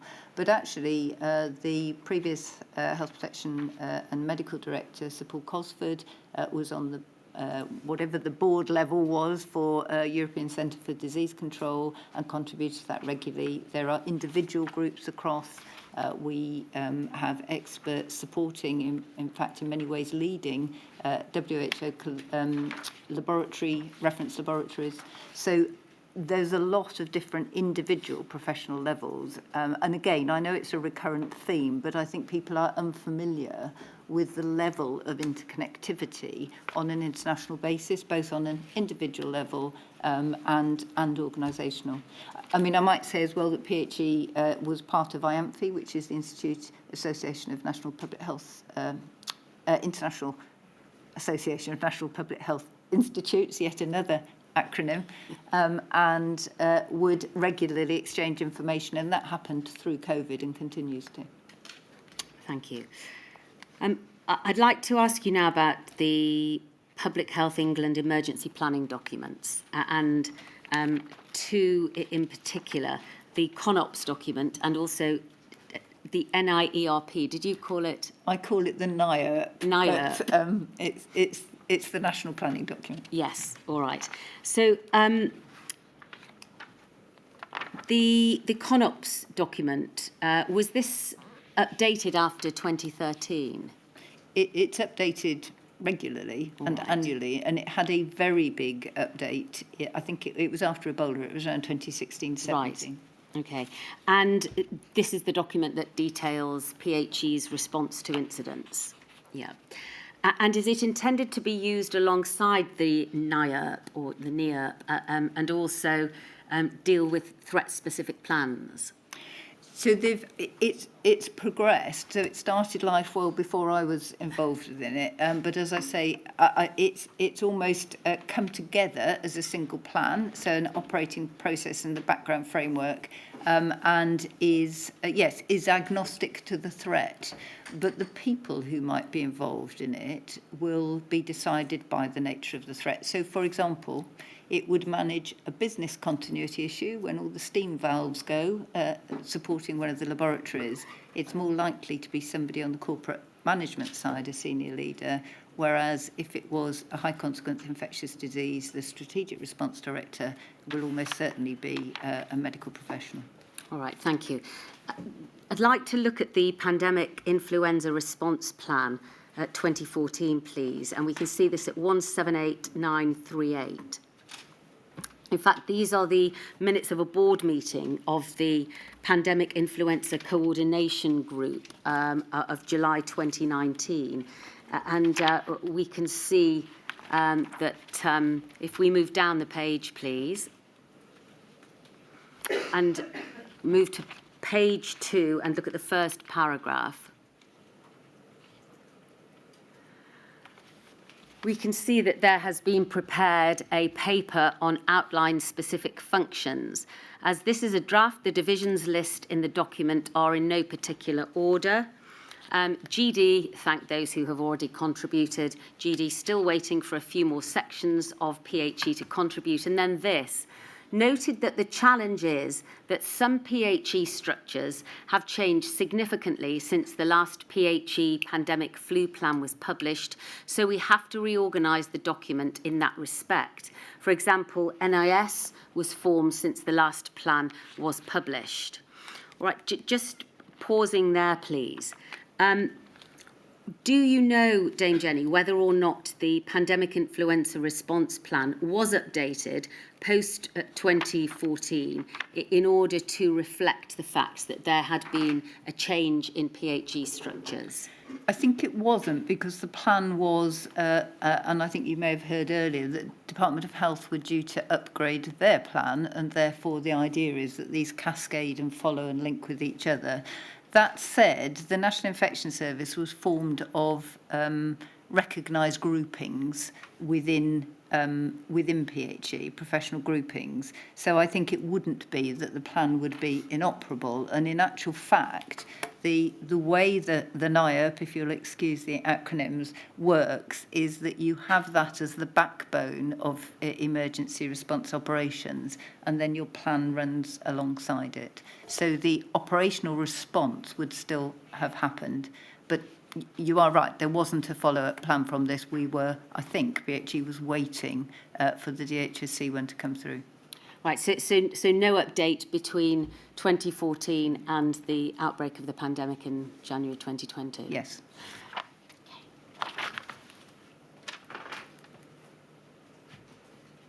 Right, I'm being told that our brave stenographer would like a break in about 5 minutes. How much more longer have we got to go? I've probably got about 15 minutes left, so... Right. And then I think there's about 5 minutes of questioning from another of the CPs, so... Let's break now. Yeah, if it's convenient to do so, thank you. 5 minutes. All right.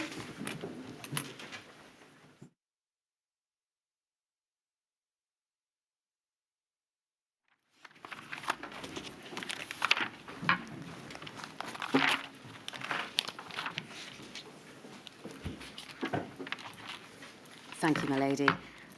So we established, Dame Jenny, that in relation to the pandemic influenza response plan of 2014, it was not subsequently updated between its implementation and the pandemic hitting to update in terms of change in organisational structures.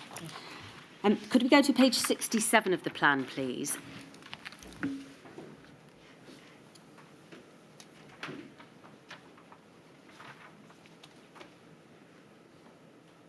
Thank you. And the first paragraph, which states, during a pandemic, NSC-THRC will coordinate central government activities, make key strategic decisions, such as the countermeasures required, and determine UK priorities. Do you agree, Dame Jenny, that that appears to be a misunderstanding of that body's role? Because in fact, the NSC-THRC was a body that enabled ministers to spot major emerging diseases and understand the risks and receive expert advice on response and mitigation. I read it as a coordination role. I realise that's not exactly, it does say coordinate, it's not exactly what it says. How I read that, and in fact what happens in practice is that CCS will ensure that everybody is in the right place, and obviously all the ministerial decisions finally get agreed at COBRA for something like this. So, I cannot foresee that we would have a pandemic without some COBRA decision making. No, but this sentence, as I've just read it out, in the description that it provides about the practical level at which this group would be involved in a pandemic, it is misleading, isn't it? I think it could be phrased better, let's put it that way. Right. I mean, it predates... Well, no, it must have been started when I joined, around the time that I joined PHE, and I wouldn't necessarily have personally been responsible. And sometimes you do look back at documents and you think that was not entirely well articulated. So I think it could be better articulated. I think those people involved in the response will have known where the wheels were turning, and in fact will have been invited for something like this to contribute either directly to COBRA or through CMO. But the benefit of a document like this being accurate, not only in terms of its description of the health bodies, but also of the role of a CCS Cabinet Office body like this, is that whoever reads the document is clear about roles and responsibilities, and this, in the two aspects that we've just looked at, could have been clearer and on one level could be described as misleading.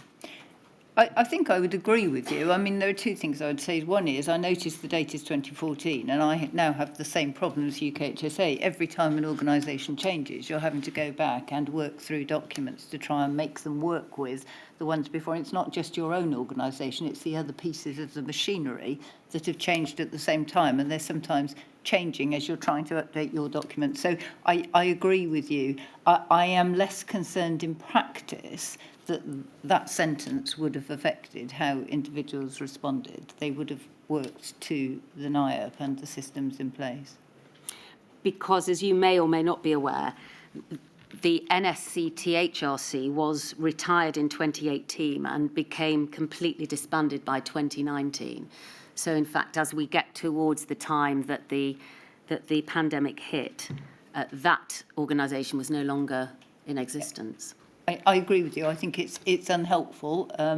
We're probably, I suspect PHE is not the only organisation with outdated documents, and it's why for things like the NIAP particularly, which is the backbone of response, and I think you can see that through the evidence that's there, it is proactively updated after each incident. I want to move away from this document now. We can take that down, please. Thank you. And just ask you about a plan, a UK HSE plan for MERS. Is there one in force other than a draft interim response plan that was created some time ago? Do you know whether there's a final plan in force? There is guidance, and it will be handled along an HCID pathway. So effectively, the practical application is there. And is it how is it viewed in terms of the level of concern that Mars poses? So MERS is on the HCID list. So, I mean, in practice, what that means is if we have 10 cases of something else, we say, is this a cluster? Does it look unusual? If there's one case of MERS, somebody's on the phone to me immediately and the CMO knows, and the HCID pathway goes in and the HCID network is activated. So, and we have seen that happen. We've had a Lassa fever case recently. We've had MERS. So I'm very confident. I mean, you will never secure 100% confidence, but it has been rehearsed, and the 2018 example of that is that case was managed well. All right, thank you. In terms of planning for an HCID or disease X pandemic, Professor Oliver, in her witness statement to us, has confirmed that Public Health England was not involved in any programmes of work related to specific planning for a pandemic caused by any pathogen other than influenza, and indeed that accords with other evidence that the inquiry has received, or indeed any pathogen-agnostic pandemic planning. Yes.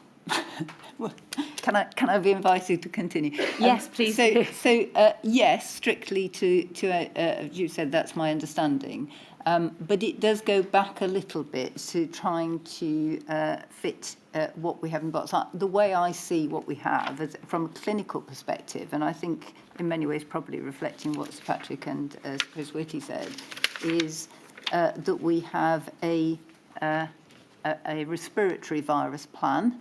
Currently, I think because the National Strategic Risk Assessment says you have to use an example, and that is geared to flu. And then we have an HCID pathway, which is smaller, but has very high protection. I'm probably preempting some further questions. My view is that the flu plan is actually a pretty good one. I turned around and thought I'd ask the question the other way round. If I was going to choose an example, because that's what the risk assessment says I must do, what other example of a respiratory virus with pandemic potential would I use? And there wouldn't. I'd still use flu because that's the history to date. But what it doesn't have is what I would call a sensitivity analysis. It doesn't do the bits that says, well, what if this flu virus had a longer incubation period, or this flu virus transmitted asymptomatically for 50% of cases. So the actual sort of structures of the pathways, whether it's a new virus or not, feel okay to me, but that's the bit that's missing at a national level, and that would have got us to a consideration of, what is, had we planned for more asymptomatic transmission or a containment phase, as the Hine report suggested. Yes, but also doesn't it have an effect on decisions in terms of pandemic stockpiles and clinical countermeasures? Yes. Because there was only a pandemic influenza plan, the planning, the practical planning for pandemic stockpiles and clinical countermeasures followed that plan. And so in terms of antivirals, they were entirely suitable for an influenza pandemic, but as it happened, not for the pandemic that hit us. To an extent, yes. But I mean, if we did a sensitivity analysis that said we're going to have a new virus that's got 100% asymptomatic transmission, we'll only know if we go into it. We'd all be walking around in PPE every day of our lives. So there is a limit to what that stockpile might ever do, and it's not an unreasonable assumption to put it somewhere around the boundaries that I think it was. But I do think this, however you call it, as I say, I call it sensitivity analysis. We didn't think it should have been flexed to potential characteristics of the virus. The underlying plan is fine. But that isn't, of course, this is the problem. That's not what the NSRA, I think, allows PHE or the Department of Health to do. It gets very specific on it wants to know how many cases. And we have the same thing with COVID, where I will be asked, what is your trigger point? But if you have a virus that is behaving, is a new virus, or you don't know how it's going to behave, specifying a trigger point is not the right thing to do. You need to leave your mind open to what it might do.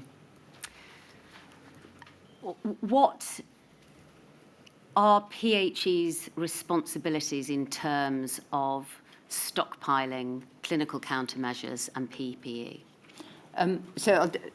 What were they? Yes, of course, yes. Sorry, because I'm sort of jumping between organisations, and actually I wasn't responsible personally for PHE. No, of course. And sorry, just to remind ourselves that we are dealing with the period of time running up to the pandemic. So that's why I counted the question in terms of PHE. Yes, exactly. So PHE had a VCR team, it's a vaccine and countermeasures response team, yes, which was not there to set the parameters of the stockpile. It was there to do the procurement and manage the processing of it and make sure it was stored effectively and that it turned over effectively.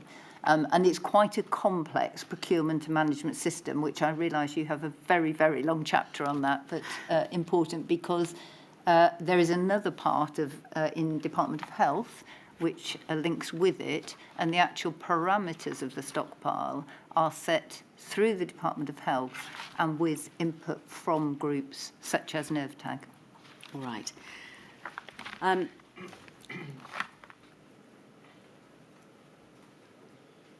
have two topics left. One is the health of the population prior to COVID-19 and the extent to which pre-existing inequalities and vulnerabilities were considered and accounted for in pandemic planning and preparations. Was it part of PHE's functions to assess the nation's health from time to time and also to seek to improve it? Yes. All right. And what assessment would you give to the inquiry about the state of the nation's health in the months running up to the COVID pandemic hitting? I've read Sir Michael Marmot's report, and I would agree with the broad headline. I'll put some caveats. The principle, which I think many people have established and we know, is that infectious disease will follow those areas of vulnerability. And I don't just mean clinical vulnerability, although that is important separately. It will be the vulnerability, combined vulnerability of socioeconomic deprivation, things like housing and, whether people have got good jobs. These are all protective measures for good health outcomes. So I broadly agree. And he says himself, I don't agree necessarily that the causative element, the link between the time frame for austerity and the burden of disease in the population, it's very difficult to draw that conclusion directly. It's possible, but even he acknowledges that. Right. Okay. So as a principle. But as a principle, people who are in the more deprived areas will suffer from, they're more adversely affected by infectious diseases, but also by underlying health conditions as well, which combined then creates a major problem. Right. And although you question the timescale, do you accept what Professors Marmot and Bambra said about the decline in the 10 years running up to the COVID pandemic? I think what I'm saying is the objective evidence of decline, you can measure health and socioeconomic deprivation and burden of disease. The bit that's not so easy to do is draw the direct link. They were making a link directly between austerity and that downward trend. No. And some people will and others won't. And I'm just saying it's difficult to draw that. But definitely the shape of the curve, if you like, yes, is clear. It's evidential. Over the 10 years leading up to the pandemic. Thank you. May we put up on the screen, please, the report from the Institute of Government, which is entitled How Fit Were Public Services for the Coronavirus? And thank you very much. If we go immediately, please, to page 11. I'd just like to look with you, please, Dame Jenny, at the chart at the top of that page. This is a piece of work that has been prepared by the Institute, and they have, through various pieces of evidence received, sought to draw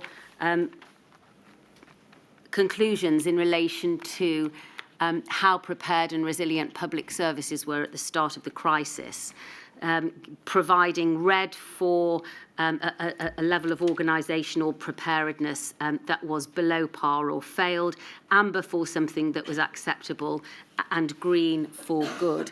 And we can see that on the left-hand side, the categories are split into preparedness and resilience, and each of those into quality of plans, ability to implement plans, performance going into the crisis, staff, buildings and equipment. And then along the horizontal axis and in the columns coming down from the top, we see NHS hospitals and general practice, local government, local emergency support services, adult social care, children's social care, education, schools, and then the criminal justice system on the right-hand side, separated into police, criminal courts and prisons. The resilience of hospitals wasn't good. But if we look further to the middle of the graph, we can see that both in relation to preparedness and resilience, adult social care appears to have failed. Are those concerns reflected in your experience of these organisations running up to the time that the pandemic hit? I think I will have to refrain from commenting. I'm a scientist. This looks completely subjective, and I have absolutely no idea on how the ratings have been derived. I mean, I can make a few comments, but just looking at it, for example, hospitals' ability to implement plans if you have no staff, or we've said that the EPRR arrangements are low, feels a slightly strange conclusion. I think in adult social care as well, I mean, it is one of the big problems for social care. And I might add, I have personal family experience of this and used to support commissioning in local authorities. So I think, notwithstanding what's on there, I would agree that social care was a high-risk area. And one of the difficulties, and this goes to buildings and equipment and what have you, is it is a largely privately provided service, so the difficulties of ensuring that there are plans that are fit or that people who are running those services, their responsibility at the start of the pandemic to understand infection control and have PPE ready for their staff, it is really challenging. And I think that has come out through the pandemic. What I do know is they are an extremely vulnerable group of individuals. And I think, recognise, and I personally always see this as a continuum for medical care. You can't just exclude one side of it. But I'm afraid, would have to refrain from comment on the rest because it's not very evidential. Well, I had understood that you'd been provided with the report provided by the Institute of Government prior to today, and you would have understood that the findings are based on extensive desk research, analysis of government data, interviews with civil servants, frontline staff, representative bodies and other experts. But it still has a subjective element to it. I mean, things that I could comment on, for example, prisons, actually in the first wave of the pandemic had excellent outcomes. And in fact, PHE is a WHO collaborating centre for prison health. And you can see a marked contrast between the outcomes there in the first wave and the US. But, I still think by the time you put those together, somebody has to knit them. So I think that I agree with you in the overarching. The red column in the middle absolutely stands out, and I would agree with it. Thank you. And finally, I want to give you the opportunity, Dame Jenny, to provide us with your experience and knowledge in terms of what we have been through, your evidence today, but also any aspects that we haven't touched upon, and allow you to assist the Chair in terms of any recommendations that she may want to consider in terms of lessons learned. I know that in particular you were impressed with evidence that's been given to the inquiry about the possibility of recommending the appointment of a resilience minister. Yes, thank you. It wasn't an idea that I thought I would warm to when somebody first suggested it.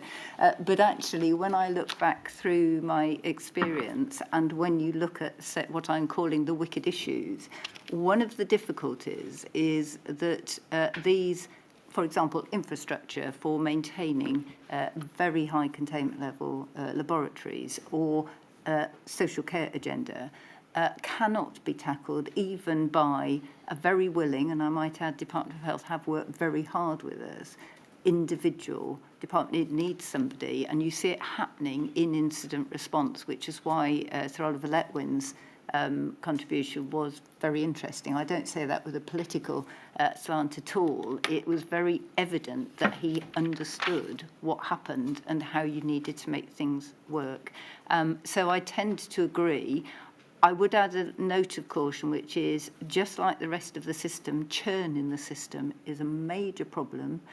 We lose understanding, we lose connections. And I've had 4 different ministers in the Department of Health And you can start to see the difference of people who understand the problems, and then clearly it turns to other things, which is inevitable. So I think that minister almost needs to stay with it for the whole of the parliamentary session almost, for it to maintain the infrastructure for the country. The second point I would make is to do with the science again. Sir Patrick Vance said this, but I think we are, and I think David Heyman said it, we're missing what the opportunities are. This all sounds very depressing and where everything may or may not have gone wrong. But for UKHSA, one of the positive things about having a more science-focused organisation is to work upstream. So in contrast to perhaps where we have been, it's allowing me to put in more systematic horizon scanning and surveillance. We're already starting to work with industry, and we've taken in, so somebody I think mentioned, where has the vaccine task force gone? The answer is, I've got it, and I'm working with it up front, because we have the opportunity with new vaccine products, new diagnostic tests, to actually do one of the things that was missing here, which was put equal focus on prevention for the next pandemic, and we have new tools. Thank you. My lady, that completes my questions. I know that provisional permission has been given to Miss Claire Mitchell, King's Counsel, on behalf of the Scottish COVID bereaved, to ask a question, I think one or two questions on the topic of Dame Jenny Harris's role as DCMO for England, and may she do that now? Of course, Ms Mitchell.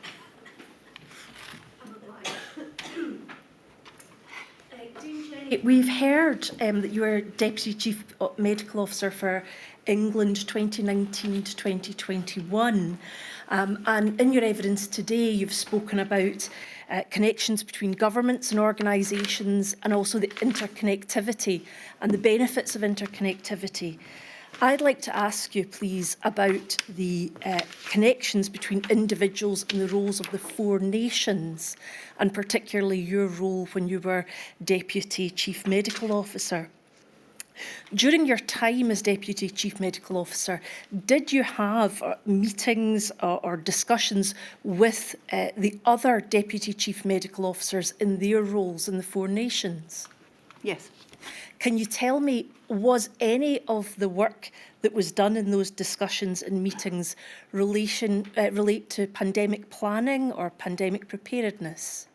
So during the COVID pandemic, most of it is obviously, we're moving on to the next phase almost, so I'm just looking for a signal as to how I should answer this. No, what we're asking about, I think Ms Mitchell's asking about, is what was the work done in collaboration with the devolved administrations in relation to planning and preparedness? Up until Not response. In that case, I might decline slightly, because just to explain, although it may not appear that to the nation, there are two usually Deputy Chief Medical Officers supporting the English CMO. One of them did the health protection role, which was Professor Jonathan Van Tam. And the other one is the health improvement role. So actually, when I joined the department, it was to support work on tobacco control, obesity, physical exercise, and that sort of agenda. So I would not have expected to be involved in the planning for pandemics. It would be more with the health protection DCMO. I see, but one of your colleagues would be the person that we would pose that question to then? Yes.